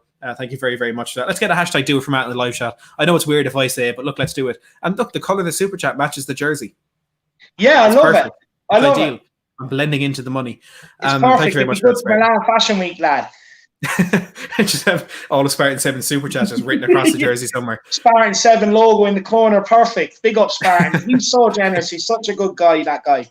Absolutely, He really 100%. does answer the call. As a lot of people in here do, really do appreciate every single one of you. Pranav said, dude, this Wayne lad is the owner of Wayne Enterprises, I guess. Wayne Enterprises, like that as well. Jeez, brainstorming in this chat today is brilliant. Everyone's on fire. We don't need to brainstorm anymore. Let's put a tweet out, put a thing on here, and everyone will get those the ideas flowing for us. David, one thing I want to bring up, which I actually meant to do before the game, was some comments from Jose Mourinho when he said, with regards to the game against Arsenal, and he was questioned about the kind of way we played and stuff like that. He said it was the same team that played against Crystal Palace. We played with one midfielder, Hojbjerg, that had dominated Lucas, Son, Bale, and Kane. It is the same personnel, plan, objective, different performances. Yes, if someone wants to blame me, it is for playing too offensive a team. Is Jose passing the blame onto players for things that are his fault? I don't think it's that. I think, look, we all know these people watch social media. Look, he's not stupid. He knows there's a lot of people calling for the head. They watch Sky Sports. They watch social media. And I think that's more of a dig at that than anything, to be honest with you. Especially with some of the questions he gets asked, like, did you set them out attacking? Well, I'm not being smart, like you said, you know what I mean? It's the same team that played Palace, but you've seen two complete different performances, like, you know. And I think what he's trying to do is, you know, look, stop with the immediate and straight away let's make it on Jose's fault and look at things objectively. I think that's what he's trying to get at, but he's doing it in a more, shall we say, attacking way. You know what I mean? Yeah. It's in the Jose way. That's what I'm going to call it. He does it in the Jose way. He wants to agitate a few people. Love it. Love it. We've Ross Barkley here warming up for Aston Villa, maybe coming on for the second half. But Leland says, Matty, any danger of sorting out a private league for FPL next season for members only and presenters? The ideas, keep them coming. Let's keep the ideas coming. I will 100% fantasy football. We'll 100% set up a fantasy football for members and presenters next season. Jordan says, David, are you... Oh, wrong one there. Says, David, are you auditioning for Peaky Blinders? Loving the cap.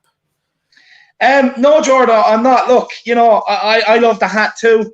I have a few more coming as well. I'd love... Look, if anyone wants me on Peaky Blinders, you know what to do. Get over there, put the pressure on them, alert them with the Irish Hotspur. I'll be perfect for it. Get me on. The Irish Army can do it. I think we may have my favourite ever super chat. Martin with the €5.50 says, nothing to say. Here's a fact about penguins. A group of penguins in the water is called a raft, but on land they're called a waddle. # do it for Matt. Well, do you know what, Martin? You've offered more insight into anything important than me and David have throughout this entire live stream. Who doesn't want to know what a group of penguins is called? Martin, thank you very, very much for the super chat. Massively appreciate that. And you know what? When I get my super chat wall, that's going right in the middle, smack bang in the middle, in massive font. A group of penguins in the water is called a raft, but on land they're called. Matt, I need to go and get the drink. My voice is gone. I'll be back in 1 second. No worries, take your time. We've got Spurs here getting ready to kick off the second half. Harry Kane will get things underway. Let me know how you think the second half is going to pan out. Do you think Spurs are going to attack? Do you think Spurs are going to sit back and defend their lead? Do you think it's going to be a more balanced approach, like we did see in that first half? Do let us know in the live chat. It doesn't look like there's been any changes at the break. I think if Ross Barkley is going to come on, it'll be in the next couple of minutes because it's not happened just yet. Thank you to everyone over the halftime break for those super chats, for the comments, for the likes and everything like that. Make sure we're hitting that like button. See if we can get to 350. We're currently at 286. So please do keep hitting that like button as Vinicius looks to break forward down his left-hand side early on in the second half, but it is out for an Aston Villa throw. As Mr. K says, smash a like, everyone. Do it for Matt. We really appreciate that one. Let's get the scoreline back up. It is, of course, Aston Villa 0, Spurs 1, with Carlos Vinicius being the difference, scoring midway through that first half, assisted by his Brazilian counterpart, Lucas Moura. Aston Villa in possession here, throwing high up the pitch. Ollie Watkins looks to take quickly, but Reguilon marks the run of Bertrand Traore absolutely perfectly, and it's slowed down a bit here and looking to settle back down into this game. We've Bill saying Villa will win 2-1. I don't think Bill is a Spurs fan. Arthur says, as long as Arsenal lose the Europa League, just shut up their fans. Arthur, you know what's important, don't you? Here's Matty Cash taking this throw in into the middle of the park to Morgan Sansone. Back to Ezri Konsa, and Spurs force him all the way back to Emi Martinez. 3 passes from a throw-in at the side of our box. Mr. K says, Vinny scores in the Prem. # he did it for Matt. I love it. Absolutely love that. High press here from Spurs, causing problems for John McGinn, but he does well to sweep the ball out to the left to Matt Target. Good ball down past Jaffa Tanganga from Morgan Sanson, who's space on the left-hand side. Feeds it into the box. Easy one for Hugo Lloris to claim there, but a lot of space down that left-hand side for Villa. Again, it was a consistent problem in the first half, and 90 seconds into the second half, it's a similar thing here. Jamie says, so are Tottenham playing like a Waddle? We're not playing like Chris Waddle. We're playing like the Penguins, which isn't always a good thing. But Spurs looking to get their foot in the ball maybe for this half, and it's a foul by Sanson by Douglas Luiz on Lucas Moura, and a chance here maybe for Spurs to get the ball into the box and maybe create a bit of danger from a set piece of our own, David. Yeah, I'm not a big fan of Tottenham getting set pieces because we don't really do too much with them. But no, look, it'd be ideal if we could get one today. That'd be brilliant from a set piece. That'd be nice. Oh, it would. Regular standing over, he's good delivery of the ball. If we can just get them run onto it right, there's a chance here. Maybe Harry Kane.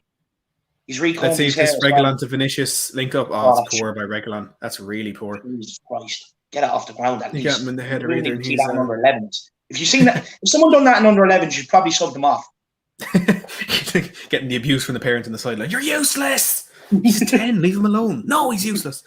Look, Spurs in possession again, trying to build from the back. It's been a consistent theme. We're not hoofing the ball forward, but as I say that, Sanchez hoofs the ball forward and gives possession. Why not just go back to you, ball? Like, what is wrong with the guy? He's so panicky, isn't he? He's just not a good footballer. But to put it bluntly, like, he's been useless. He comes in, he plays well, and then he's I don't know. I really don't know what's wrong with him. Oh, referee plays a good advantage here. Here's Harry Kane. Hit that. Oh, it's just wide. Oh, it was a good effort by Harry Kane. Reguilon is down and he's hurt, which is not good. This isn't good at all, but he did well to slip that ball into Lucas Moura, who fed it to Harry Kane. And let's see what happens here. Cash plays into Sanson. Reguilon does. Oh, that's so good by Sergio Reguilon, intercepting that pass. Lucas feeds it into Harry Kane on the edge of the box. He had support, but the runners were running into trouble. He's whipped it just wide of that right post. He was calling for the corner. Did it take a deflection? To bend it around it. He did. It actually took a deflection off Tyrone Mings. Very, very good defending by the England centre-half, and it is a corner for Spurs, well spotted by the ref. Come on, Kane. Reguilon is gingerly getting back to his feet here, but he's a battler. He'll carry on, I'm sure. Oh, he looks in a lot of pain, though. Let's hope it's just an impact injury. That's going to be a tough one to run off, Matty. I don't know. Don't bring Davis. This is going to be a disaster. Pranav says, Pranav says, I just want to see Matt laughing. That's not true, Pranav. I always laugh at Arsenal. Corner here on the right-hand side. Is it Lo Celso to whip it in? Right in on top of the keeper, but the keeper claims it. That's it. That's Harry Kane and Vinicius. To see the two of them like dogs on the keeper. I think they're playing rugby. Yeah. Do you like rugby, Matt? It's a big thing down in Limerick. Can't stand it. It's massive down there, though, isn't it? Oh, well done. It is, yeah. But no, I never really got into it. That is brain, though. I've been to a few games, but like Tottenham Park. In Tottenham Park. It's been years. Munster games, Ireland. Munster. Just to show how little I care about rugby, I didn't know Munster. Did you ever any of the pre-season competitions they held down there? The soccer. I went to Limerick against Man City. Oh, nice. I was into the box. Ollie Watkins defected off Sanchez. Lloris. Oh, fumbles it, but is a flag up there? I think Mike Dean has called a ball to the game there. But I went to Limerick, played Man City there a few years back. Actually, had a decent squad out there, like Nasri, Pantilimon, Gael Clichy. It was when Roberto Mancini was in charge. But we Munster played the other night, and I didn't know they were playing until it's like where the office I work in is situated. It's like it's not far from Tottenham Park. Like we can see the stadium out the window, and I didn't know Munster were playing until I looked at the stadium and saw the floodlights on and stuff. So that's how little I care about Munster. It's a fine stadium though. I've been down in and around it. Like it's a fine stadium. Oh, it is. Yeah, for a little city like Limerick, it's quite impressive to be fair. Oh, and Dombley losing possession there to Morgan Sanson. That's two times he's given away the ball now. It's not good. Yeah. Here's Matt Target. Oh, there's no one. Lo Celso's running away from Sanson there. Tanganga is so narrow. He's inside his own 6-yard box. And the confusion again between Lo Celso and Hojbjerg. As the cross comes in, not one of them known who to mark there. And we're lucky that we managed to get that cross away because the confusion, the disparity there was clear for all to see. But here's the Celso now into Harry Kane. Feed it again. Feed it. Harry Kane. That is class. Sensational play there. Lo Celso now spreads it out to the left to Lucas Moura. Get in the box. He's Kane, Vinicius in the box. Lo Celso making the run on the edge. Lucas cuts inside. And he goes back outside. Manny Cash sits down. Lucas feeds it. Kane. Good touch by Mings. And Mings just about gets it away. He should have took it on his left. He should have. Lucas Moura sat down Manny Cash in the box. But now someone's down injured. I think it's... Who is that? No, it's not. That's Ndombele in the middle. It's Sanchez. Tanganga. No, it's Tanganga's there. Yeah. No. It's a free kick here for Villa. Oh, Reguilon's gone. Reguilon. No, he's gone. Reguilon's finished. Reguilon's done. And Tanganga, he's on the face. It's all right. Reguilon's Look finished. at Lucas here again. Gets to the left-hand side. Cuts inside Cash. Goes back outside him. Cash trips over himself. Oh, Lucas panics. He just panicked. I'm not sure what happens. Tanganga gets an elbow by Trezeguet. Oh, Trezeguet's in trouble here. Send him off. VAR have to look at that. Trezeguet could be in big trouble. But Reguilon here, he can't bend his left leg. Oh, wait, he's done it there. Yeah. The way he fell to the ground was concerning. Is it his right leg? Done. Yeah, still from that challenge from What happened here? Oh, has he just jarred his knee? Yeah. Or is it his back? Oh, Jesus. Arse muscle? That's what it looked like. Indeed, that's what I'm laughing at. Davis warming up. Not Mr. Anonymous. Not number 33. Reguilon looks okay for now, but that's twice he's gone down with it, I think. I'm not sure if it's worth risking. This is when we ask the question, is an injured Reguilon better or worse than Ben Davis? That's the big question now. And the worst part is I can't answer it. To be fair, right, Reguilon's been comfortable down that side. If Ben Davies comes on and they just go down that side, I'm not messing. I will find a way to England tonight. Just go and cry in Ben Davies' doorstep. But a set piece here for Villa, a chance for them to maybe create some of Sansone dinks into the back post. Carlos Vinicius, not a very good clearance. He's Ezri Konsa. Hands down! Mings with a cross. Tanganga deflects it away. Vinicius was taking a risk there. Hands all over Konsa in the box. Those strikers defending, that was. Yeah, it's so true. Here's Matty Target with the throw.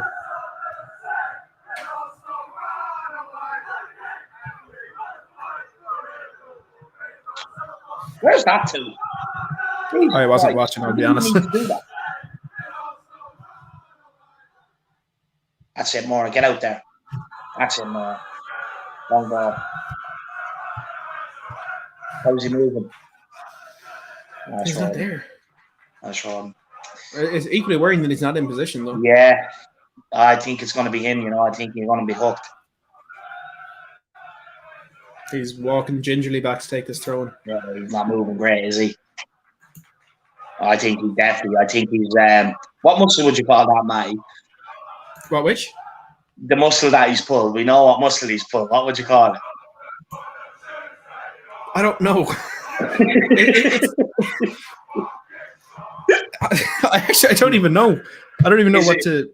No, I was going to say quads. No, it's not the quads. No, the quads at the front. Yeah. Let's just say it's a hamstring. Let's just say it's a hamstring. Higher up hamstring. Higher hamstring. Oh, that's a free. Well done. Yeah, foul there. Hojbjerg by Sansone. He's so good, Hojbjerg. I love him. I'm not reading this out, but this is what Martin Mongan thinks it should be called.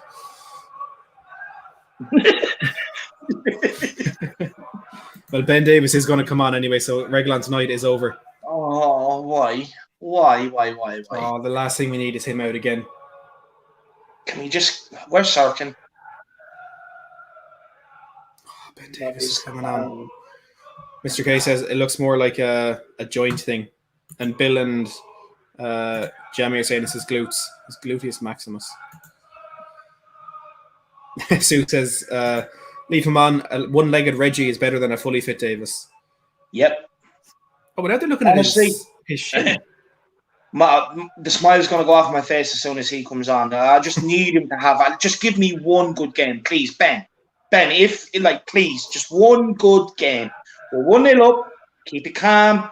Run properly. Defend properly. be in the right position. Don't be 15 yards inside. Don't give the defender so much room to cross in. Mike has too much room to cross the ball in. Just one good game. All he has to give us, Matty, is 35 minutes. Just 35 minutes. Can Ben do it? James says, go down to 10 men and save the sub. Chamu says, I can hear Marcelo now. Flamethrower says, you're 1-0 up and Davis is about to get destroyed by Traore. Tuick as well says 1-1 incoming now. Oh, it's the last thing we needed. It's honestly the last thing we needed. Ben Davis is on. There a goal? Against Bertrand Traore. What? Did you say there's a goal scored? No, I'm saying it's the last thing we need is this. Don't worry, David. We're live. We're fully live here. Okay. Honestly, I was nearly about to cry now. Long ball forward. Konza wins the header, but down out Lucas Morris's feet. Into Ndombele. Oh, go on. Oh, it's a poor ball. Kane fighting for that. He didn't keep it in, but he fought for it. And Ndombele's been poor this half. He hasn't come out well. He hasn't. Who's this coming on? Who's that? El Ghazi, is it? Oh, it is El Ghazi. Joel Williams says, where's Marcelo? He is working. And Kev Williams says, Kane's knackered. And he is. Oh, it's good flick down the line. Here's Morgan Sanson. Looks for Traore over his head. And go on, Lucas Lucas. picks up the loose ball. Come on, Lucas. Ronaldinho. Oh, it's a poor ball. Then he does that. You can see the... Where's Tanganga again? Oh. Sanson. No. Trezeguet. Cleared by Rodin. Traore. Scuffs it. Sanchez clears. You can see the game midweek is starting to take its effect in the legs in some of these players, Matty. Yeah. Here's McGinn. Still going. Come on, Hits it. The challenge. Reece holds it. You think it's the legs? They all stood there looking at him like goofs. Do you think it's the legs or it's the fear of Ben Davis being on the pitch? And I'm not joking when I say that. I'm honestly not joking though. Would you not be more worried as a player if you Ben Davis in left back? Yeah, no, you would. You would. I think it's a bit of both, to be honest, Matty. I really do. Like, look, no one can tell me that come 58 minutes, Mourinho has gone out and said, sit back. You can't. It's just a fact. It's nature. Look, they're looking a bit tired. Tanganga's going to be completely missing out a right back twice this half. Oh Lord, this isn't looking good. We just. Do you know what we need to do, Matty? We need to get our foot on the ball and just start keeping control of it again. Yeah. Look, here is Anwar El Ghazi coming on for Aston Villa, trying to make an impact, and it's Bertrand Traore who's coming off, which is an interesting one. I wouldn't have expected that. I would have thought maybe get Sanson off, bring Trezeguet back into the kind of central areas, and have El Ghazi and Traore causing problems down the wing. But on the flip side, it is a fresh El Ghazi up against Ben Davis. And look, he's brought him on there for a reason, because he definitely has a plan to get at Ben Davies right now. I think that's obviously why he made the substitution. He's going for Ben Davies. You can see it coming. Yeah. Oh, I'm terrified. Jordan says Tanganga not out wide enough, and look, we said that a few times. His positioning has left a lot to be desired at times today. But Mate, I know Mourinho said he's a right back, but none of us have ever really looked at him as a right back. Like me personally, I've always said I think he's the next Eddie King. I've always said I looked at him as a centre back. Davis good ball into Vinicius and Harry Kane. Come on. Yeah, I think physically wise, he is a centre back. He's too tall. He's too powerful to be a fullback for me. Like he looks very similar in stature to Joe Rodon, and you never say Joe Rodon is a fullback. Like I don't know, it's an interesting one. But I think Jose Mourinho has been in this game long enough to know what the best position is for him. But I wouldn't say I agree. So this is the game we don't want now, where we're letting them get the ball. They're winning every second ball. Oh my God, Sanchez! Well done. Oh, he's done well, Sanchez. 2 tackles in a minute. What's happening here? He's going to get burned. Oh, the Celso. That's shite. No, see, this is the game we don't want, Matty. We need to start retaining the ball. Oh my God, I thought it was in. Because whenever let one rip. Whenever this happens, we teams just tend to eventually get one. We need to get on the ball now. We can't be giving away a ball like that, like we did with the Celso there. Look, the players are looking tired. They're looking a bit static now. So I think he needs to make a change in the middle. What do you think, Matty? Yeah, just some fresh. Oh, that's hit the post. Lloris has pulled his Oh, hands away from that, and it's hit the post. God, yeah, something fresh in there. I think Gareth Bale on the break could be a bit of something just to give Villa that kind of fear factor. They won't push forward as much, won't commit as many men forward when they know they could be caught in the counter by Gareth Bale. I think Lo Celso's been poor, just back from injury. I'm not going to criticize him a lot for it, but he's going to start getting tired soon as well. So maybe Gareth Bale coming in there and just giving Villa something extra to think about could be a good move. Lo Celso, I think, has clearly been moved out on the right to where Tanganga is to try and help him, but it's just been absolutely shambolic. Yeah, maybe bring Bergwijn out there then to help Tanganga down that right hand side. But maybe then you're looking at us parking the bus, and that's not what we want.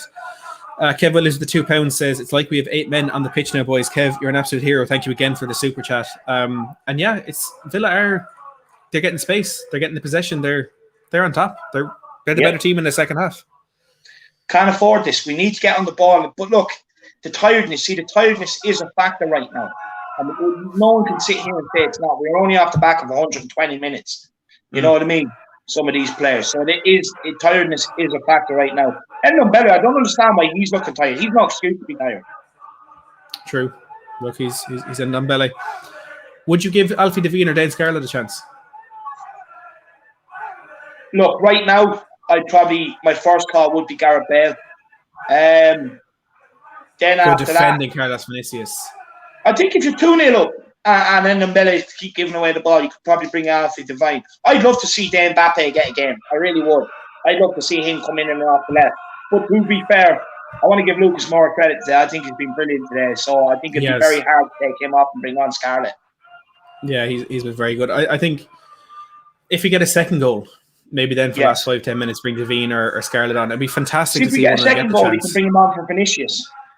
Yeah. I'd take off Kane just to give him some bit of a rest as well. But see, with Kane, he's dictating the tempo of the play. So when you're 2-0 up, for me, I'd like to keep him on with his passing. That's the only thing. He's been our best passer out there today. Yeah, what I will say is we're not going to see Devine and Scarlett because Stephen Bergwijn is about to come on. I'd assume, maybe as we said, for Lo Celso to help out Tanganga down that right-hand side. Lo Celso, of course, just picked up a stupid yellow card there 2 seconds ago as well. What do you think that says to Gareth Bale, Matty? You're not the player. No, I don't think that's a...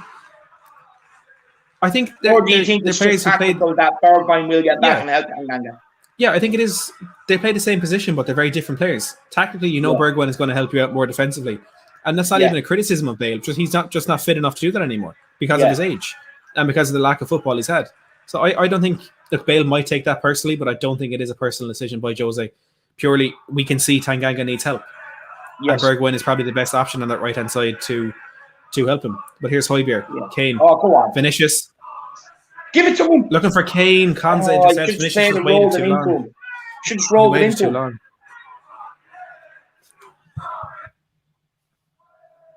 Jesus, 2 Villa players headbutting each other. That's what I want to say.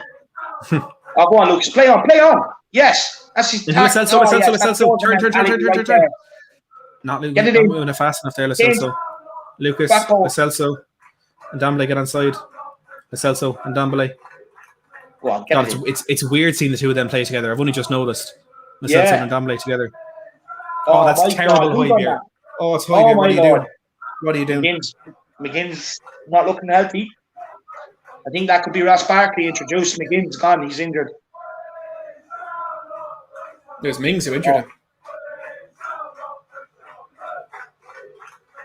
Oh, maybe he's out.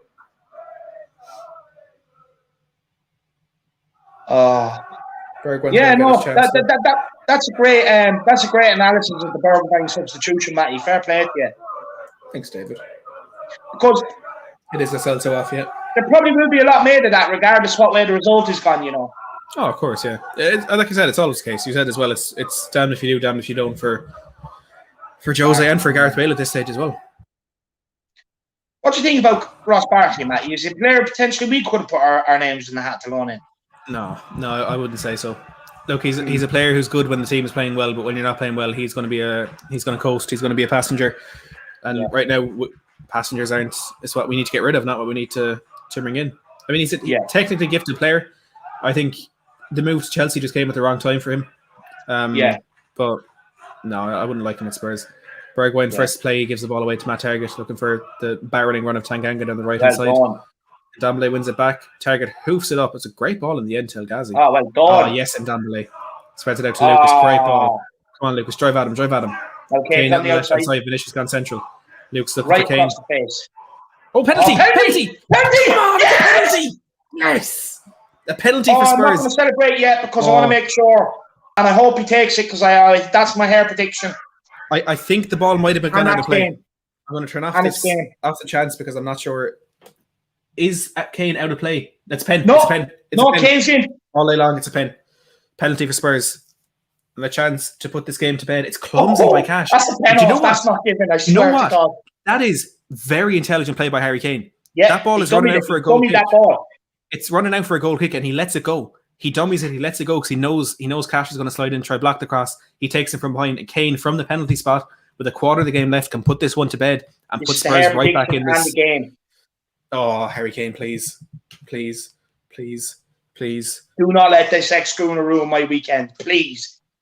Oh God, calling him the next schooner. No, Martinez. Oh, Martinez. I thought you meant Harry Kane. It's like, no. Man, he's king of the lane. I never slate this guy. I love him. Kane against Martinez. Please. Come on! Yes! Come on! Woo! Oh, this is big. This is big. Let's get that video rolling.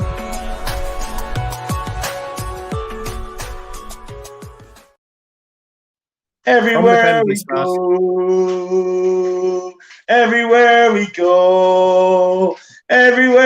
go, we're the Tottenham boys, we're making all the noise. Come on.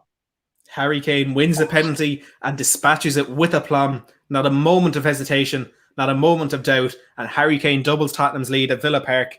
And this is a big win. Wayne Winter with the £3 says, Harry the Don, come on you Spurs, feel better boys. Wayne, I'm sure we all do right now. Thank you again for the super chat. You're an absolute legend. Kev Williams as well says, Matt David, I'm buying the drinks, lads. Come on with the £2. Kev, again, another hero, another legend. Someone put in a £5 super chat and be the sponsor of the Harry Kane hair prediction today. And you just first one in and has hashtag Harry Kane hair prediction. You're the sponsor for today's prediction. It's a race against the clock here. First one in gets that sponsorship. I'll tweet it. I'll put it in the community feed. I'll do everything with it. Who wants to sponsor it? It's right again. David's always right with the Harry Kane hair prediction. It's never gone wrong. Let's see who can get that. What intelligent play to dummy that and take the tackle. That was really good. But that's what we've come to expect from him, to be fair. Yeah. He is an absolute legend. As Jordan says, Kane is a legend. Creator, happy to see that with him as well. Kev Williams saying, see how much that meant to Jose. Honestly, I missed Jose's celebration in the midst of my own, but no, he loved it. Yeah, I seen it. 2-0 lead at Villa Park is big. I'm sorry. Look, it's only Villa. You could say that. They've been good this season. We've not been good against the top half teams lately. This is a big win. And the fact that it's coming a day where Jose has rotated, it's a big potential win. We're not there yet. But the fact it's coming a day when Jose has rotated that team is so much asked about his man management, his failure to rotate and adapt, his failure to get going with this squad. When all essence, all he needed to do was get rid of the shitbags and go his way completely, send out messages. And look at this. We're so much better today. Look, some of the skills we've seen from Ndombele and Kane today as well. Lucas. We've been playing some blinded stuff. Fully deserved to win. Well, I don't want to get too cocky, but fully deserve where we are right now. No, it's been brilliant. I think, look, a lot of them questions that he's lost the dressing room and this, that, and the other, I think a lot of them are answered. We'll let the football do the talking from now on. Oh, we have a sponsor. Wayne Winter. Now, he said Harry Kane hair presentation. I'm going to assume that's autocorrect. I'm going to give you the benefit of the doubt here, Wayne. Wayne, absolute hero yet again. Thank you so much for that super chat. And we have that Wayne Winter, sponsor of the Harry Kane hair prediction. You get a tweet. You get a community feed post. Here's what we're going to do. Every watch along, right? Even if there's ever one I can't make it, I'll always send Matty on what I think. And whoever gets in the first fiver with the hashtag Harry Kane hair prediction is the sponsor, and their name gets mentioned when we talk about it throughout the watch along. Absolutely, 100%. I'm loving this. Until we get head and shoulders, until we get onto Joe Hart and get his brand. We tell him we forgive him for the Insta story if he sponsors this. Oh man, when I seen that, honestly, I woke up and I just, have a bowl of Cocoa Pops, and I was just instantly angry again. Oh, Spurs do that to you, don't they? Wayne Winter, my man. What a shout. Good man. Harry Kane hair prediction sponsor for today. Big up, Wayne. Here's Matt Target taken down on the right-hand side by Hojbjerg, and it's going to be a free kick. Mike Lucy coming in with the £5 super chat says Jose Mourinho is still a problem. Look, no one's saying that one victory is going to fix all the issues. No one's saying one game is going to, the doubters aren't going to go, the Jose outers aren't going to stop. There are still things he has to do better. There's things he still has to fix.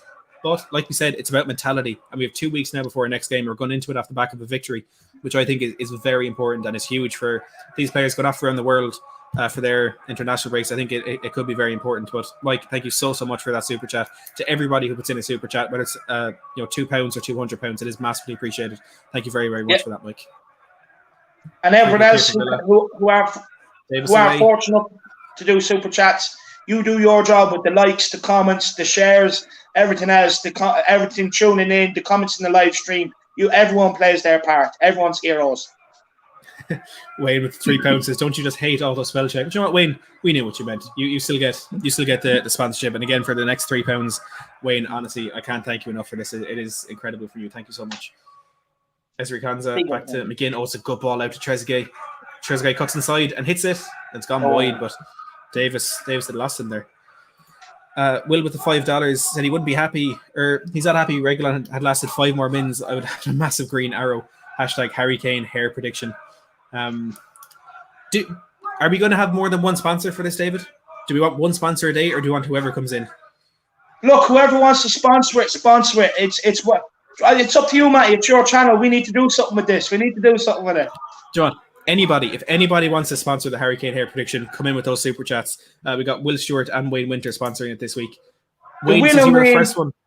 Every week, Will and Wayne put in your fiver for the hair prediction sponsor. It's going to be called the Will and Wayne Harry Kane hair prediction. Love it.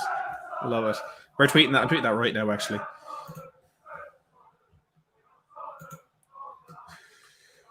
Anyone? Will and Wayne Harry Kane hair prediction. A chance for a quick plug of the Twitter. If you're not following me on Twitter already, at Matt Hayes THFC, get over there and drop me a follow. And look, if anyone follows me during this watch along, I'll follow you all back. It's been a bit of an incentive there to Danny Cash going in the book. That's assault. That was American football hacking.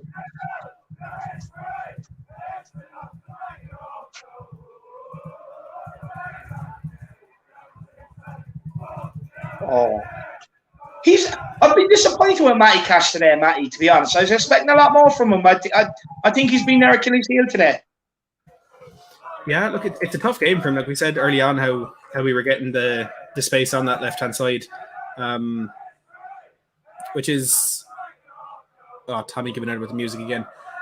Look, you can't play well every single game, and it's playing this Spurs team is always a different proposition to a lot of the other teams that you do play. So, look, it's been an off day for him, and he's still an exceptional player. Here's Bergwijn out in Ndombele, who's making fun of this Villa defence. Davis outside. I tell me, lads, at home, Matty's shaking with how good Ndombele is playing. Oh, good ball into Bergwijn. Back out to Davis. Oh, it's a poor ball. Konza can clear that away. Oh, well done. Wayne Winter with £3 says, "I like the sound of that, boys." Wayne, it's tweeted out here. I'm not sure if you follow me on Twitter already. I apologize if you do, but head over and drop a like on that. Thank you for the super chat, Wayne. Really appreciate that. We got Peter Thompson as well with the €5.49. We got a third sponsor. I'll put up another post after the game. Thank you very much for that, Peter. Massively appreciate the super chat as always, and thank you very much for tuning in as well. Thank you very much for that. Here's Lucas Moura, Spurs on top. Yeah. Not much sign of a comeback by Villa here. Here's Ndombele. What do you reckon, Matty? Do you reckon Harry Kane hair prediction is probably at about 98% correct this season? 100%. 100% correct. You're never wrong, David. So it's probably one of the most sure things in football right now. Harry Kane hair prediction, one of the most sure things in football. There you are. There's the ad. There's the slogan. There you are. More sure than an Erling Braut Haaland goal in the Champions League. That's how good it is. We've Kenneth with the 30 Norwegian krona says, "Matt and Dave, my birthday wish is almost complete." Well, Kenneth, glad it's been a good birthday for you again. Massive happy birthday to you, and thank you very much for tuning in. Really appreciate that. What beer are you cracking open for the win and for the birthday, lad? It's the biggest question to be asked all day, Kenneth. Make sure you answer properly. Kai says Lucas has been the man of the match. He's been exceptional. He really, really has. Incredible performance from him yet again. Jordan saying, why won't they cross the ball? It's a good question. When there's Vinicius and Harry Kane in there, they're reluctant to put that ball into the box. Do you think it's just Davis's inability to do so? It sounds like a joke, but it's a genuine question.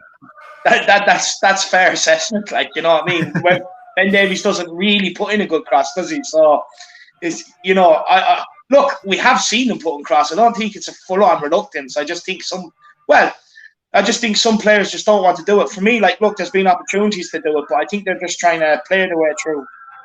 Very well caught there by Matt Target. He's too slow in possession there. Guys, we're on 296 likes. There are 4 people out there. 4 people of the 150 still watching. We can get to 400 today. We can break records, Matty. Let's do it. Let's aim for 400. But first, let's get to that 300. Please do smash that like button if you haven't already. Really, really do. It helps us out quite a bit, so please do smash that like button. Jordan says Ben Davies doesn't do anything. He does. He gives the opposition confidence. Handball. Here's Ndombele. Pass players, but they're not even there. Davis in space. You better cross it. You have to cross it. He does cross it. Matt Target as well. Drops to Bergwijn here. Has a bit of time. Has a bit of space. It's a terrible ball. Back to Hojbjerg. Hojbjerg wins it back. Hojbjerg save. Vinicius. Yes. Underneath his feet. Who's that? It's Vinicius. Who's clown feet? Vinicius. Unlucky. Hojbjerg did so well to kind of regain he really that should have hit that one first time. Vinicius. Yeah. That was a good strike by Hojbjerg. To tackle it and then to rifle it. Brilliant. That's right, Keenan. Love it. Bergwijn's got to be offside there. Linesman keeps his flag down. Here's Harry Kane. Kane squares it. Mings as well. Kane getting in there again. Calling for a handball. No, anyone? Bergwijn's calling for a handball there. Farrell, take a look at that. Seamus Madigan, a Villa fan I work with, tuned in saying, it's a bad day for us when Trezeguet is our most creative player. Look, Seamus, I've said it to you for months. You're a one-man team, and Grealish isn't here. That's all I'd say. Thanks for tuning in, Seamus. Sang in France, and we sang it in Spain. We sang it in the sun, and we sang it in the rain. They tried to stop us, but all it did. The thing I love most is being the why. Being the why. Can't say that word anymore. You can't. The thing I love most is being a Hotspur. That's what we say. Yeah, being the Hotspur. Trezeguet took it off for Keenan Davies. We've smashed the 300 like barrier. We're on 307 now. Let's get to 350 ASAP. Thank you very much to everyone who has hit that like button. And thank you in advance to everybody else who does. Peter Thompson, another 550, says Hojbjerg wouldn't lace Roy Keane's boots, I'm afraid, boys. Peter, thanks for the super chat. But look, no, he wouldn't. But look, he's my Roy Keane. He's my Tottenham version of Roy Keane. I love Roy. He's a Spurs Viking. In case anyone doesn't know. Well, look, we know Roy was a Spurs fan, so he probably loves us too. Wayne Winter, the £3 again, says Vinny's got his first touch like a baby elephant. I couldn't put it better myself, to be honest. Wayne with another super chat. Thank you so much. Dara says Spurs are back, flip flops out. Good man, David, stuck to your guns. No, look, it's not that. It's not that. Look, we move on. Everyone is entitled to their own opinion. Absolutely. I just deal more so in facts than hearsay and rumours. Spurs making their final sub here, and it's Moussa Sissoko. What and is he thinking? Why? This is a brilliant chance to give minutes to Devine or Scarlett. I would love nothing more than Alfie Devine coming on for the last 10 minutes of this game. 16 years of age. What an opportunity Aston that would be Villa. for him. He probably doesn't want to do it because of what happened there, mate. What happened? When we were 3-0 up against Aston Villa, I don't think he'll ever. David, that was West Ham. Oh, West Ham. Sorry, yeah, West Ham. The Claret and Blues are all the same. I don't think he'll ever trust being 3-0 up again. Oh, well. An opportunity missed, I think. But if it is what we said before game, look, Moose, are you with me or not? Maybe he's giving Moose minutes to get him on site. Yeah, look, possibly. Like we said, it is Ndombele going off, but like we said, Sissoko was an important player for us in the early stages of the season, so maybe he's trying to do the same for the remainder of the year, I suppose. Mike Lucy says, on top of all, we've done John Terry. And Jordan says, Vinny's touch makes Lukaku's touch look incredible. I'm not saying a lot. That is saying a lot. It's so true, though. That's brilliant. Who said that? It is. Jordan Kelly. Come on, Jordan. Free kick here for Spurs. Chance to get the ball into the box. We're going to take it quickly, Hojbjerg and Lucas, but instead Lucas is going to cross it in. Tanganga getting pushed into an offside position by Mings. In it goes, and Konza heads it out for corner. For a corner, yeah. 9 minutes remaining at Villa Park, and there's only one team in this game. It's Tottenham Hotspur, 2-0 up. Chance to get a third maybe here from the corner. It's not been the best performance, but it's been a professional performance. Exactly what we needed off the back of one of the most embarrassing nights in the history of the football club, as far as I've known. Losing 3-0 to Zagreb. But it's a good turnaround and a good attitude going into the international break. As long as we hold on to it. Oh, brilliant from Tanganga. Get it back out to Lucas, who I think is offside. Our tackles today have been excellent. They have. Mings takes Kane down. Kane's holding his hammy. Get off the ground. Stand up. Do not be injured. Here's Hojbjerg. Oh, that better not be his hamstring. Oh, Lucas, you're too good at this game. Lucas into Bergwijn. He has support. Davis outside him. Jesus, that's the fastest I've ever seen Rocket Man run. Rocket Man! Oh! Jesus, Rocket Man. He's a new nickname, lad. Ben Davies, Rocket Man. It's the fastest thing I've ever seen move. Look at this. He's gone. Oh. Dara says it's top four back on, lads. Reined it in, not yet. I can actually say that Dara is a man who really, really enjoyed that watch along last Thursday, which is probably because we lost. But a corner in for Spurs, headed away by Konza, and they're going to carry it out here. I think that's Trezeguet driving forward. Oh, it was Douglas Luiz, but Vinicius drags him down. Cynical foul, but one that I won't see Harry Kane moving. I'm still worried about poor Harry. Maybe they need to get him over there and massage his legs. He's looking a bit tired. Fix the hair, massage the legs. I don't know why I need to get ready for the next Harry Kane hair prediction, Matty. We've got 2 weeks before that when there'll be no England watch-alongs in this channel. No, all the messing aside, though, I'm actually very proud. It's been a good performance with all the stuff going on around the club and everything else. It's been a Ross Barkley, great block. Right, is that Jack for Tanganga?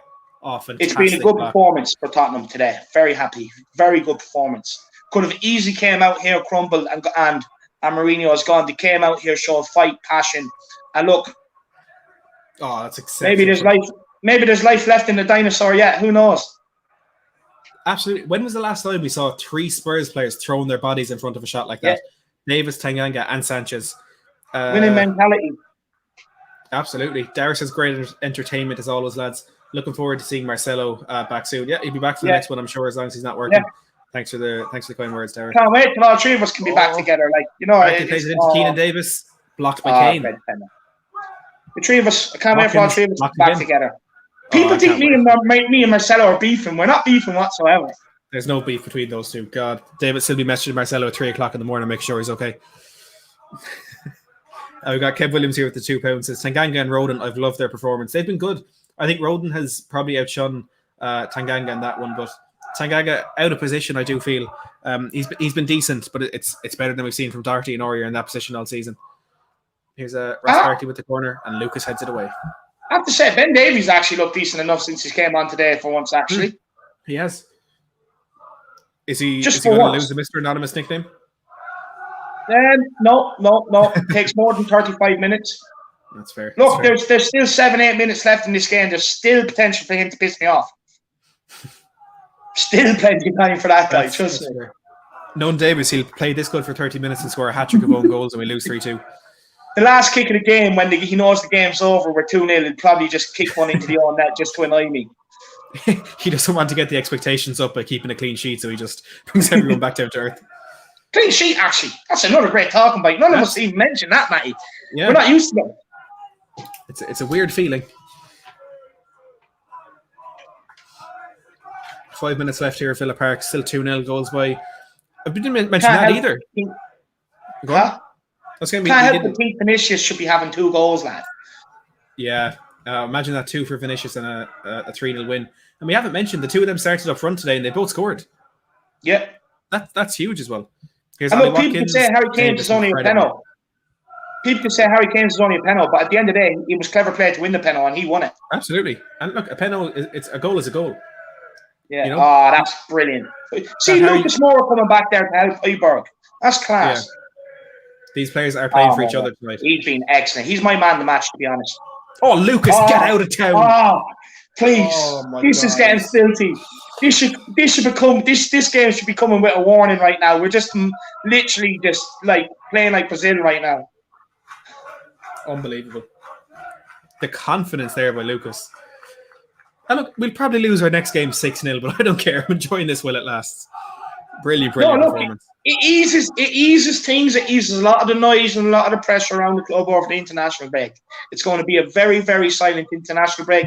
Not so much a happy international break for some people because they were really praying for this game. They really thought this game was going to be the one where George would be gone. But for others like me, it's going to be a very nice international break until Ireland play. Oh, I don't like Ireland game. Martin says Brazilians from Lucas. Jordan says, would you prefer top 4 and Mourinho stays or not get top 4 and Mourinho leave? Oh, I'll get top 4 and Mourinho stay all day long. All day long. Look, the thing is with Mourinho, Matty, rather than go through another rebuild and taking 2-3 years again to get into that, if you just give Mourinho another chance in the summer, another market, and he could bring in another 2-3 players and get rid of 2 or 3 out of the camp. Considering how promising this season has been, and I firmly believe a lot of the disappointment over the last few days has been because of the 2 massive games.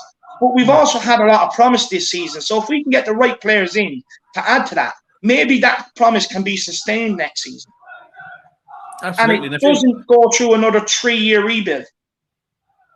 Yeah, that's important for me. Tin Man with the £2 says, man of the match by a mile is Lucas. He's been superb. Tin Man couldn't agree with you more. And again, Thank you very much for that super chat. Chamu says that turn from Lucas screamed vintage David Harris in the midfield. I'm telling you, Shamu knows, lad. Shamu knows.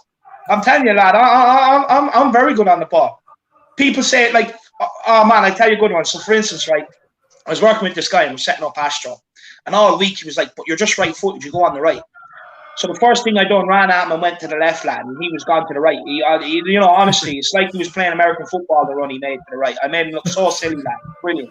Love it. Absolutely love it. Sue says, it's a little bit of papering over the cracks, let's be honest, but it does stop the rot 1 game at a time. Couldn't agree with you more, Sue. As always, 100% spot on with that. Here's Bergwijn driving forward, past Konza. Tries to go. It's good defended by Konza, to be fair. You could say it papering over the cracks. Or you could say that maybe it wasn't as bad as first feared. Yeah, look, there's 2 ways of looking at everything.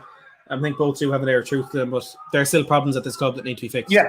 There's no hiding from that. I think everything I said in my stream on Thursday, everything you said in your stream on Friday, every bit of that still rings true. But it's getting a win back on the board is the first step to maybe fixing things. Kev says the players have pressed and helped each other, tracked back and fighting for the badge. I'm loving it. Absolutely love that. Yeah. Chamu says, story time with David Harris, rinsing lads in Ireland since ages ago. Love it. Rinsing lads since 1991, Shamu. Your own lad here tuning in as well says Tanganga has to play every match, solid performance. Absolutely. Fully agree with you on that one as well. What about Tanganga, or what about Ndombele as well? He's been absolutely superb today. Little step overs, little passes. He's been brilliant. Or Lucas Moura has been brilliant. But no, I want to know what he thinks of Ndombele. There's no way he can say he didn't have a good game today. Come on, let us know. Kenneth, the 50 Norwegian Krona says, David, should we do how I changed my name to Tottenham Hotspur? Should we do how I changed my name to Tottenham Hotspur in 2004 on your channel one day? Lal, what do you think? Yeah, if you want, Kenneth.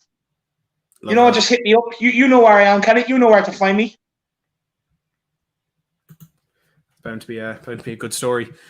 Anyway, going into the added time here. We'll see what brought up on the board in a second, but Ross Barkley plays it out the right to Ollie Watkins.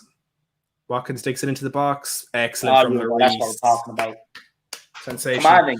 And there are 4 minutes added on to the end of this one. It's a 4 minutes we'll enjoy. It's been a while since we've had 4 minutes where we can relax and watch the seconds tick down as Spurs are almost definitely getting that win. It's going to be a good night. Yeah, no, it's going to be fun. It's going to be an interesting one. It's going to be a lot. Twitter will be very fun to look at tonight. It'll be very fun to look at. There's going to be so many arguments. Oh, Hojbjerg. Out to Kane. We'll get to Skippy's comment in a second because here's Kane on the right-hand side, 3 players in the box. Oh, don't go for the corner, Kane. Not now. Oh, tries to spin Mings.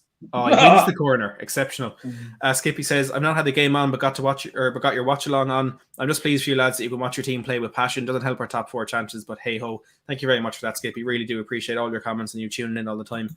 No, as a Liverpool fan, it can't be easy listening to Spurs fans, but we appreciate you in there as always. And there it is. Sky gives their man of the match to Lucas Moura. Yeah, I don't think they're far wrong with that one. Well done, Lucas. All hail King Lucas." Shamu says, "Packet of Quavers and a can of Pepsi to sell Winks." I'm sure Daniel Levy would accept it at this rate.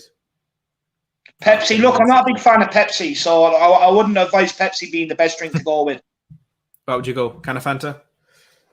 Can of Fanta, can of Coke. But if it's a really hot day and I need to quench thirst, partial to a can of 7-Up the very odd time.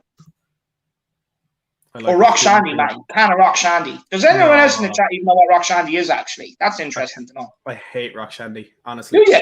Oh, Lucas goes again. He wins another free kick. That man is unstoppable. No, I used to like it, but it's just one of those things that I can have like one can of it and then it would keep me satisfied for like 2 years. I just can't have it all the time. I get sick of it. Like, Seamus here says at least Villa won't get relegated this year. Don't hold your breath just yet, Seamus. Fulham are on the up. Don't hold your breath. Jackson G here with the 5,000 South Korean won says, "No Mr. Passion and Moon Boots equals victory. We should use Roden and Tanganga more often. Next game is Newcastle. We should win. Kane is now tied with Salah. Kane joint top scorer. Newcastle next should be the easiest win of the season, which for Spurs probably means a defeat. But look, Newcastle is a bogey team. Do not be confident going into that." Yeah, that is true. That's true. But I love the way the nicknames that we've created on this watch along, like Moon Boots and stuff. I love the way people just address them by them now. Yeah. The name Harry Winks hasn't been typed in that live chat for ages. But yeah, thank you very much again for that super chat. You are an absolute legend. And speaking of legends, Wayne Winter coming in with another £5, guys. Honestly, you every single one in there is absolutely insane. Honestly, I really do. Better be generous when I'm on live later on tonight, lads. And over there, get your super chats in for David as well. Wayne says, "Just think of it this way, boys. No matter how bad it's been or gets, it could be a lot worse. We could be the scum." And he asks as well, "Are you on later, David, lad?" Look, what's it now? 6 points ahead of Arsenal? 6 points ahead of Arsenal. Yeah. And this is our worst season ever. This is our worst season since the 90s. This is get our manager out bad. They're singing from the hills as though Mikel Arteta is Arsene Wenger prime reincarnated, and they're still 6 points behind us. But David, do you want to plug your stream later on there? Yeah, no, I will be going live later, lad. Look, I'm not 100% sure what time because, we have Tottenham TV and that to do. But look, it'll be in around the usual time, 10:30, 11 o'clock, late night vibes, bit of fun. You know yourself. Mr. K has a question there for you as well. David, what does that say? Late post stream or red panties. Could be a bit of both. You never know, Mr. K. You never know. No, we'll go with the late night stream. The Spurs family mean more to me. Love it. Look, the game is over. It is done. We can finally relax. Spurs are back to winning ways in the Premier League. A 2-goal win at Villa Park, our 12th win in our last 13 meetings with the Claret and Blue side. It is a very, very big win for Spurs, a very important win. Jose Mourinho having a little hug there with John Terry, which we look past. We need to play. You need to clip that and play the Titanic music to that, lad. That'll be on Twitter later. Don't you worry. But look, it's a big, big win for Spurs. Any members, if you do want to come on and have a chat about that, want to know Will and Fen have been in the live chat as well. If you do want to pop on, anyone else, Holly, if you're still watching, DM me on Twitter. We'll try to get you on as well. Seamus says, "Fair play, lads. Well deserved." Seamus, gracious in defeat as always. What you're used to at this stage. Thanks very much, and thanks for tuning in as well. And enjoy your last 40 minutes at work. But David, that's a crucial victory, isn't it? Yeah, it's absolutely crucial. It's what we need. Look, we're 3 points outside top 4 now. Hopefully we can make a bit nice and challenge. And look, salvage our season in some cases. In somewhat, it's compared to what it could have been. We can salvage it with a Champions League finish. Hopefully a League Cup as well. That would be our most successful season in 20 years of ENIC, which is sad. But, look, it is what it is. It's what we'd have to play for, so we have to try and finish out strong. I'm absolutely over the moon and ecstatic. Absolutely ecstatic. It's look, it's as Tin Man says, much needed win, but can't help thinking it's papering massive cracks. But look, it is. As well, Kev Williams says, well done, everyone. This has been a massive relief. Kev, thanks so much for tuning in. And like I said, as always, those DMs are always open. It is a massive win, and it could be papering over the cracks to some extent, but that's not going to stop us from enjoying it when it does happen. It's a win. We didn't play. It's not the silkiest of performances. It's not the we didn't play Villa off the park, but we fought for the badge. And that's what we've been calling for this team to do. It's been too long since we've seen dedication and passion and real fight in the team. And look, it's back. It took a lot of rotation for that to happen. But we said before the game it was do or die for Jose with that lineup, and you can't help but say he got it spot on. Got it spot on with a clean sheet, Matty. What more do you want? That's huge. Yeah, massive. It's massive. Look, it's good. Look, like I said before again, let's not forget about the negative. Let's everyone just enjoy this victory. We've seen passion, desire, willingness to run for the badge, the want to win, the desire for 3 points. And we've seen a decent, tidy performance where we've looked after the ball. We've been on top. We had probably 10 minutes in the first half where we were probably scared. 5 minutes in the second half. Apart from that, I think we dominated the game. It's exactly what we wanted. Brilliant performance. And like I said, to come out with a clean sheet with the back four, with Tanganga, Rodon and Sanchez, what more can you ask for? Absolute masterclass by the players, by the training staff, by Jose, by everyone out there. Oh, it is. It's a magical even in the world of Tottenham Hotspur. Look, we're on 316 likes. Please obliterate that like button. Please do. Let's get to 350. Our goal for every watch along at this stage. Please do smash that like button. It helps a lot more people see the live stream as well, and we get more people in here, more people to enjoy a Tottenham Hotspur victory, which we haven't had too much of in the last week and a half or so, but we are back to winning ways. And look, there was some subs made today, David, and I pointed out that it was a bit of concern for me anyway that Harry Kane wasn't taken off. He's been overplayed quite a bit, and you can almost guarantee Gareth Southgate will start him in each of the games over the international break as well. Are you concerned about his fitness, or do you think it's just down to his dedication and his passion and the fact that he will never stop running for Tottenham Hotspur? Being honest, Matty, I was concerned. I was a bit concerned coming in, looking at his fitness, thinking about his fitness coming into today's game. But he put in a good performance, man. He put in a very good performance. He didn't look too tired for me. Okay, the last 10 minutes, you probably could have argued maybe probably could have took him off. But at the end of the day, he's our leader, and you need him on the pitch. You need him on the pitch. The last thing you want to take him off is crumble. So look, get the 10 minutes out the way. The way Jose sees it, okay, it's international break, but will he play all 3 games? I don't think so. I don't think so. But same thing when he fell and held his hammy there, and we seen him run around after. Could be a play. I wouldn't be surprised to see maybe over the next day or two Harry Kane pulling out the England squad. Oh, imagine that. Imagine the joy of something like that happening. Oh, I'd be delighted. But look, this man was absolutely, completely and utterly beyond any doubt, absolutely sensational. There's one man here I want to get on to talk about Lucas Moore, and it's Will Stewart. Will, what you make of Lucas? And he was absolutely amazing today, I thought. I thought he was really. I've just been really impressed at how effective he's been in that number 10 role, and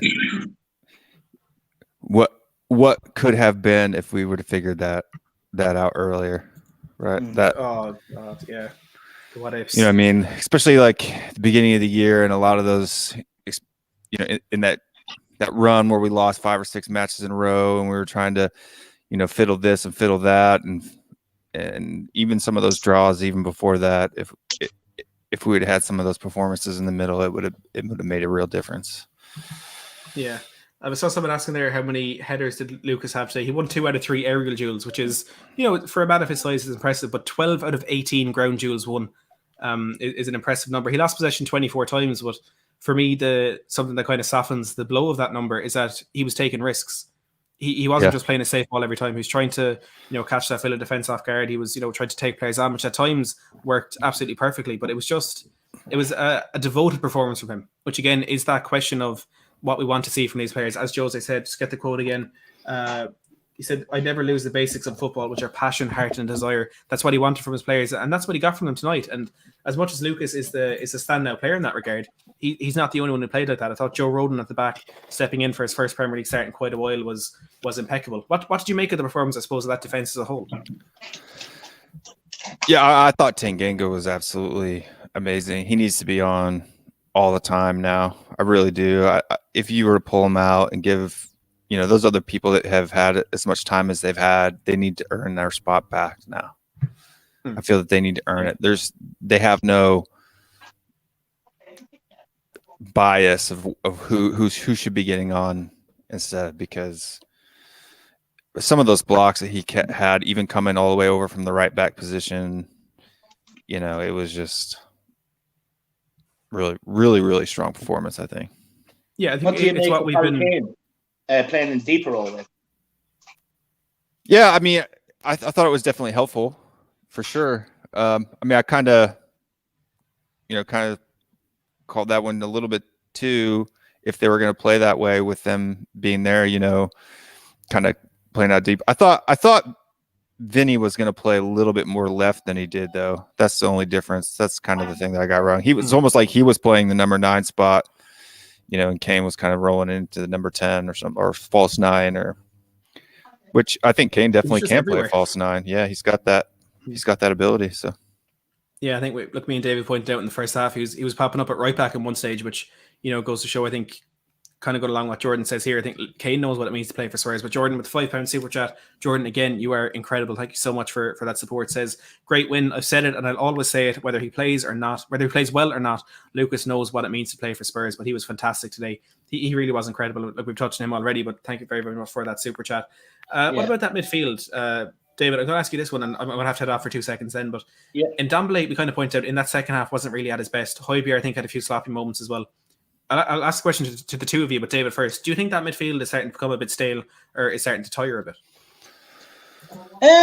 Look, the second half, they were off the game, but there was also some very good moments where we turned the ball over. Like towards the end of the second half, when it mattered, I thought they were making their tackles. I thought maybe the middle bit period of that second half, they were a bit sloppy. But overall, I thought they were excellent in there today, to be honest with you. And I think it's way better than Moussa Sissoko and Winks. Is it tiring? It could be, but now we have Lo Celso back, so we can dip Lo Celso in and out there, so it'll be brilliant. But Will, what do you make of it? Yeah, I think Hojbjerg is just he was on such a good run of form for so long that I think it's just kind of his time to go through a little bit of an off phase. Unfortunately, that happens at the worst time of the season for us when we need all the points. But yeah, I mean, and Ndombele as well too. Like I said, I don't think he's a natural kind of number 8 player. Yeah. Although I thought that when he's on the ball, I think he's fine. It's just sometimes his passes because he likes to take a lot of risks. Yeah. If you're playing more in a 10 role, then that's a little bit easier to take because you're taking those risks higher up the pitch. Yeah. Whereas if you're playing it as number 8, you need to make sure that those passes are a little bit, I guess you could say, simpler or a little higher percentage rate as far as completion is concerned. So how good do you think Reguilon was up until his injury? Oh, I thought he was playing really good, especially in the first probably 15 minutes or so. It looked like he might even get a goal himself. And I just really wish he could. Yeah, I just really wish that he could have held out for another 5 minutes. If he would have gotten a full 60 minutes, my fantasy team would have been green arrows all day. Bale didn't come on. I had Bale on my team, and then Reguilon goes off. He would have had a clean sheet. Even at 1-0, if he'd have gone off, it would have been a lot better. But it is what it is, I guess. It is what it is. I had Kane, Bale, and Reguilon from Spurs on the team today. I should have put more in there, but for next week. Brandon Victor Dixon here in the live chat. Thanks for tuning in. Brandon says, start that whole squad next match, but swap Sanchez for Toby. Lucas Moura is man of the match. Lo Celso will come on if he stays healthy. We bring on another channel member here to talk about Lo Celso. We bring on Fenn. Fenn, thank you very much for calling back in again. Lo Celso, can I make a shout out to Brandon real quick? Yeah, you can, of course. Hey, Brandon, since you're in the U.S., we're going to be going. We have our show, Will Stewart THFC Rants, prime time in the US, late at night. So, 10 Eastern to 10 Pacific. So that's usually when we go. Love that. Finn, what did you Sorry, make Matt. of Celso today? No worries. I think he played well. I think the position that he was playing in, I'm not sure if it suited him the greatest, but I quite enjoyed him. I think he was playing all right, and I don't know if he was better than Bale, but I think he had a good game, and I think he played well. Yeah, and look, it wasn't like I think I said about most of the players. It wasn't like this incredible, technically gifted, world-class performance. It was a performance that got the job done. It was professional. I think the Celso coming back from injury, having gotten some minutes against Zagreb, and now starting this game tonight is going to be a big one to push on for him. We span down here saying Derby is it D between Europa League and today, or the difference between Europa League and today is the attitude. Not Jose. Simple. Thank you, Spandan, for that super chat. Yeah. And Wayne with another £3 says Lucas more like George Lucas. He was in outer space. Wayne and Spandan as well. Thank you very much for those two super chats.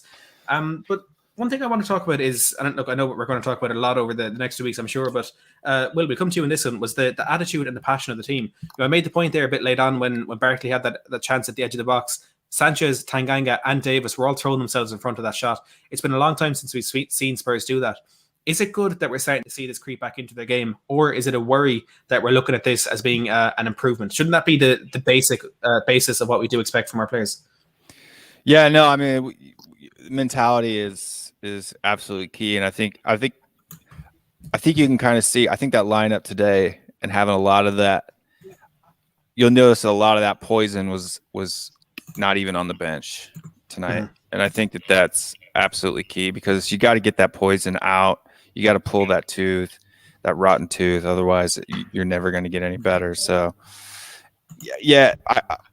And Davies, I mean, to be honest with him, I don't mind him necessarily coming on as a sub. I think he does a little bit better. I just don't. He's kind of like a Lamella for me. I just don't like him starting. I don't like him playing the full 90 minutes. So, God, if you're comparing him to Lamella, he must have done something horribly wrong to you.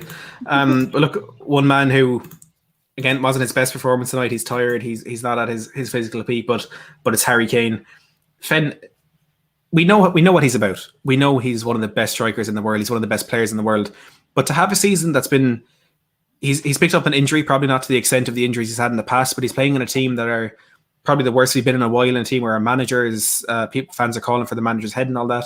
But he's a joint top scorer in the Premier League, and he has the most assists in the Premier League. Is he better than he's ever been before, do you think? I think so. He's got 27 goals this season, and as you've just said, he's got a bundle of assists. I don't know if it's been one of his best seasons. I think certainly it could be, but I think with the way the team are playing, it's very much suits Harry Kane, and he is the main man, really, in this Spurs team, in my opinion. And I think he is the reason where we are. And we've always known this, but I think we're having more reliance on him than ever before. So maybe that's why he's getting more contributions. But certainly it's going to be a great season for him. It's always a great season for him. I just love to keep him at the club, really.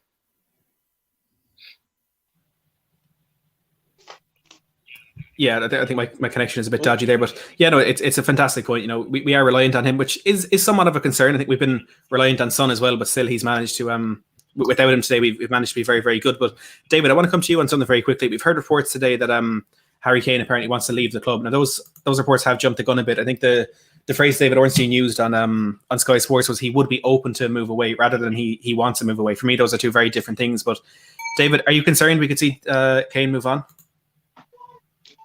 Look, my honest opinion, I know I'm going to get hammered for it. I think that depends on whether Mourinho's here or not. I think Mourinho goes, Kane goes. I think if Mourinho stays, I think Harry Kane will stay. I'll fight for the cause of Mourinho. But look, call me mad or not, whatever you want. The evidence was there. He made the noise with Jamie Redknapp in the interview. It was a pretty damning interview at the time. Look, if I feel Tottenham are progressing in the right way, I'll stay. If I don't, I'm out. That's the first time we've ever heard him make noise like that. On the documentary, the first thing we seen was Harry Kane being brought into the office. Stick with me, I'll make you great. And look, he's adapted Harry Kane's game. He's allowed him to drop deep, pick up the ball, try and make things happen. And honestly, I do think it depends on whether Mourinho's here or not. I cannot see Harry Kane sticking around for another rebuild. I really can't. Yeah, I think that's a good point, and a bit of concern, I suppose, if some of the fans are to be believed about the future of him. But Will, Detrix Kane here with the $2 Canadian super chats. His thoughts on my guy, the Welsh Maldini. First of all, Detrix, thank you very, very much for that super chat. Is massively appreciated. But what did you make of Rodon's performance tonight? Yeah, no, I thought Rodon played well as well, and I think that Rodon really needs to get a shot to get more minutes week in and week out, even if it's beside, I think, especially beside Toby, right? If Toby has a little bit more energy and he's playing well, throw Rodon in there, throw Tanganga in there, throw them both in there. I mean, I think that they need to be a continual part of the rotation moving forward. Absolutely. Yeah, I agree with you there. Brandon Victor Dixon here with another chat says, tough week, but most calamitous thing about it is willingness for fans to turn like the wind on Jose and create a toxic atmosphere. 3 points off top 4, cup on the line, litmus test this squad, who has heart. Brandon couldn't agree with me more on that one, but Fenn, what do you think about, he says, fans turn like the wind on Jose. Me and David were talking about kind of the importance of this win in terms of the mentality among the fan base going into this international break. Do you think the win kind of takes the pressure off a little bit, or do you think there will still be those fans who are calling for Jose's head no matter what? Well, you'll have to speak to Marcelo, see what he thinks, because he had some very, very controversial opinions, and David knows. But I think certainly it shut a few people up, because I wasn't expecting this win. I'm going to be honest with you. I was expecting a very different display, but I think we played really well, and I think people that are still Jose out, you have a look at it, and as Brandon literally just said, cup on the line, top 4 still on. Very evidently, we just need West Ham and Chelsea to slip up, and that's it. And we're gonna be able to slip in there. We've got quite an easy run in. We've got Newcastle next week. Well, not next week, after the international, and then United. So we just got to kick on then. But I think it's a bit of a shame the international breaks come now. I wish it came last week, really, on Thursday, so we could have had a bit of a break. No, in a way, lad, it's perfect because we can see a few people scream and squirm on social media over the next few weeks. So that'll be enjoyable. Look, I'm going to have my turn. Ultimately, I'm going to have my turn. Ultimately, when Jose does get the sack, you know what I mean? I'm full on aware for the backlash. But, it's going to be interesting the next couple of weeks. Yeah. It is. It's going to be a very interesting 2 weeks over that international break as well, because I know a lot of fans will be thinking back to when Pochettino was sacked over the international break about 18 months ago at this stage. But as Fenn alluded to there in that table, that top 4 is still on. Now, look, I'm not going to sit here and say it's going to happen. I think if you look at all of the teams kind of in that race there, it's really, really easy fixtures against very bad teams, like Liverpool playing Arsenal. It's really easy fixtures for everybody, and we can go on this amazing run of form like we did say the last couple of weeks or early on in the season, but we also have the potential to play terribly for a period of weeks, and it's about consistency. It's about, as Brandon said, litmus testing the squad, see who's ready for it. But I don't think anybody can sit here and say beyond any doubt that Spurs are not going to get into that top 4. I've been saying anyway for a while that once we play that game in hand, I think then we can really start to see where things are, because look, a game in hand is great and stuff, but I'd rather have points in the bag than the game in hand.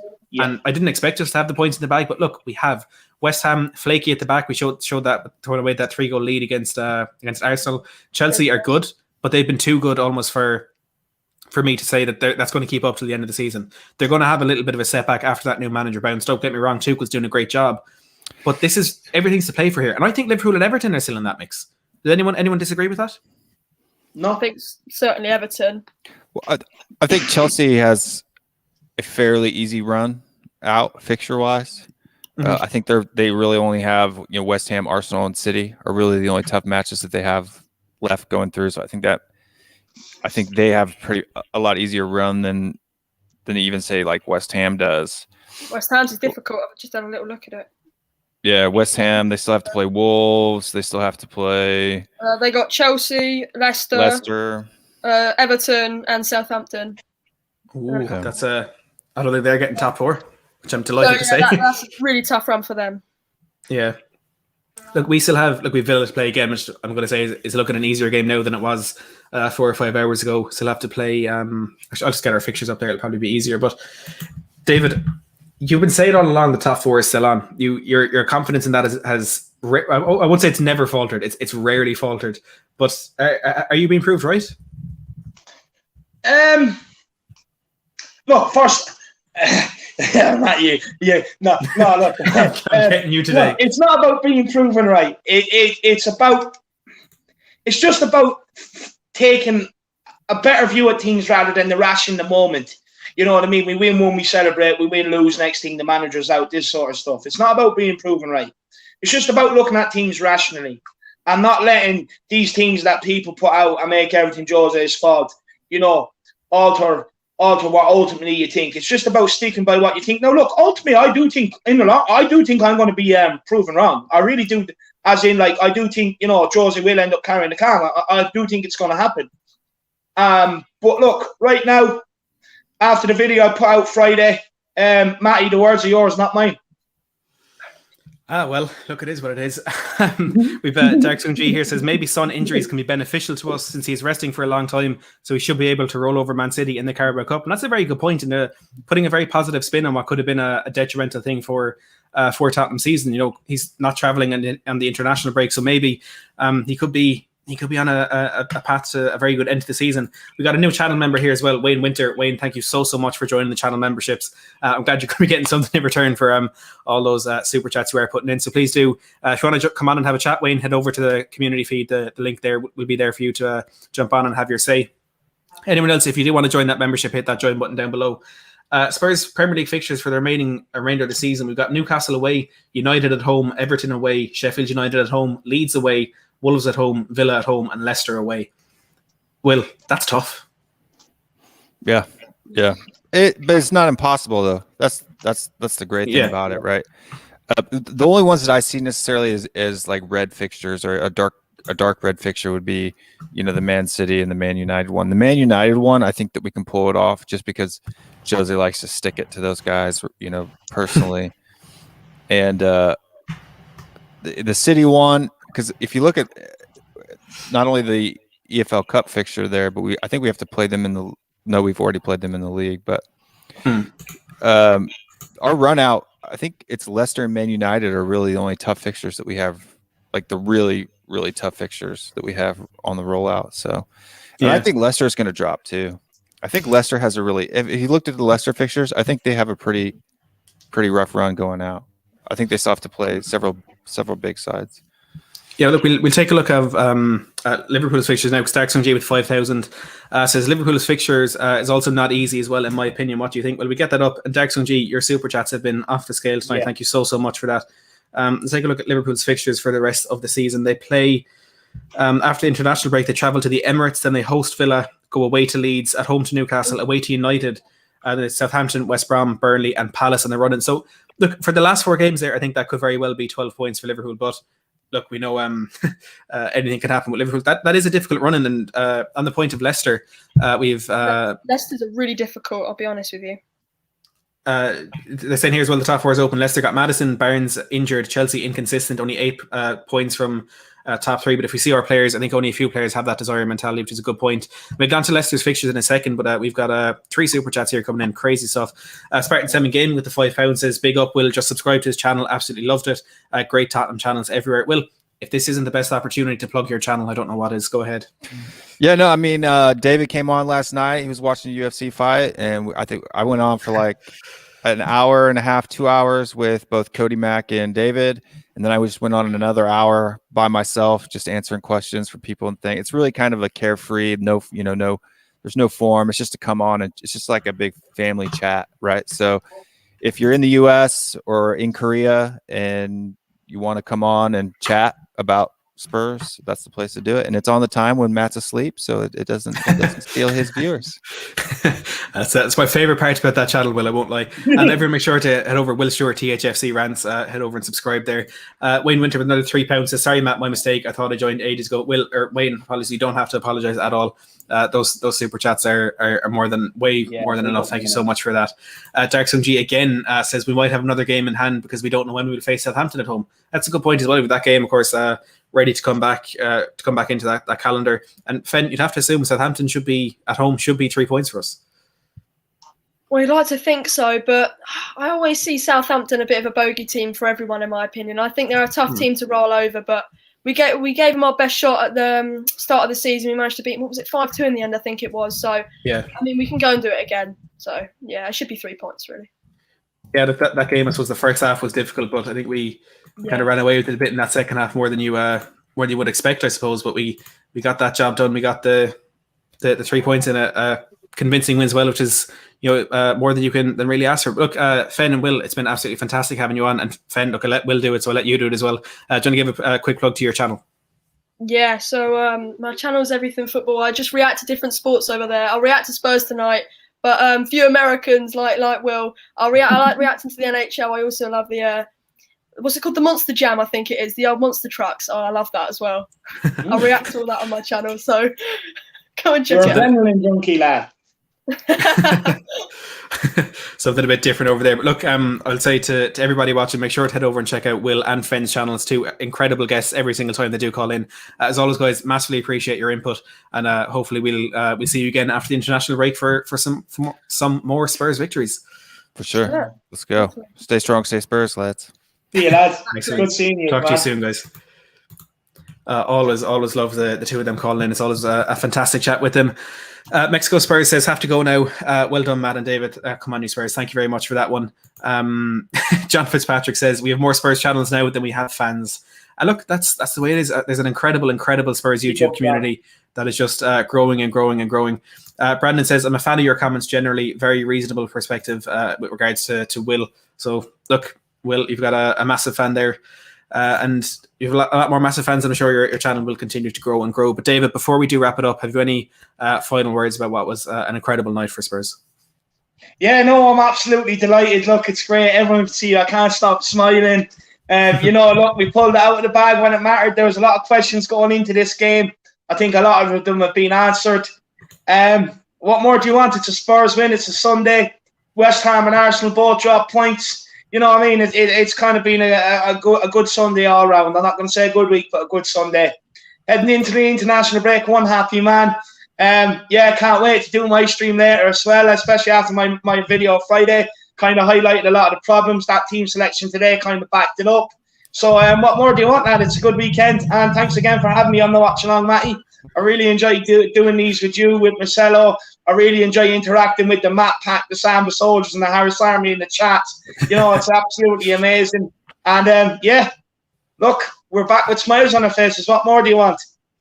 Oh, absolutely. And as Wayne here puts it absolutely perfectly, we're not just fans, we are family and have to support each other. Come on, you Spurs. I couldn't agree more with you on that one, Wayne.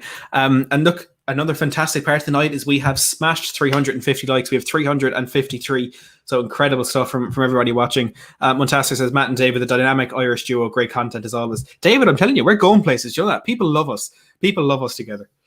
100%. No, look, what I want to see from everybody now, and I always see it because no matter what channels I'm on now, I'm always seeing like stuff about Matty, the Samba Soldiers, the Harris Army, the Matt Pack, do it for Matt. I'm seeing it everywhere. What I want to see trending next is the Hayes and Harris show. That's what I want to see trending next. So no matter what you're on, whether it's any channel, get the hashtags in. Get the awareness out there. You never know. It might just spark us into getting something together. Look, all I'm saying is, True Geordie, we're coming for you. We're taking over.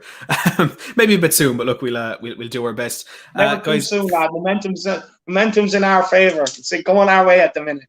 It is indeed. It is. Speaking of momentum, 14,000 people have tuned in for this watch along tonight. Incredible numbers yet again. I appreciate every single one of you. We have 366 likes. Incredible numbers. Let's get that to 400. If we can get that to 400. I'm not leaving for 400 actually. I want to break the record. I'm not going anywhere to 400. Okay. We're staying. So we're staying. Let's see if we can absolutely smash that record. And look, you guys are already the best community on YouTube. The fan base that Mead and David are so lucky to have. You're the best community on here. Let's get us to 400 likes if you don't want to see our ugly faces sitting here any longer. But look, what should we talk about, Dave? Do you want to plug the channel? Is that what you want? Look, why not? Look, the Irish Hotspur, honestly, haven't seen it. You need to get over and check out what's going on in our great football institution, Tottenham Hotspur. It's my best one yet. I'm so proud of it. All the numbers prove it's the best one yet. So get over, check it out. Look, I have some big things coming. I have some big people for the Tottenham story lined up. I have some good shows there. I have the members call-in show next week, where basically you come on and you decide what you want to talk about to do with Tottenham. I don't. I just talk along with what you want to go with. No bias whatsoever.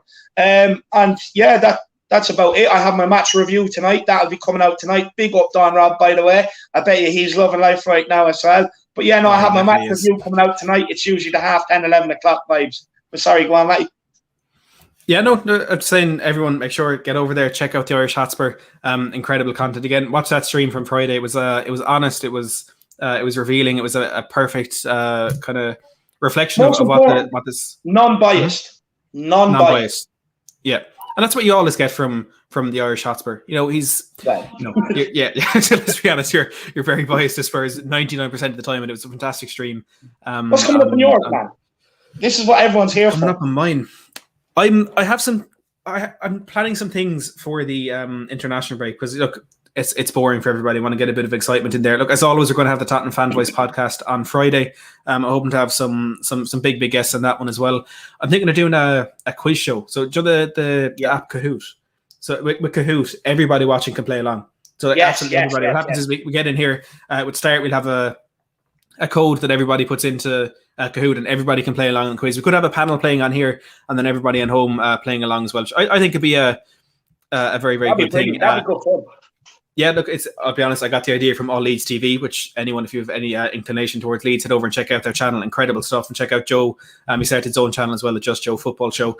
Brad Matthews here with £5 Super Chat says, who needs Sky Pundits? Keep up the great work, lads, on both channels. Brad, you're an absolute hero. Thank you very much for the Super Chat and for the very, very kind words there as well.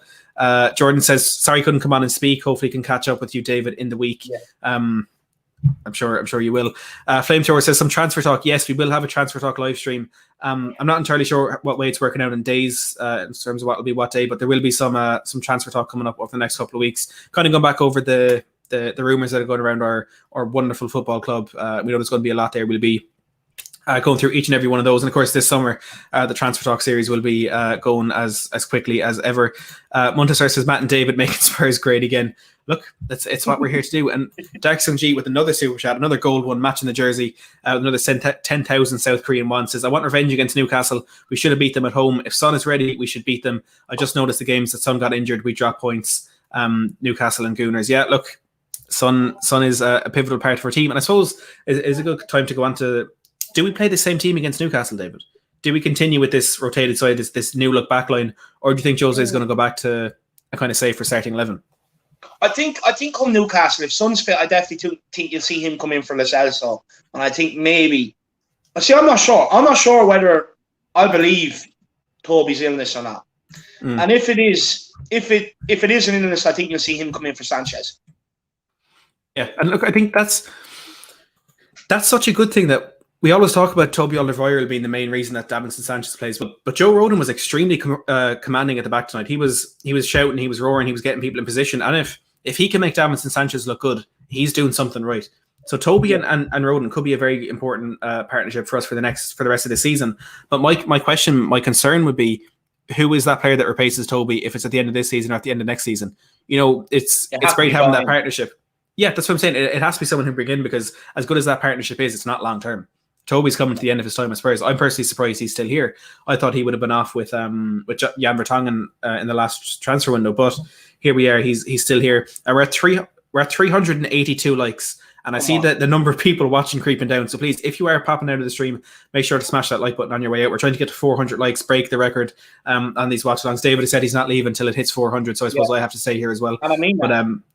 But David will sit here in silence if he has to. So please do smash that like button. Flamethrower says maybe a show on who you would like to come to the club. So we could do that, a kind of reflection on, like we were asked earlier, 3 dream players to come into the club. Maybe we could make a proper show out of that today, or out of that in the international break. What do you think, David? Yeah, no, that's a good idea. You could also you could do 3 who you would want, and then 3 looking at our business over the years, realistically who you think might come in. Look, there's a lot of options you can do over the midterm break. I definitely think that quiz is going to be a good one. I definitely think that's going to be a good one.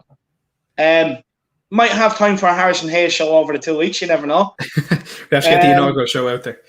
The transfer talk one is definitely good. That'd be a big one. I think that's what everyone wants to see over the mid. I call it midterm, but the international break. I think that's what a lot of people be tuning in for. Don't worry, we'll definitely have a transfer talk show on. Montasser says, I want Matt, David and Marcelo to give the team talk before each Spurs game. The energy, passion and intensity you provide will motivate the players to be winners. So that's, again, there's a lot of things here I say that's the biggest compliment you could give a Spurs fan, and that is definitely right up there. Thank you very much for that one. Wayne says, I feel yet another final coming on, the Champions League final next year. Come on, new Spurs. David, are we going to win the Premier League and Champions League next season? That's no fair question.